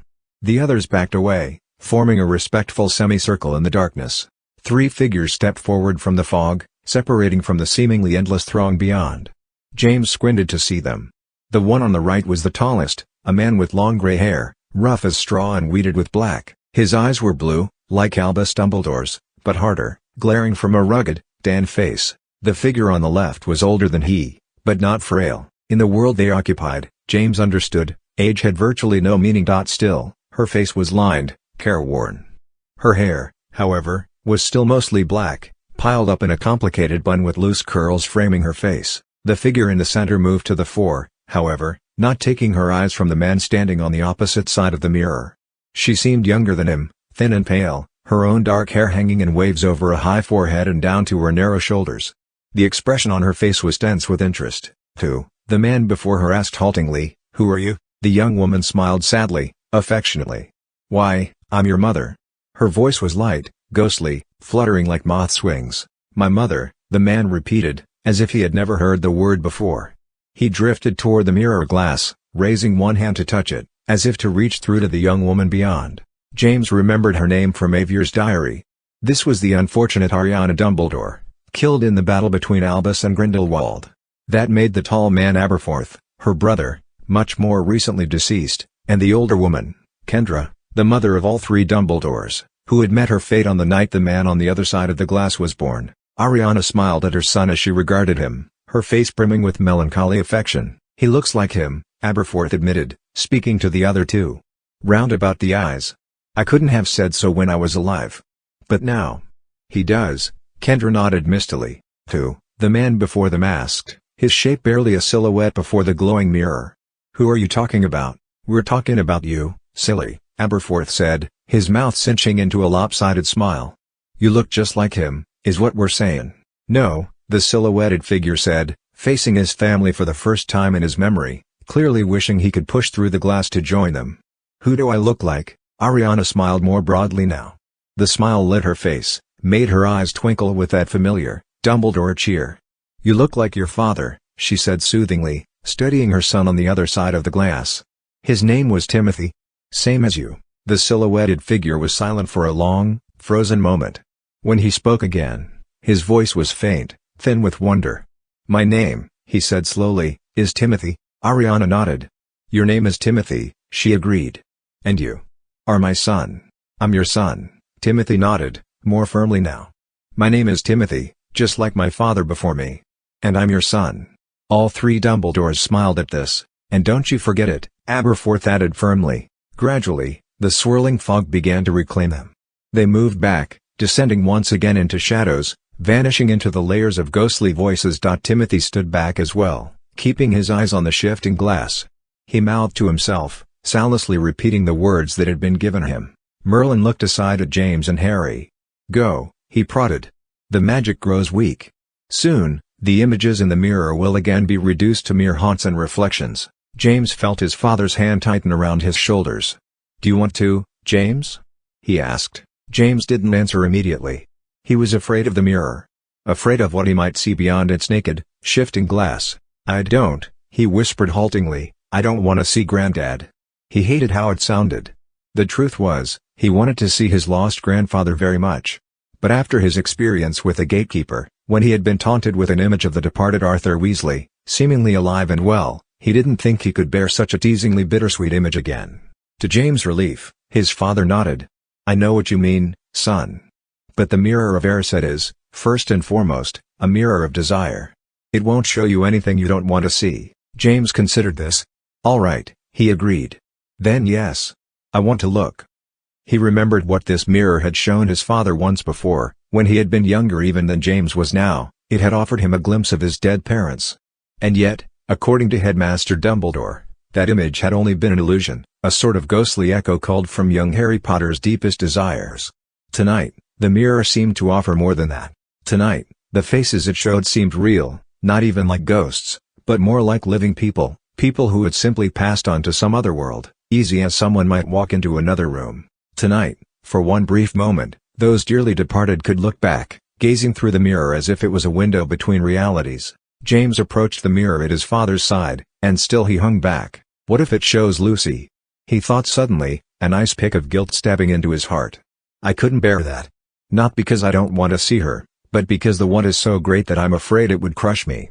James needn't have worried, however. Figures moved beyond the fog, coming to meet him and his father as they reached the mirror. The first to step forward into the light, James saw, were his long-dead grandparents. James Sr. wore glasses, just like his son. His hair was graying slightly at the temples, but apart from that he looked no older than the man before him, younger even. The woman, James' grandmother, had long, pale hair. Her face was ethereal in the bluish light, less stunningly gorgeous than deeply pretty, as if her beauty was something that shined from within, waking up with her every morning and going to sleep with her each night. "You're all grown up, Harry," the man, James Sr., said proudly. "And this is your son, I see." "Of course he is," James' grandmother said, beaming at James. "Just look at him." Harry drew a long, shuddering breath. "It's good to see you again, Mom, Dad." James Sr. accepted this with a wry smile. "Not quite the same now as it was back then, is it?" Harry laughed softly. "They say we all get two chances at the parental relationship. I missed yours. I still do. But I'm experiencing that relationship from the other side now." He squeezed James' shoulder and glanced aside at him. "I think I just wanted you to see that. And to know that. I'm happier now. I still miss you both, very much. But I'm happy." Lily and James Sr. put arms around each other, meeting their son's smile with gratified smiles of their own. There didn't seem to be anything more to say. With that, James' grandparents faded. They didn't drop back into the fog, however, but seemed to drift forward, passing on either side of the mirror's edge. More figures came forward in their place. "Watcha, Harry." This was a young woman. Like Nastasia, She had bright, bubblegum pink hair. James didn't know her name, but his father grinned suddenly, his face filled with delight. "Hi Tonks." He called happily. "How's Remus?" "A scheme yourself," the pink-haired witch shrugged, cocking a thumb over her shoulder. A man stood behind her, taller than she, his eyes twinkling with recognition. "Still casting your stag patronus, eh Harry?" he inquired, slipping forward through the fog. "Not much need to anymore," Harry answered. "Note since all the Dementors were banished back to the Netherworld." "And good riddance, I say," Remus nodded with feeling, slipping past the edge of the glass. "Still, can't hurt to always have some chocolate handy. And keep an eye on our young Teddy, will you?" "I will," Harry promised, raising his voice as the couple passed out of sight. Another figure emerged. James recognized this one immediately by his lank black hair and thin frame. "Give him hell, Harry," Sirius Black said bracingly. "And tell him it's from me." Harry shook his head, bemused. "And who shall I give hell to, then, Sirius?" "Whoever deserves it," Sirius called with a laugh, drifting past the mirror's left edge. The next figure was a young man with red hair. James knew who this was immediately as well. "It's all bloody brilliant, Harry," Fred Weasley announced enthusiastically. "Tell George, will you? It's all totally, bloody brilliant. He's going to completely love it." "You all will." "I will," Harry agreed, his voice breaking slightly. "I'll tell him. I'll tell everybody." James was surprised to see a house elf appear next, his eyes as huge and round as tennis balls, his head adorned with an inexplicable stack of terribly knitted hats. "Don't be sad, Harry Potter." The elf waved. "Dobby is happy. Dobby has no regrets." James glanced up as his father nodded. He suddenly seemed unable to speak. An owl flew past as if in slow motion, snowy white and hooting happily. Following the owl was a stocky man who'd once had a horribly disfigured face, now restored and smiling grimly. Next was a young boy, fresh-faced, looking eerily like Cameron Creevey. Just past him, on the outer edge of the mirror's view, two figures passed discreetly, hanging back, but apparently wanting glimpses of their own. One was Arthur Weasley, of course. James' grandfather craned his head to look out at James and Harry, giving a brief, secret wave with his right hand. His left arm was around a young girl with shining black hair, her eyes bright with curiosity. She did not smile as she drifted past, but her eyes twinkled darkly. "I forgave you that very night." James' heart swelled in his chest, even as he blinked away sudden tears. He realized that he could bear seeing his grandfather and lost cousin after all. It was a bittersweet sight, certainly, but he knew that something essential would have been missing had they not appeared, peeking subtly from the swirl of otherworldly fog. After them came more. Many more. James ceased recognizing any of them, although the faces were hauntingly familiar.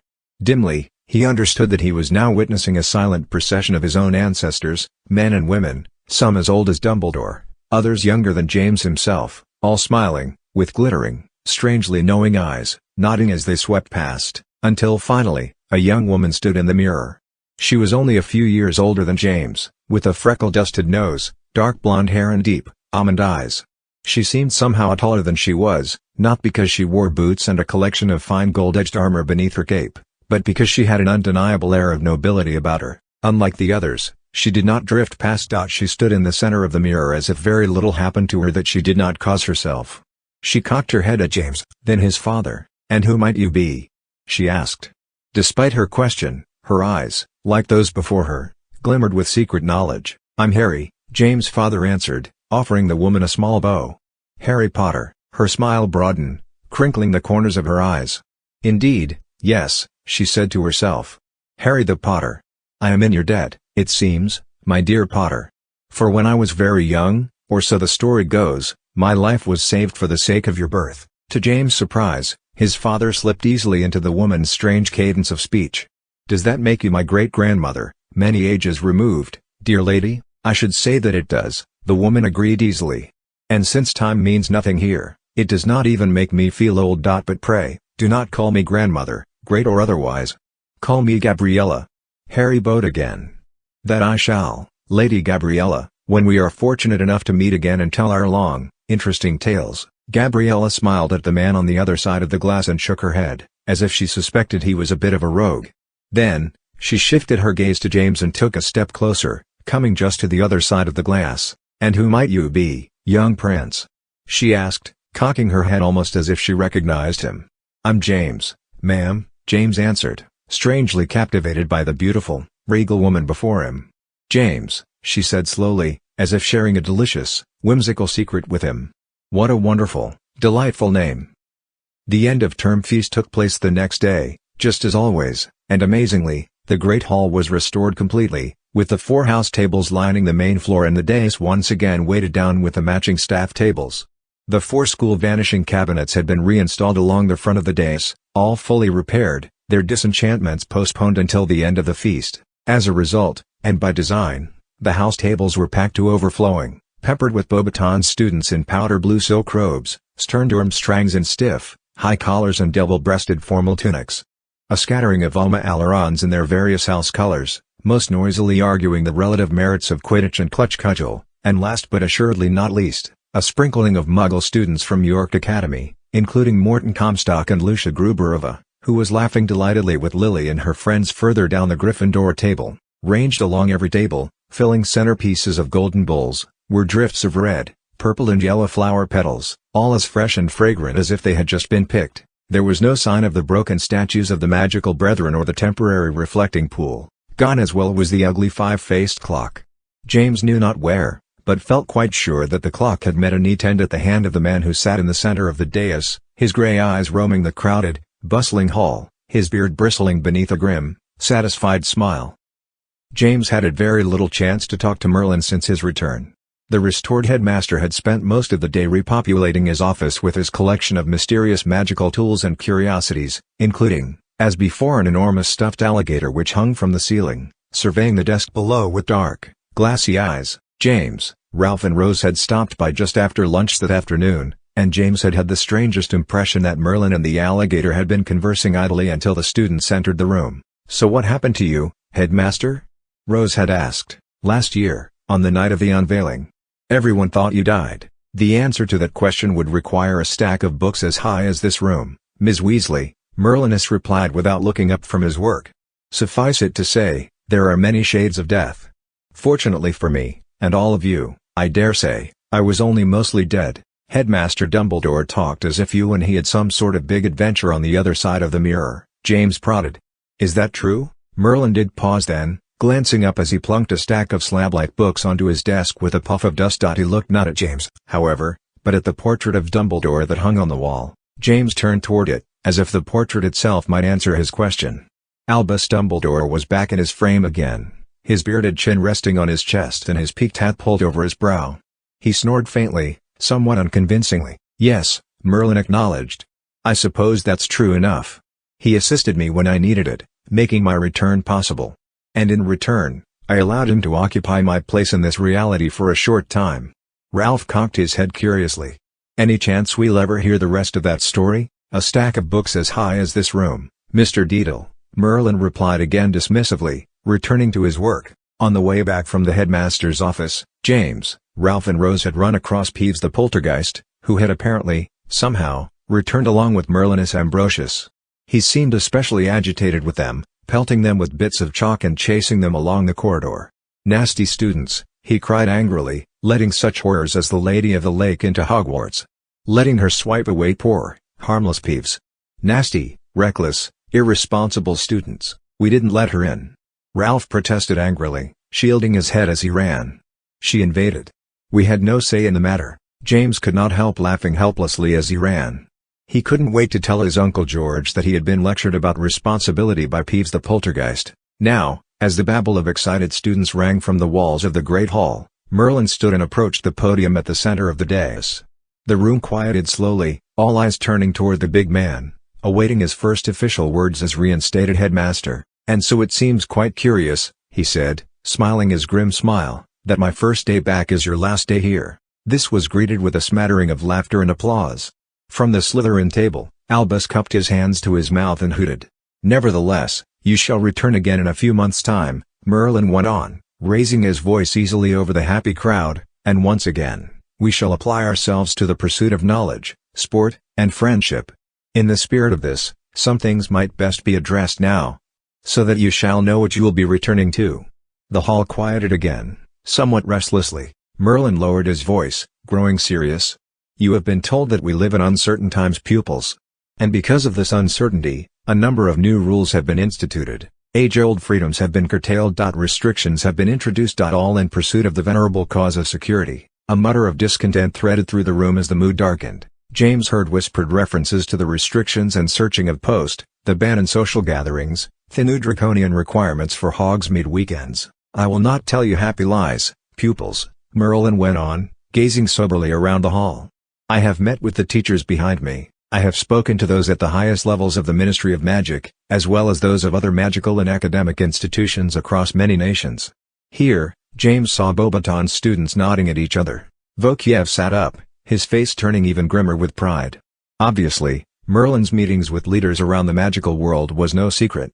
"And I will tell you that what you have heard is indeed the truth," Merlin continued. "This is an uncertain age, pupils." He regarded them soberly, leaning slightly over the podium.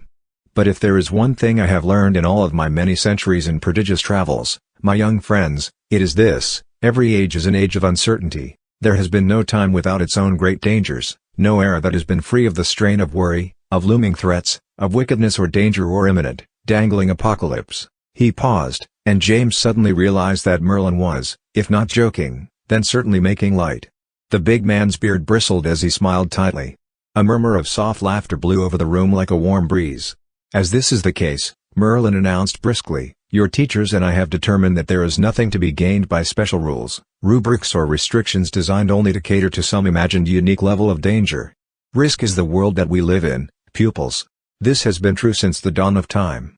And while we, your guardians and teachers, shall avoid unnecessary dangers wherever possible, as well as provide you the reasonable protection and security you need to learn, to grow, to become the fine young witches and wizards you are destined to be, we will not stunt that development in the name of absolute safety." He allowed this to sink in for a long moment. Then, he tilted his head back and raised his arms.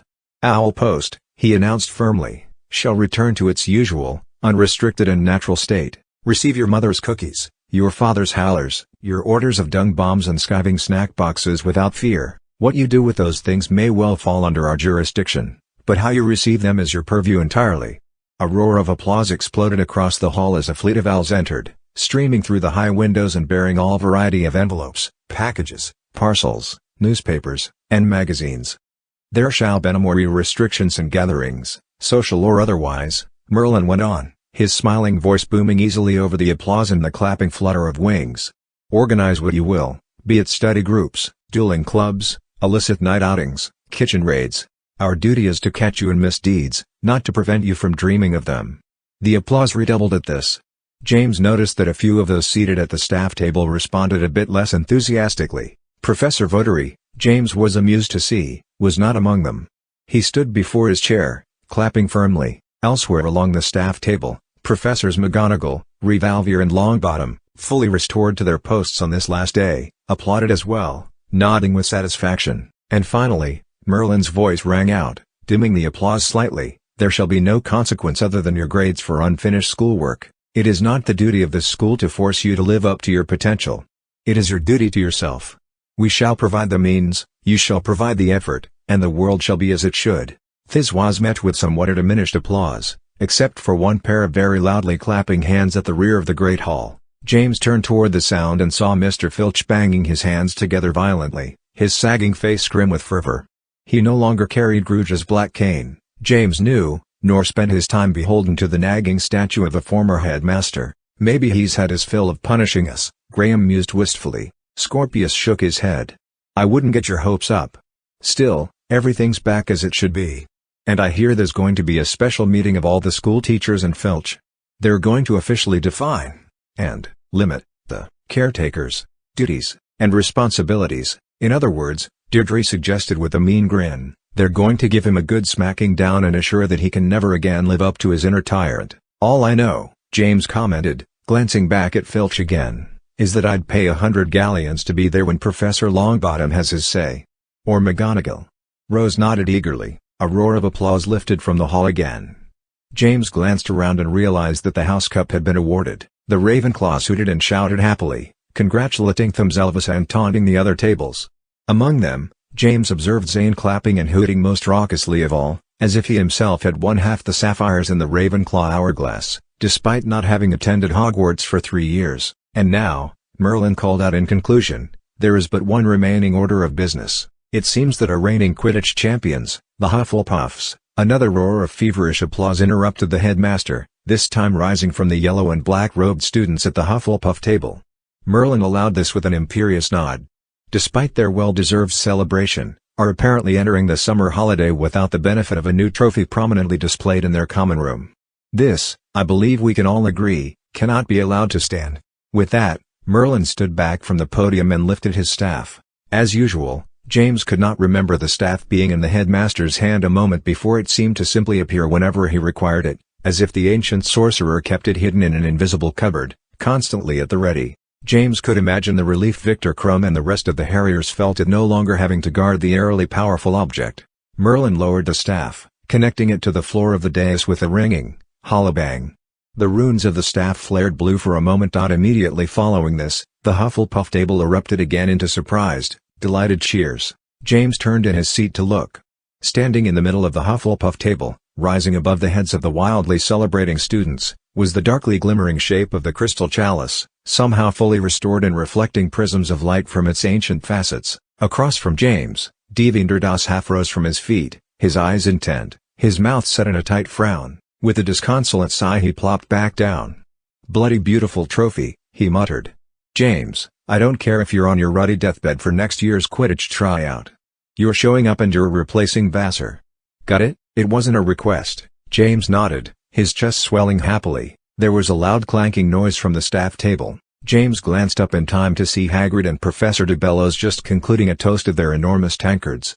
Together the two men stood and began to lead the hall in a spirited, somewhat unmusical rendition of the Hogwarts tribute. James noticed that even Merlin joined in. James was just finishing packing that night, alone in the Gryffindor dormitory, when a ghostly shape approached, flitting soundlessly through the stone wall next to him. James startled, nearly dropping the wad of unfolded clothes in his arms. "Cedric," he gasped. "That specter of silence thing." "Seriously, sorry," the ghost replied, unsmiling. "One of Snape's portraits sent me to get you. He says you should get down to the hospital wing right away." James blinked at Cedric's ghost. "Why? Rose is fine, isn't she? She was all healed up by the time we got to the feast. Everyone else as well." Cedric didn't explain any further. "Just go on down. Hagrid's there. And Petra Morgenstern, I think." "Sort of." With that, James' eyes widened. He dumped the last of his clothes into his trunk and dashed down the stairs. 2 minutes later, he clambered to a halt in front of the pebbled glass doors of the hospital wing, unconsciously slowing to listen, anxious for any sign of what might be beyond. Faint voices echoed from inside, but he couldn't make out any words. Tentatively, suddenly afraid of what he might see, James pushed the doors open. Madame Curio was bent over a shape on a bed halfway down the ward. Every other bed was neatly made, crisply white, making the single-occupied bed seem especially incongruous and unexpected. "James," a deep voice said quietly. James turned to see Hagrid standing just inside the double doors, his face pale, his black eyes serious. "How'd you know to come?" "Someone, sent for me," James replied, deciding in an instant that it might be better to keep Cedric out of it. "What's going on? Who's been hurt?" "Well, that's the thing, innit?" Hagrid said, glancing over James' shoulder, to the occupied bed halfway down the ward. "She's not hurt, as far as Madame Curio can tell. She's just dying or not. Nobody can tell." "Who?" James whispered, turning back, caught between wanting to rush to the bed and a powerful reluctance to see who occupied it. "Is it Petra?" "What?" Hagrid said, confused. "Petra? Morgenstern? No. It's that girl. The one from the States, with the pink hair. Hendrix, I believe her name is. Nastasia?" James clarified, dropping his voice. "But, found her in the cellars," Hagrid whispered roughly. "Ju lying there in the dark, half dead, all by herself. But no injuries, no sign of curses, nothing." Hagrid was clearly deeply unsettled by this. Obviously, he had carried Nastasia to the hospital wing himself, bringing her directly to Madame Curio. "She's Ju waken up," Hagrid went on. "She asked for Yaya especial. I don't know how Yaya knew that, but now that you're here, well, you can talk to her if Yaya want. Maybe find out what's happened to her. If you're willing, of course." James nodded faintly. Slowly, he approached the bed as Madame Curio retreated to her office, shaking her head and muttering to herself. Nastasia lay in a pool of yellow light from the nearby lamp.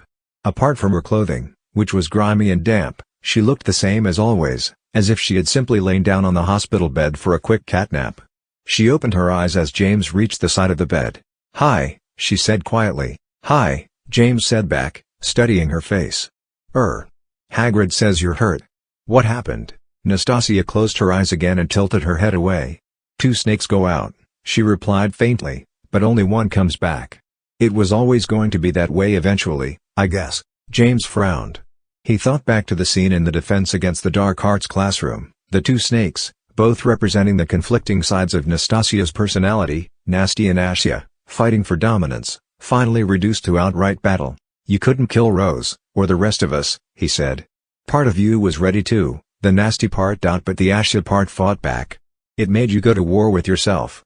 Is that it?" Nastasia nodded, still not meeting his eyes. "And now?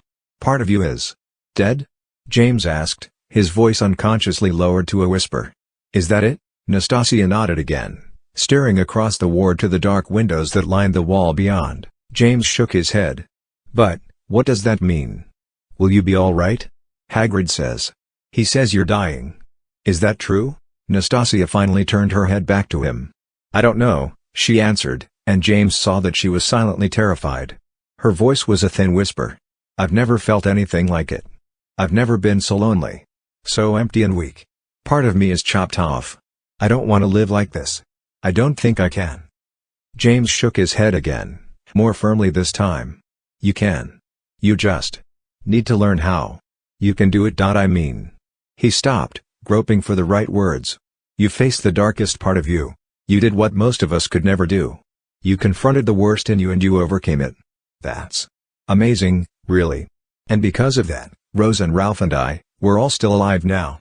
You're, well, sort of a hero. There's that, isn't there? Ashia. You're a hero. Hold on to that, all right?" She smiled at him faintly and her eyes thickened with sudden tears. She closed them and the tears ran down her cheeks, dropping to the pillow. With some effort, she raised her hand and beckoned him forward. James leaned closer, sidling nearer to the head of the bed. She turned her head toward him again, beckoning him still closer. Weakly, she lifted her head from the pillow, reaching up to hold onto James' shoulder and using it for leverage. When her lips were next to his cheek, he thought briefly that she meant to kiss him again.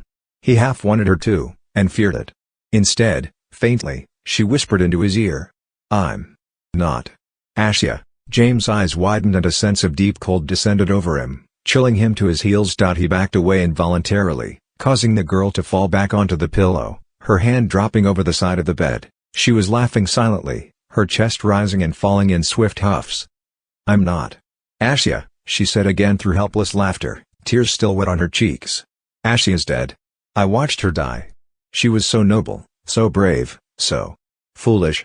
She battled a lady by herself. I wouldn't join her. I refused to." Her voice climbed to a mad squeak and she laughed harder. More tears leaked from her eyes, joining the wet streaks already on her face. She turned to James as he backed away from the bed, horror-struck. "But she was so beautiful, even at the end," she gasped. The lady crushed her head beneath her heel. She laughed. She cackled as she did it. And when it was over, when the lady had run away, still laughing her crazy, demented laugh, I went back to my foolish, dead sister. Poor, dead Ashia. I rejoined her. What else could I do? What else?" She forced herself upright on the bed, rising on one elbow, staring at James intently, begging him with her eyes. "Ashia's dead," she said again, firming her voice to a shrill plea, her laughter breaking into gasping sobs. "Oh Ashia. Why did you leave me? What's Nasty without Ashia? What's the brain without the heart? How does half a person live? Ashia. You'll come back, won't you? You have to come back. I need you!" She fell back, her laughs and sobs breaking into panting, ragged breaths, muttering feverishly to herself. A thin, warm hand laced into James, threading his fingers and gripping tight. Somehow, without taking his eyes from the shifting, moaning girl on the bed, James knew that it was Petra standing next to him. "Will she be all right?" he asked her. Petra shook her head. "I don't know," she answered softly. "I'm a sorceress. Not a prophetess." Slowly, silently, they turned, hand in hand, and retreated along the ward. Darkness descended around them, dimming the windows, claiming the beds one by one, until James and Petra walked alone, moving in that strange between world that they alone seemed able to access. "So what happens now?" James asked darkly, all the cheer sucked from his heart by the image of Nastasia's pathetic, diminished shape. Is Judith gone? Was it worth it? She's not gone, Petra sighed. But the connection between us is broken. We're no longer sister fates, she and Izzy and I, and that makes her weaker. Possibly even more dangerous, since she'll be desperate now, clinging to her place in this reality. But weaker? Weaker than you? James asked, glancing aside at her. She nodded. James stopped her, still holding tightly onto her hand. So what happens now? He asked again. Petra lowered her eyes to their clasped hands. All that remains now, she said, mustering her resolve, is the crimson thread. James frowned and shook his head. That's what Avier, or Gruja, or whoever he was at that point, that's what he was on about, too. But like I told him, the crimson thread wasn't really a thread, was it? That was just a symbol. The real crimson thread was Morgan, and she's dead. He glanced up in frustration and confusion. Judith lied to Avier. She told him I was the key to the crimson thread. She told him I held it in my hand. Petra was still looking down at their clasped hands. Judith didn't lie, James, she said softly. You are the key to crimson thread. And you do hold it in your hand. She raised her eyes to him again, studying his face. When Judith killed Morgan, it made Morgan part of our world, our reality. She belongs to this destiny now. I can't explain why, but that's just how it works. Morgan is no longer the crimson thread. Now. She paused meaningfully. Now. I am. James met Petra's eyes, his own brow furrowed in confusion. You're the crimson thread? But. That means. What it means will come later, Petra sighed. But look, she raised their held hands. James looked down at them. A faint silvery glow emanated from between their fingers, the remnant of the mysterious cord he had conjured, using Petra's own magic, to save her life. I warned you that you'd regret what you did, she said, still looking into his eyes. You see? Judith was right. You are the key to the crimson thread. You hold it right here, in your hand. We're connected. Like it or not, as long as I occupy this destiny. We're part of each other. We're one. James considered this, switching his gaze from their gently glowing hands to her eyes. He was struck once again that he was now somewhat taller than her. And still, he said, feeling slightly bold, no longer caring about the repercussions, I don't regret it. I'm glad I saved you, Petra. And I'm glad that we're connected. I wouldn't want it any other way. Petra closed her eyes and shook her head slowly. The ghost of an amused, gratified smile curled her lips. And then, a moment later, James stood in the hospital ward, halfway between the waiting Hagrid and the shifting, muttering Nastasia. You may regret it still, Petra's voice echoed faintly, heard by none but him. But for now, I'm glad you don't. And nor do I, James. Nor do I. James nodded to show that he'd heard. Any idea what's wrong with her, then? Hagrid asked, wringing his huge hands as James returned to him. James shook his head, casting about for some way to explain. She's lost part of herself, he shrugged helplessly, glancing back. Maybe she'll get it back. We're wizards and witches, after all, anything's possible. Hagrid nodded fretfully, as if these were sage words. James sat down with him on the bench that ran next to the hospital wing's double doors. They were silent for several minutes. Nastasia, Nasty, seemed to have fallen into a deep, thankfully dreamless sleep. We'll transfer her back to her own school tomorrow, Hagrid whispered. They've got one of the best medical colleges in the world, I hear. They'll be able to help her, I wager. James nodded. He wanted to believe Hagrid was right. He bid the half-giant goodnight and, as quietly as he could, slipped out of the hospital wing. Slowly, thoughtfully, he made his way back to the Gryffindor common room, his mind reeling gently. He glanced down at his hand. It was still, somehow, warm with Petra's touch, but the faint glow had vanished. It was still there, of course, just invisible. The crimson thread had to be returned to its own destiny. James knew that was what Petra had in mind. How she would accomplish this, and how he might have to help, despite his own desires, haunted his thoughts. But for now, in the wake of their secret meeting, he felt a strange, numb calm. He couldn't explain it, even to himself. He just accepted it, gratefully letting it fill in the spaces where worry, fear, and loss might soon take over. He reminded himself that, for the moment, all was well. Judith was banished, her connection to Petra and Izzy destroyed.